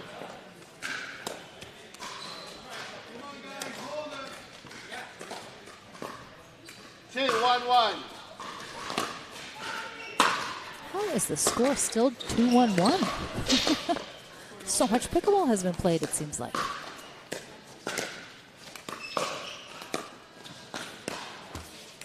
Point.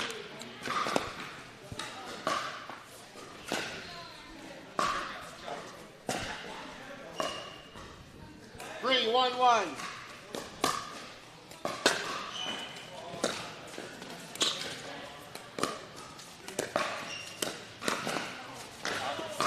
Point. 4-1-1.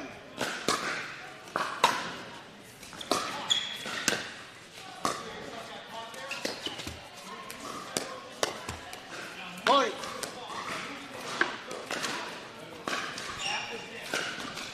5-1-1.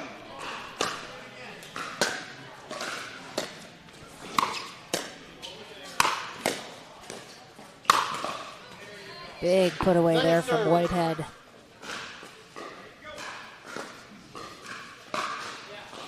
But Broderick and Lanier picking up a little steam here as they are pulling away a little. Looking for that rematch in the gold with Eli Bertram and Caden Seward, who are waiting.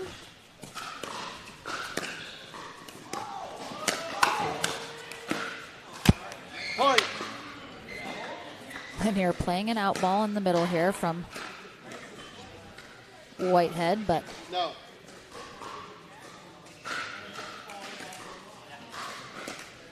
Six, 1, 2.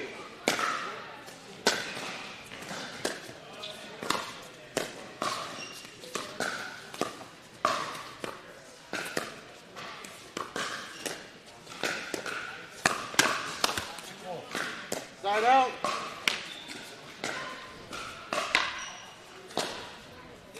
all right, a much-needed side out for Whitehead and Gonzalez. Need to get a little something going themselves here if they want a chance of pushing this to a third game.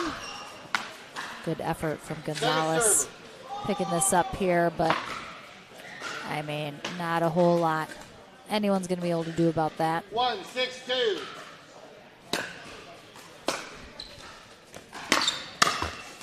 Point.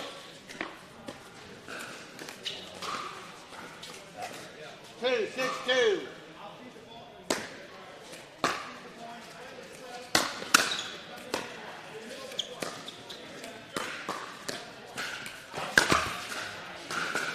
Side out.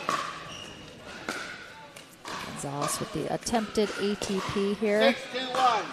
Yeah, just needed to go a little bit more towards that back corner versus the angle that he went to.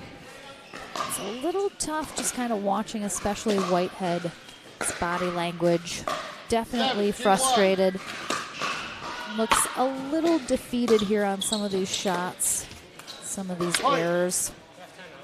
Timeout receivers. And we're going to have our second and final timeout for Whitehead and Gonzalez. Good timeout, definitely showing visible signs of struggle here in this second game, trying to get anything going. And that is what is so tough about pickleball. In the semifinal that we saw, I mean, they just cruised through game one against this same team, and adjustments were made, and now the adjustments have not been 15 seconds. Receivers, that was your last timeout.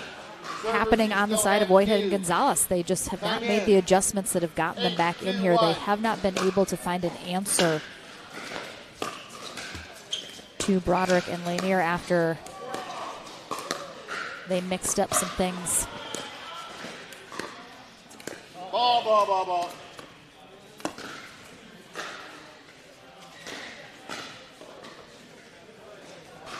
Eight, 2, 1.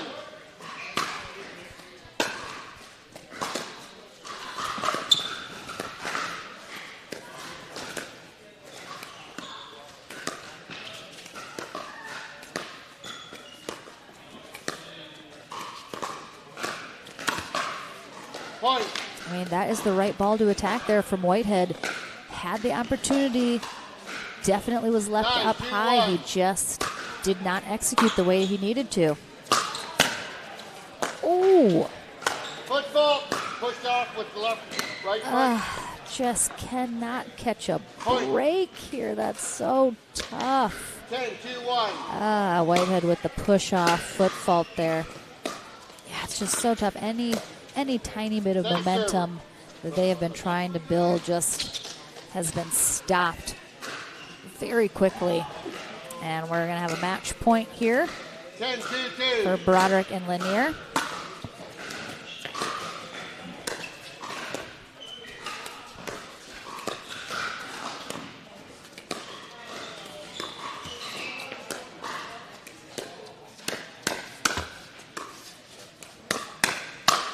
Oh my goodness. Trying to put a hole through Gonzalez there.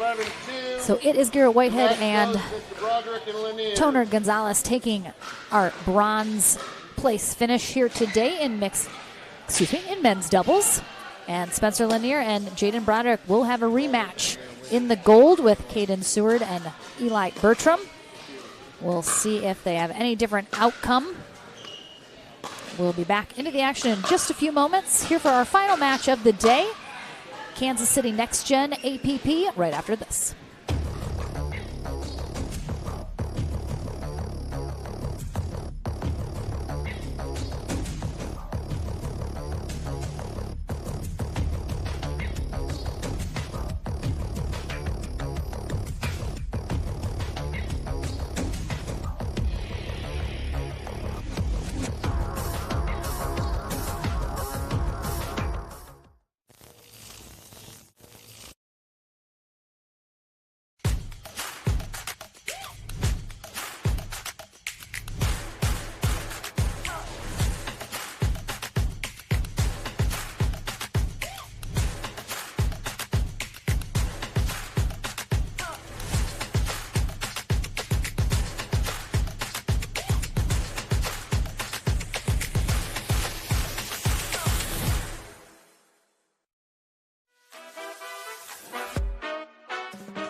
Our priorities, they've changed. Hey Lexus, play my music.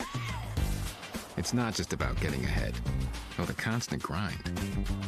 It's about knowing what you want Watch for traffic. and focusing on what matters. Welcome to the next level. This is the Lexus NX with intuitive tech and our most advanced safety system ever.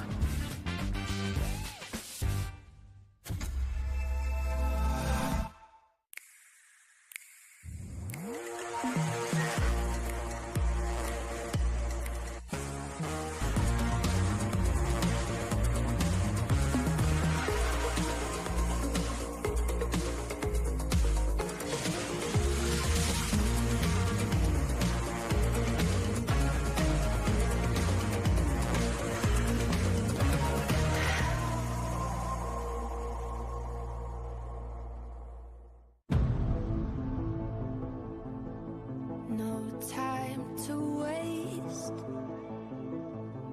under the setting sun into our wildest dream. Follow me into our wildest dreams, our wildest dreams.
My crypto's down. No coiner. Trust. This'll move.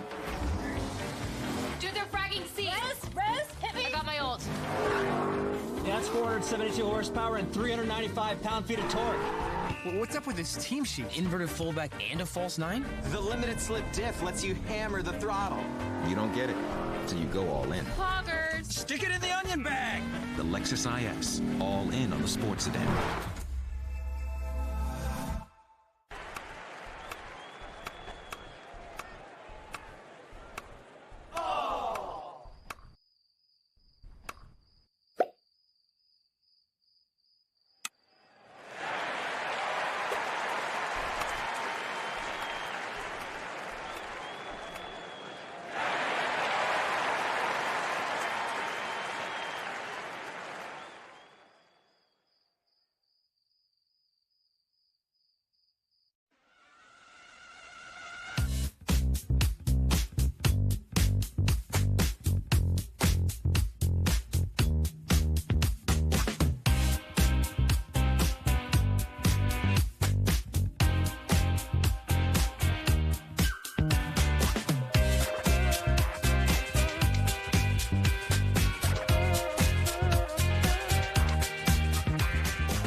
can hear All me. right. You can hear you. I can hear myself. Hear you too. Oh my gosh. The people can hear you. It's a very exciting day. Welcome back, everyone, to our final match of our second day of streaming coverage here at Next Gen Kansas City. Our final one of the year, Ken. I'm sad. It is. I mean, I'm excited for a little bit of a break. The holidays, a little downtime. I'm sure you will have none per usual. Just nonstop phone calls, meetings, driving to venues. I mean, it's craziness. But some downtime? A little downtime for the holidays? Little downtime. It All right. certainly is great getting on court with some of these players and working with them in between their matches on parts of their game. But we've got a great final here. Yes, we do indeed. We have Caden Seward in the turquoise and his partner Eli Bertram on the near end here for game one of our gold medal match. They take on Jaden Broderick in the white and Spencer Lanier in the navy on the far end. This is a rematch of our winner bracket final.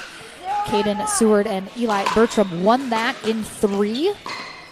So they are in the driver's seat here. They only need to win 2 out of 3 here to take gold. So Spencer Lanier and Jaden Broderick have to win the 2 out of 3 and then a tiebreaker match to 15 if they want that top spot and the points that go with it. So we'll see how this plays out.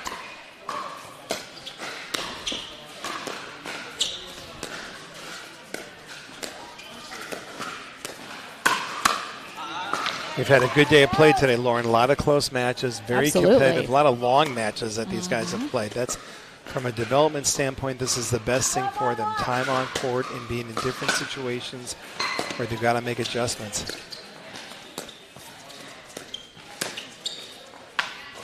Scott Moore and I have been taking some of the players in between matches, working with them, and one of the biggest things we keep telling them is if you get off your line, don't stand 2 feet behind the line. Remember, you've got to move back up on that line. So I've talked to some of these players about that, and I'll be curious to see if they make some adjustments in their game today. Definitely, I have noticed that as well. Generally at the Next Gen, that's one of the things I notice most is players needing to kind of stay on that kitchen line, get back up. If they get pushed back, get right back on there like you said. So definitely good time, good development. A lot of lessons learned to take home and work on. And there's one more thing, Lauren, I've really enjoyed.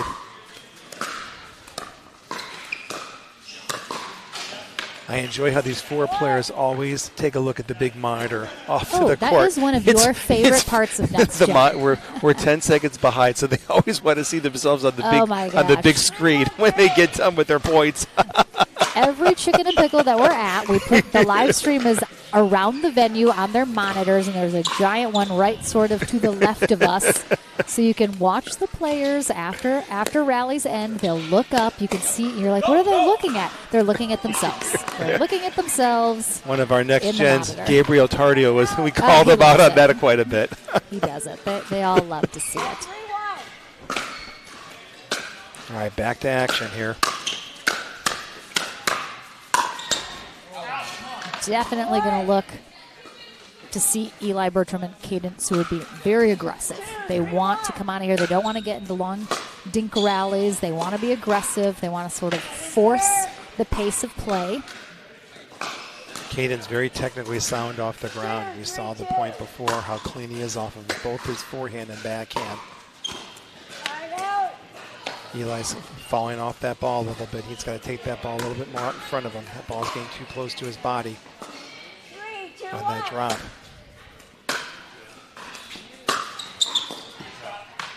Perfect spot right down that sideline. 4, 2, 1.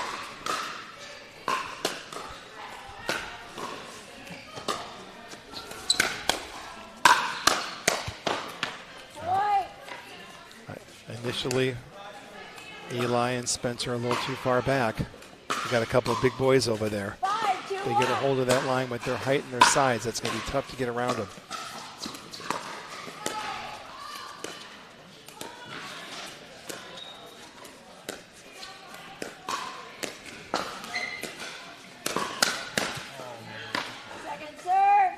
Good anticipation from Seward there. Again, hit that very high, but kept it very low.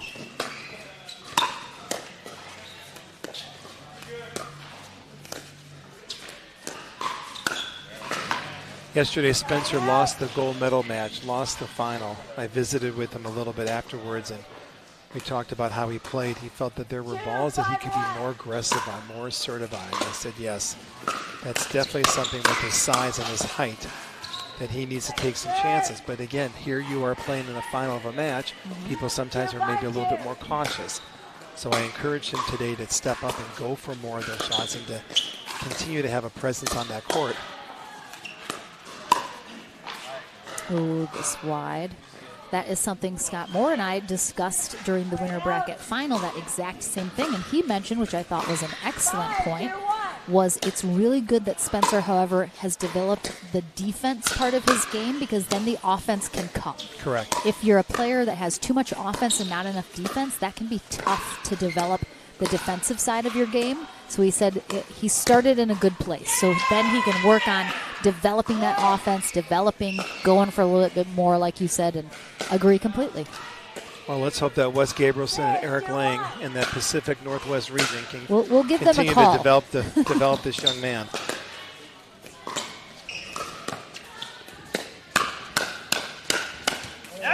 Good ball.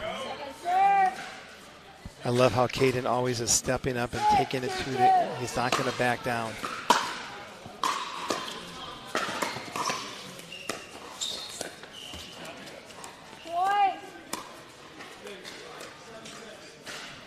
I'd like for some of Eli's returns to have a little bit more purpose to them. They're kind of landing short in the midcourt.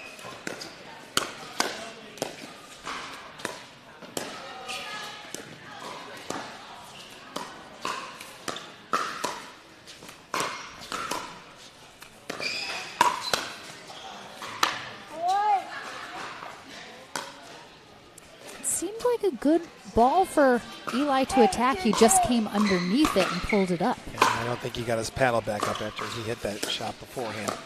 Looks like he got snuffed a little bit.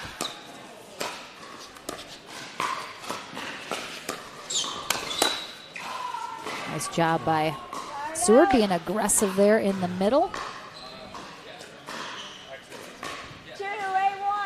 Good lateral movement there as well in the footwork.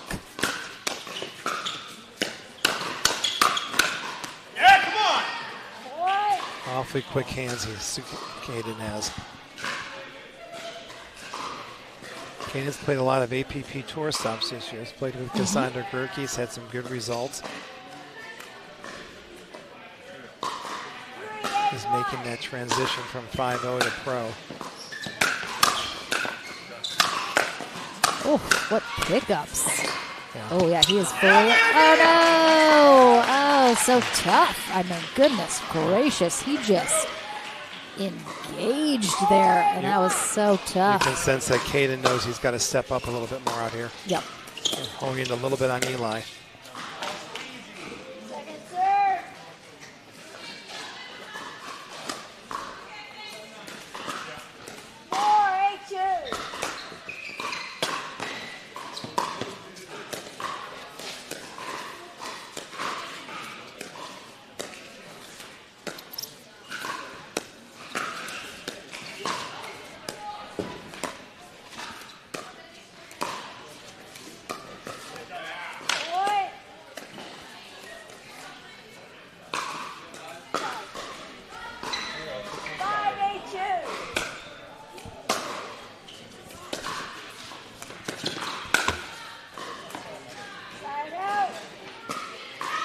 Yeah, we're definitely going to see Seward continue to be aggressive, looking for those poach opportunities.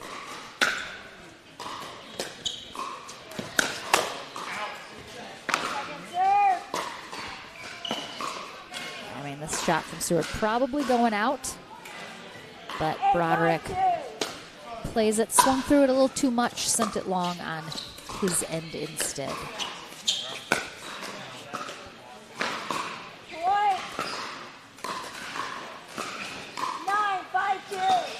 Kind of an awkward match right now. I can't tell if the players are wanting to go hard or go soft. They're just trying to figure it out a little bit. Yeah, not a real rhythm has been found on either end of the court for sure. There has not been a rhythm yet. I agree.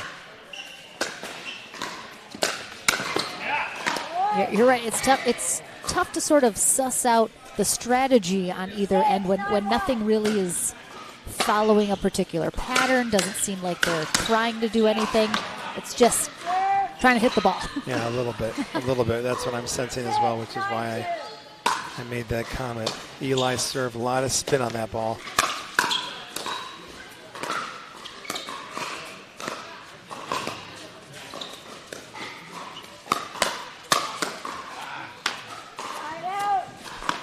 Good attack by Jaden there. 9-6-1.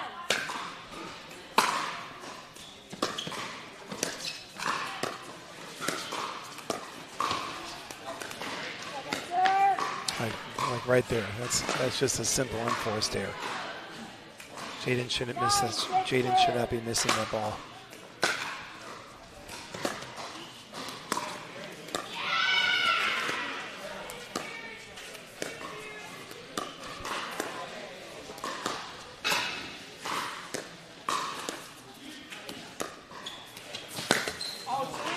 Well, they've taken him out 3 times now. He's pulled him out wide. That obviously is a pattern Jaden's trying to do against Spencer. That was a tough ATP attempt.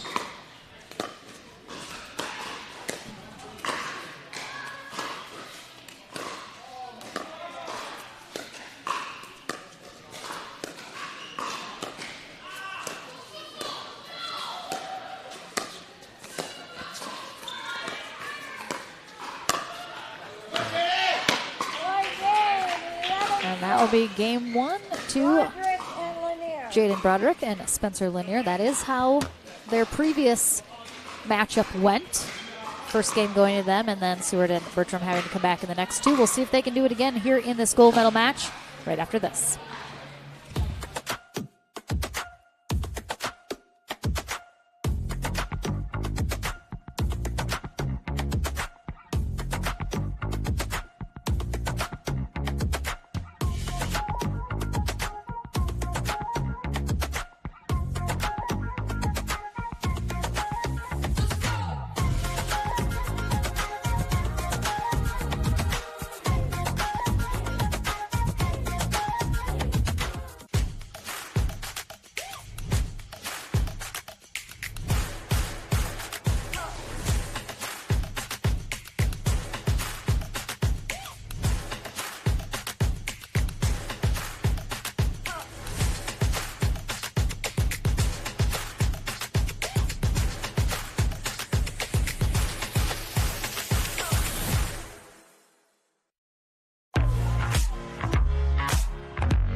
This may sound strange, but you've been here before.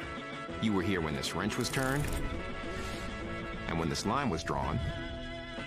Oh, and when this stitch was sewn. Because you inspired the Lexus ES to be, well, more you.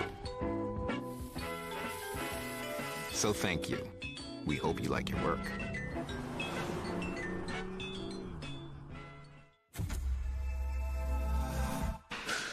Welcome back, everyone, to Game 2 here in our final match of the day here at APP Next Gen Kansas City, our final Next Gen stop of the year. Chris Galan, our referee, getting our players ready to get going. We have Caden Seward and Eli Bertram on the far end for the second game, taking on Spencer Lanier and Jaden Broderick. Lanier and Broderick taking game 1. They will have to win the 2 out of 3 portion and a tiebreaker match to 15 if they want gold. So we'll see if Bertram and Seward have an adjustment that they're going to make here in this second game. If you are coaching Seward and Bertram, did you notice anything at all in that first game that maybe could be an adjustment that would be beneficial to them here? Yeah, a couple of things. First off, I think Eli's got to definitely return better. He's got to return better, get more depth on that ball, and he's got to hold on to his line. He was a little bit too far back several times during that first game. So I think that would be a concern there. If Kanan's going to be the aggressive one on the court, he's just got to keep doing a great job of keeping the ball low and trying to set up the point. So like I made the comment, I don't know what they were doing over there. Kanan stepped up middle part of the game, started becoming aggressive, and it was just kind of, what was their vision? What was their plan? Do you find that the younger generation of players that isn't quite as experienced at the high-level tournament play, do you feel like they are a little more sort of all over the place in terms of having a cohesive strategy that we generally see, at that pro level?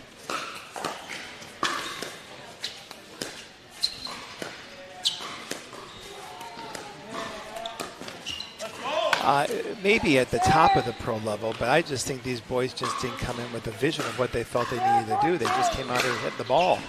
These guys know what to be able to do. Eli knows to get up on that line. They just got to have a purpose and,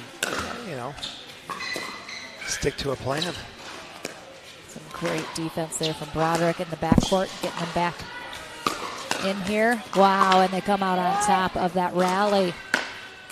Great job staying in that. 1-4-2.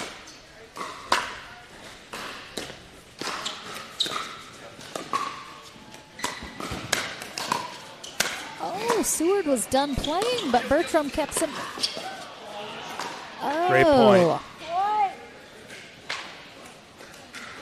Never like to see that. I have mentioned this so many times, Ken, broadcasting.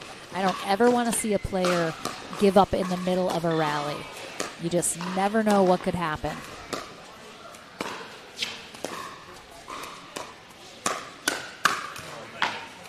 It's good ball by Kaden there. Jaden was flat-footed. 4-2-1.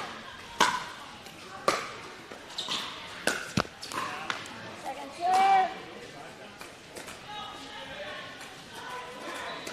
4-2-2.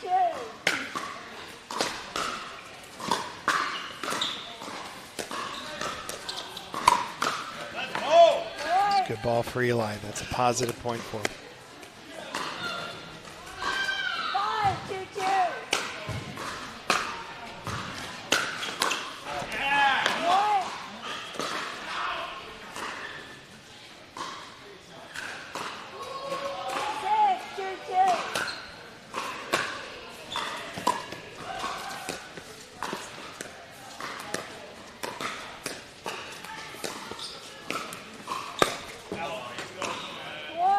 Good hands by Kanan. A lot of backspin on that dink he just did there. Ball slipped away from Jaden.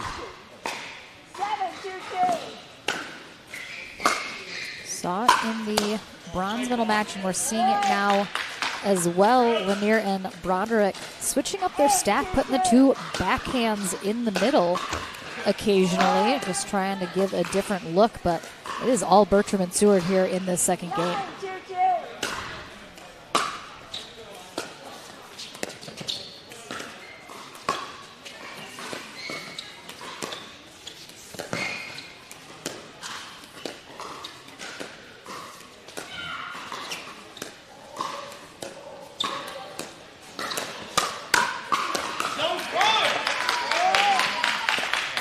Just looked like Lanier just wasn't quite ready for that final shot. 10-2-2. And a game point quickly here for Bertram and Seward.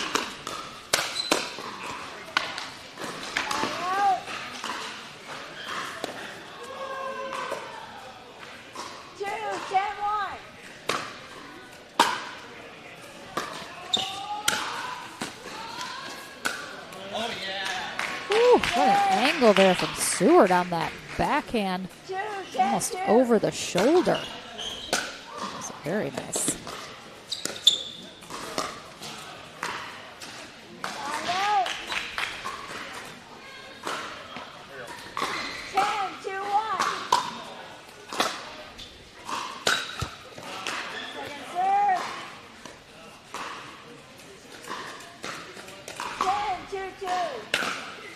Point.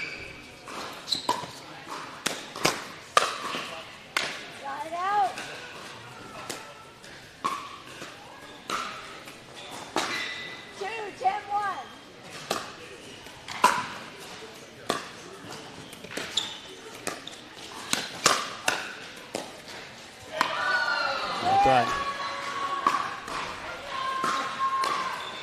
2-10-2.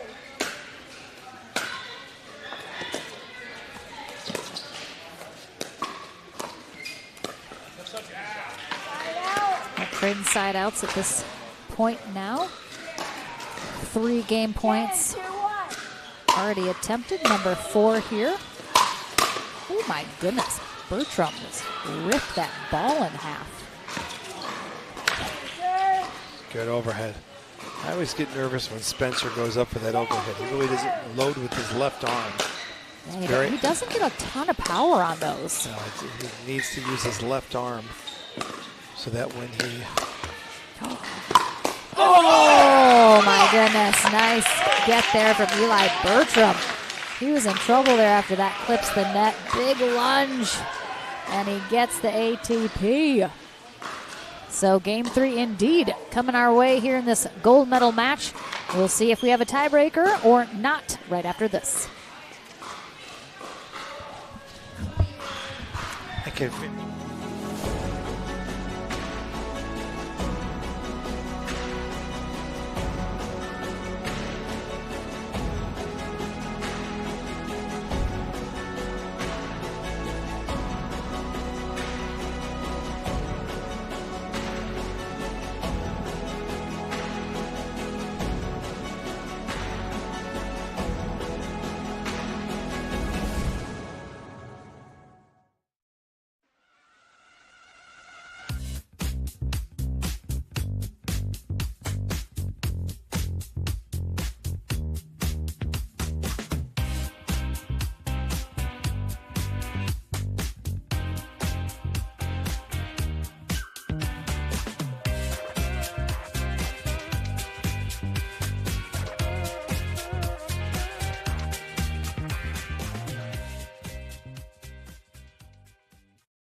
Welcome back, everyone, for the third and possible final game of our day here in the gold medal match in men's doubles. Eli Bertram and Caden Seward on the near end.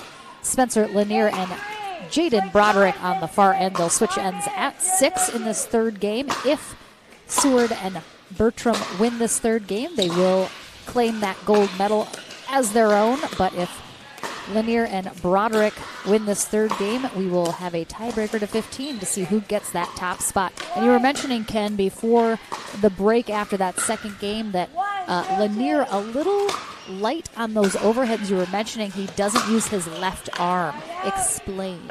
So biomechanically, you got to keep your left arm up to the height of the ball.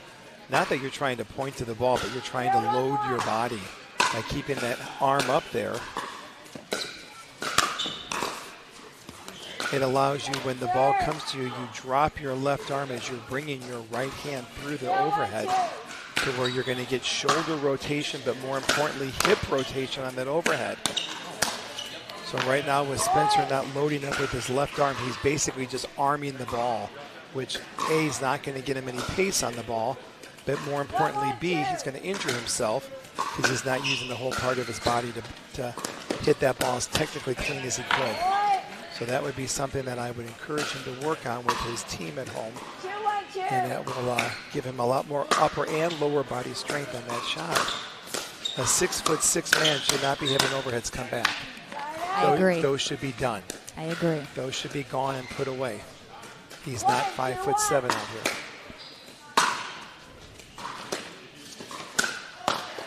Last thing, too, is there's a lot of shorter or smaller players that just crush their overheads because it is the mechanics. Their technique is solid. Spencer's got to work on that some.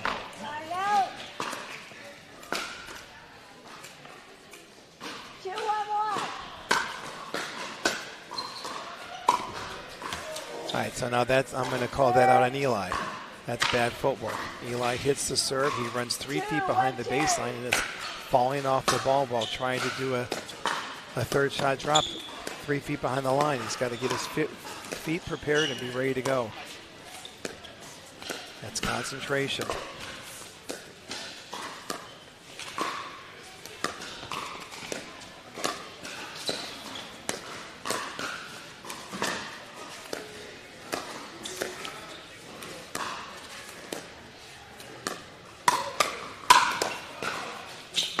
Unbelievable pickup there from Lanier. That should have been done.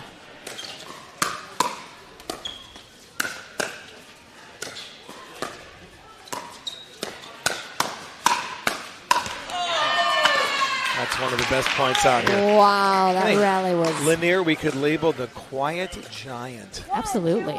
So soft with those hands. The gentle giant. The gentle giant.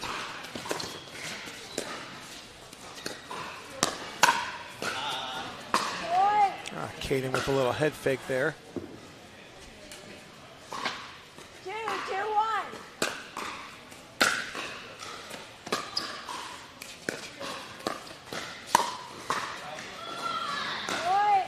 And this is where the airs come in. Yeah, that ball was left up really high, and then Eli sliced it instead of just kind of putting some pace on it. Just an interesting choice. Ooh. Nice. 3,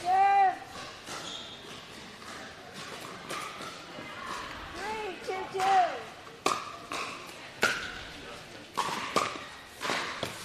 Good drop by Jaden.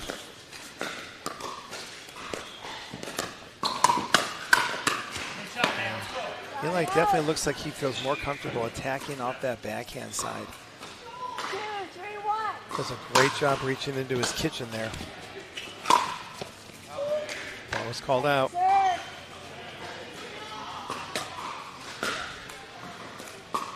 2, 3, 2.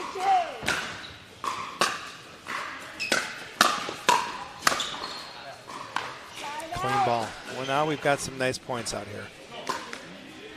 Seems as if both teams have got a little more focus with what they're trying to achieve. It's a short return.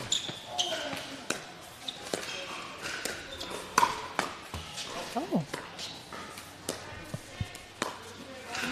Excuse me. Jaden got caught again with that paddle not up. He was lucky. Must be the Irish in him. 4, 2, 1.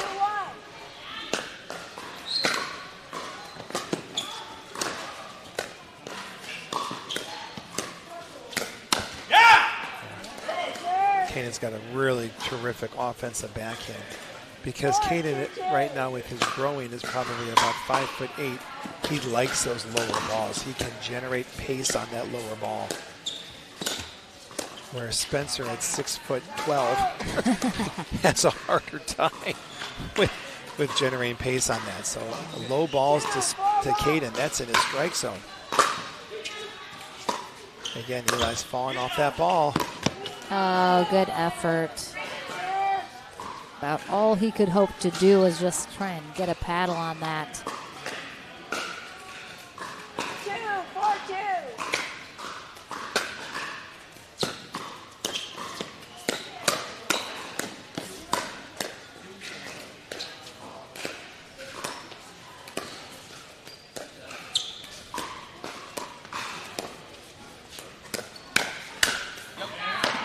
Well done. Again, all 4 players. Caden's the only one who's up on that line. 3, 4, 2. Side out.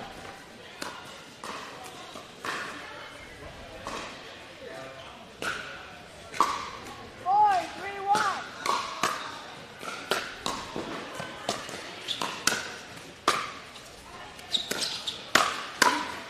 Yeah, big shot. Serve.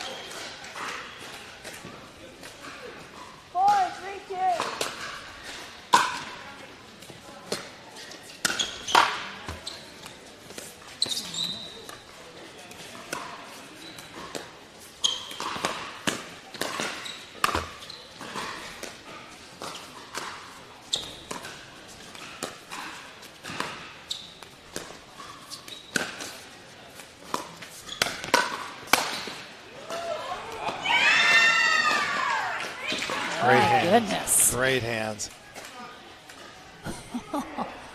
I mean, such a great job by Spencer there. And that Ernie just getting around that kitchen and then taking that next one off court. But Bertram and Seward hold him off from getting that 6th point to trigger the end change. Only trailing by 2.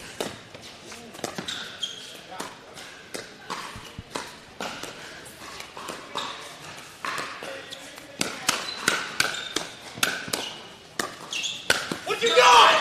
Come on!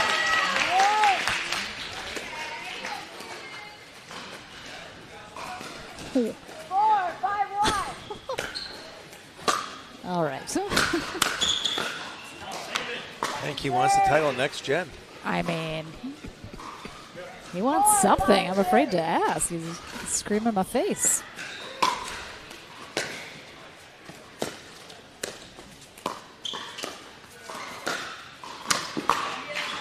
And this is all good. It's good that these 4 young men are getting competitive out here, and this is what this is about. 5-4-1. All right. 1-point game.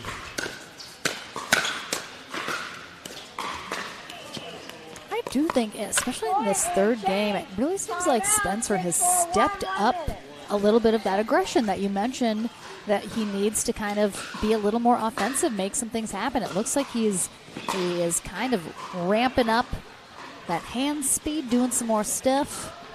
And we're almost done here, but I'm sad to leave Kansas City, but I'm not sad to leave the cold, Ken, because we're going to Mesa in 2 weeks for our final stop of the APP 2022 season, and then we kick off after about a little over a 5 month weeks. break 5 weeks. in Punta Gorda, which is open for registration now, and then immediately after we're in Boca for our season-ending Masters tournament. So always a good time there. And then, oh, look at that, Florida again. And then back here in Missouri at St. Louis, that beautiful facility that we were at last year. Missouri Pickleball Club. Excited to be back. So we're getting ramped up. No rest for the pickleball people. All of those events are very exciting for us. We will be going to Daytona Beach. Yeah, Pictona.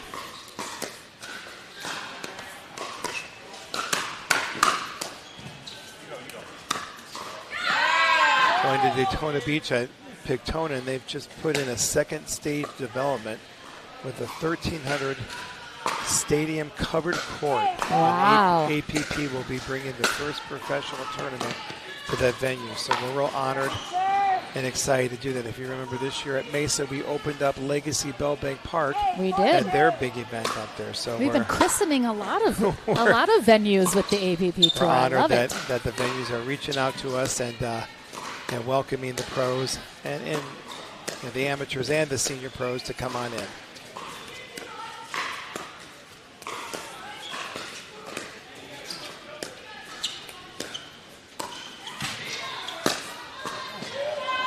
Caught it. What? I thought that was a ambitious ATP here, and he got it right in that back corner. Unbelievable. He has had some phenomenal ATPs.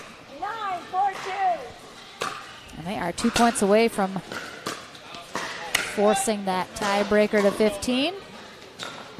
Yeah, that definitely looked close. Let's see what Chris says. Chris agrees the ball was called out. It is super tough from this angle, being behind the baseline. Very close. 10-4-2. Match point here.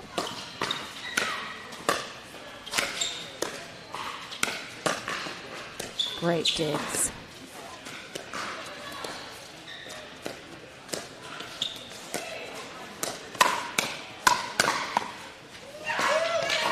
All right, a tiebreaker to 15 is coming our way here as a single dip has happened, but the double dip still left to go. So we'll take a short break. I don't think our players will need quite the entire 10 minutes that they are allotted, but we'll be back in just a few moments for the conclusion of our day in this gold medal match.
design, intelligent technology, courageous performance. Discover a new world of possibilities with a bold new take on the Lexus RX. Never lose your edge. We are launching Selkirk TV, which brings the best pickleball content to your smartphone, tablet, and big screen TV.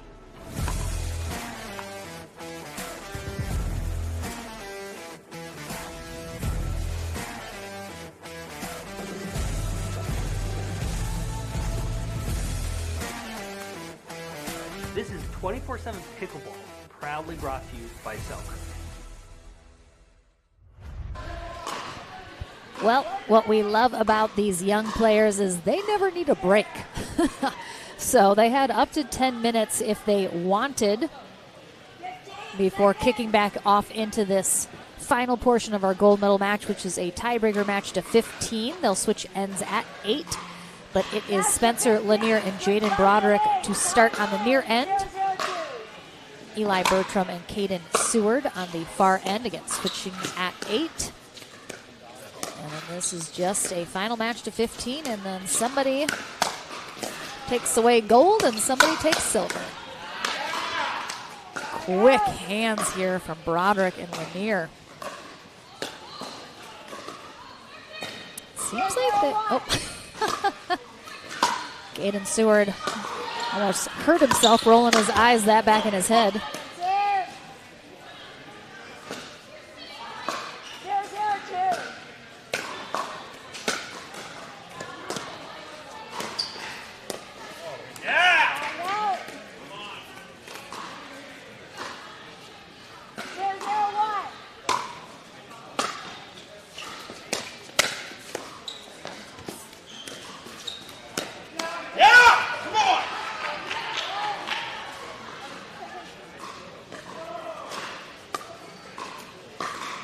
Caden Seward starting the yelling and the stare downs early here in this match to 15.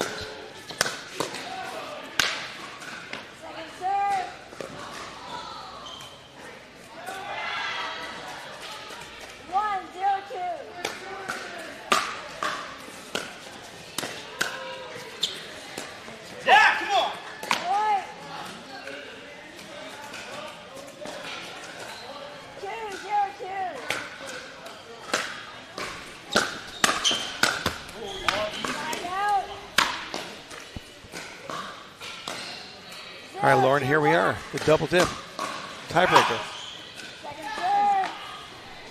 I'm watching the camera over there. Somebody's shaking on it or stepping on something. Mitch is on it. There's an earthquake. I am giving a talk after this match and went over to make sure my court was all set for my talk, and these guys still like a 1 minute break. Nope, they're just right back into it. You were unprepared, Kat. Remember, they're very young. All right, game up to 15. Let's see if there's any adjustments that are going to be made out here. Great hands by Caden.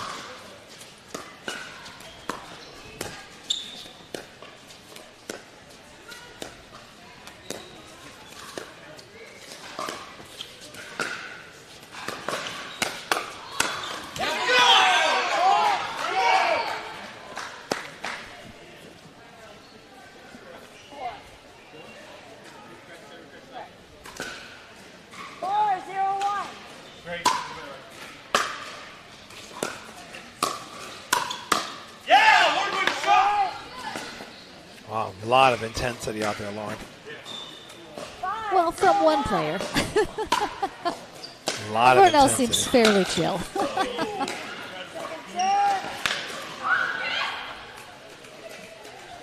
Pretty sure someone really wants to win.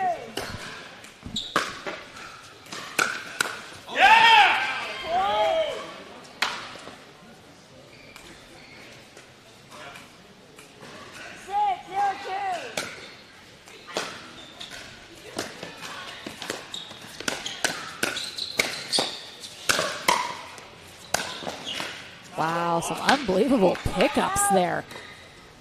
The gentle giant is starting to awake. I mean, it's turned into the Jolly Green Giant or Jack and the Beanstalk. What was that giant's name? I'm not sure. There's a lot of giants in stories. Just overcooked it. 1-6-1.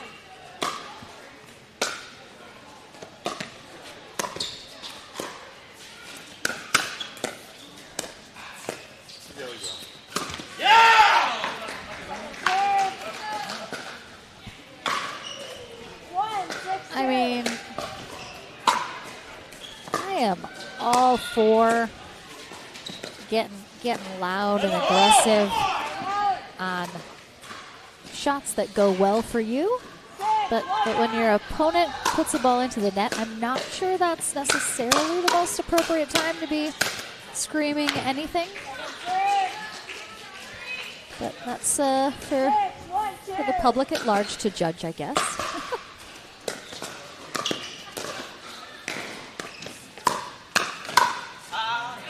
Almost right.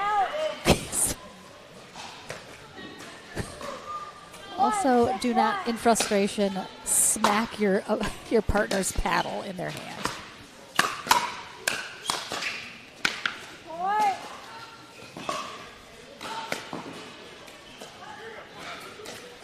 All right, 2-6.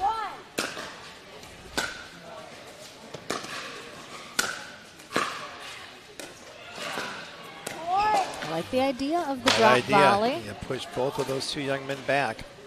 Right idea. They've cut the lead in half, Lauren.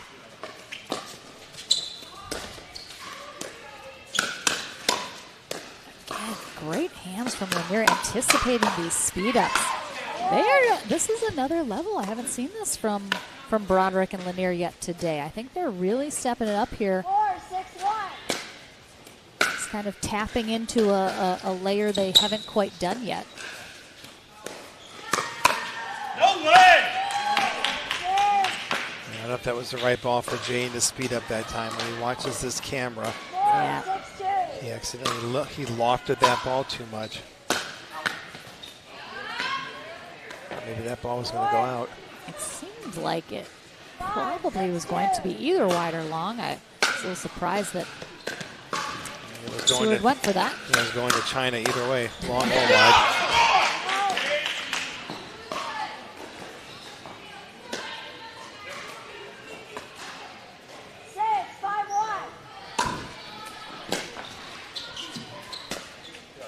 Right on that baseline with the return. Big pickup there from Bertram.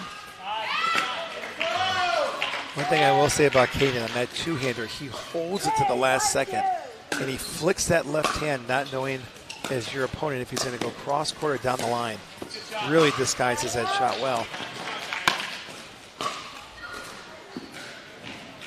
5-6-1. 1 point away from being tied up, Lauren.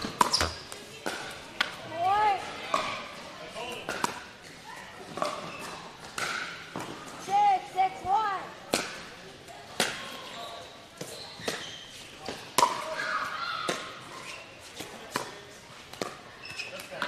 Second serve. 6-6-2. Line out. A little inexperience there. 6-6-1. So where you want to make your opponent earn the shot.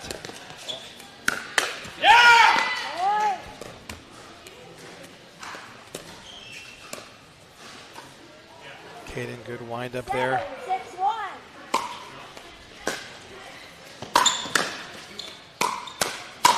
Oh, boy. Second serve. The crowd almost got hit with that one. Eli, I think, was being inspired by Caden that time. I mean, great return. That's the play.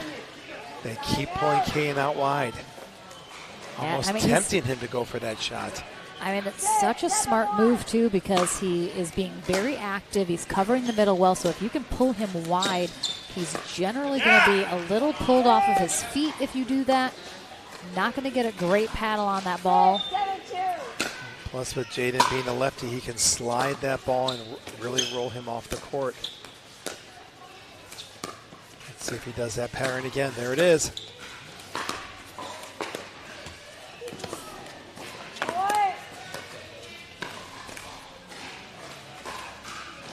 Yeah, I mean, he's getting those errors out of Caden on that.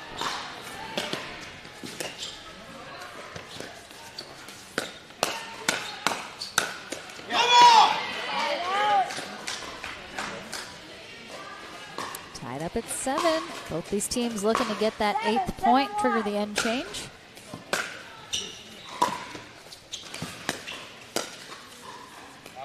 Nice leave there from Broderick. I thought he would have been tempted. He looked very tempted. Not a lot of shots any of these players like to let go.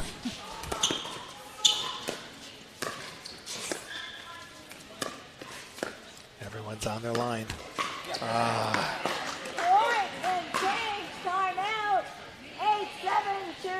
think Jaden, he's just struggled a little bit here and there with just those unforced errors into the net on the dinking side. Again, just have to be a little cleaner, a little crisper. And keep getting down low. 6'8" Yes. boys need to get down low. Yes, both him and Spencer struggle a little bit bending at the waist versus bending the knees. Yep. So that can be tough. Gonna leave some balls flat like that previous one, but they are only trailing by 1, certainly right there with them. So see a little conversation going on between them over there. But Eli Bertram and Caden Seward head to the near end to conclude this match to 15, which will end our gold medal match. We've got singles tomorrow, Lauren. Day 3 sure of next do. gen. It's an early start for these players. See a lot of players practicing their singles games already here, being done with the day.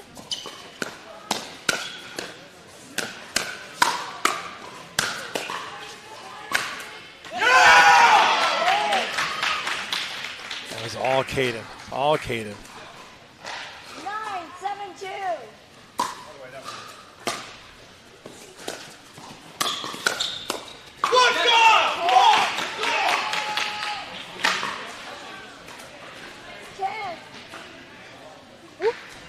Ball on court.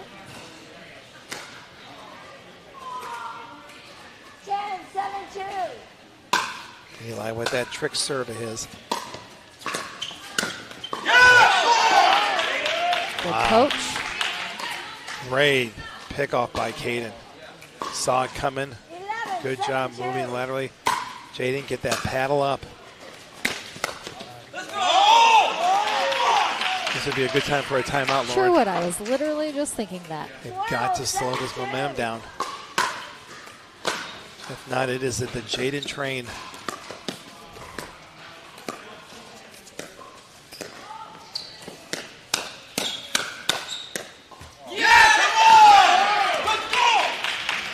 Don't mind the attempted reset there from Lanier. Just a little too soft. 13-7-2. 2 points for Matt. Very quick accumulation of points here after the end change. But let's see if Lanier and Broderick have an answer. 7-13-1.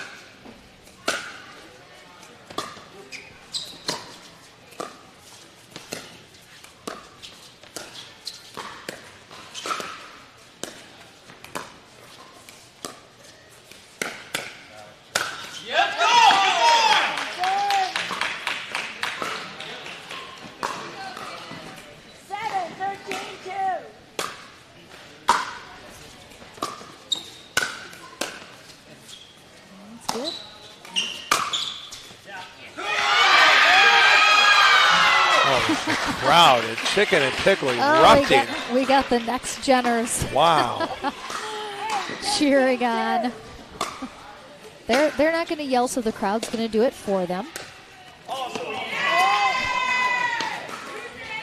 A lot of excitement here at the Chicken and Pickle, Lauren. A lot of excitement. I like the peers cheering each other on, supporting each other.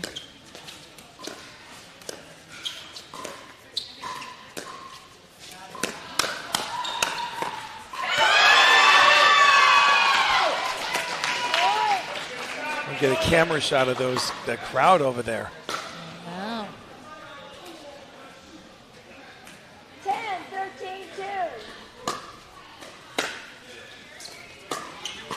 2. Great drop. Great pickup.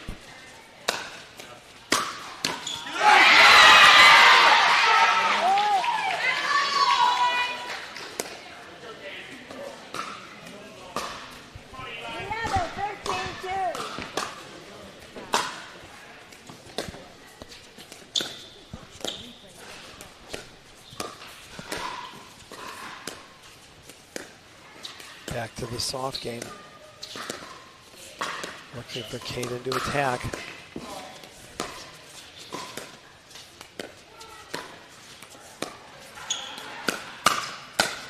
A little communication issue in the middle there. Caden looks to me as if he prefers attacking off that backhand side. He seems to go hard off of his backhand more so than his forehand. Pulls it wide. I mean, great run, though, from Broderick and Lanier, getting right back in there. Pulls it wide. 13, 11, 2. Big serve, Eli.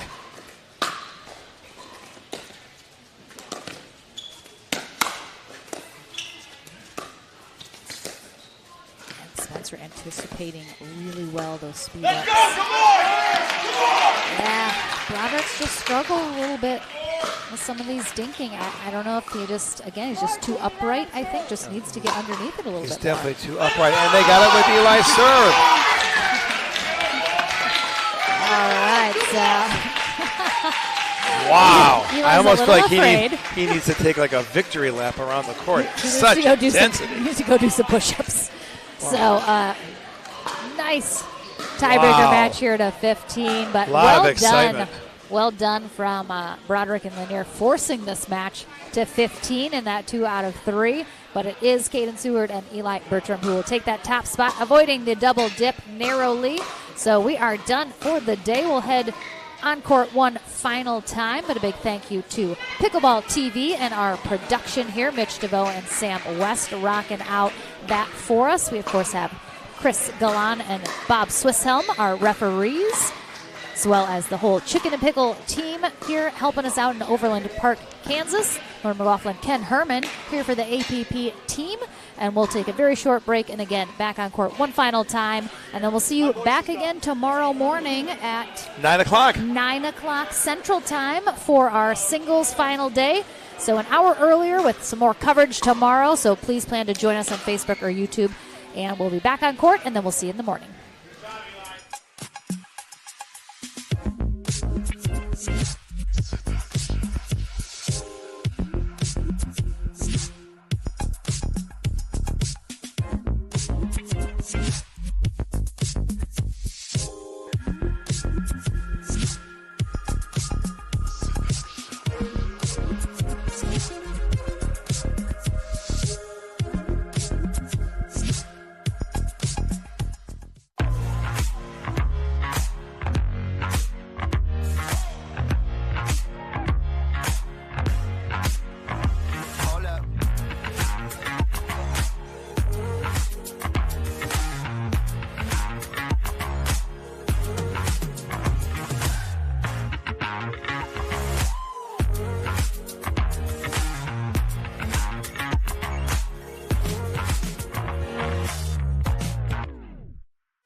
Welcome back for the final time here today with our gold medalists, Eli Bertram and Caden Seward, narrowly avoiding the double dip there, so pulled it out in the end. I mean, again, you guys don't come out on top of the 2 out of 3 portion, but you have that tiebreaker match in your back pocket. What did you guys discuss, if anything, going into that match to 15 that needed to happen to make sure you came out on top? I mean, in the game to 3, we were just missing our drops, hitting balls that were going out. We just had to make less forced mistakes. I mean, again, a lot of energy out there. I feel like you need to do some push-ups or something to just like drain the rest of that energy, little adrenaline dump. But I mean, you were just really getting into it, very fired up, getting aggressive out there. Is that sort of the style you need to play your best? It was the best I needed then because I had to play aggressive, and being an aggressive person tends to help playing aggressive. I mean, it goes hand in hand. Yeah, I can see it. Well, you guys have taken the top spot. Congratulations. In terms of, I mean, you have been at many of our next gens, really progressing in your game. What are you looking to do sort of next year in terms of pickleball? Are you looking to play a little more pro events, still in the 5-0? What are we looking to do next year in terms of your pickleball growth? I'm looking to start trying to play some pro, trying to find some partners, especially like Caden. Caden's on the pro tour already. Yeah, just like him. All right. I mean, you're a wanted man already for that. Bro, in terms of yourself, I mean, you have already kind of dipped your toe into those pro waters, still looking to have a little bit more success than you have. But looking to next year, sort of what are your goals? What are you working on, trying to accomplish next year? I mean, it's always been the same thing. I just want to play the best I can. Wherever that brings me is wherever it brings me. I just want to play as good as I can. Right. Oh, this guy wants to beat J-Dub. Is that what I heard? Yep. All right. That's a good goal. I like that. That's good. He will await your into the pro scene to take him on. I like it. Good goals. Well, congratulations to both of you taking the top spot today and the points that go with it. We'll see you both on court again tomorrow for Singles Day, our final day of coverage. Again, 9 a.m. Central Time. We are back here at the Overland Park, Kansas Chicken and Pickle. So plan to join us on YouTube or Facebook. Until then, have a lovely evening.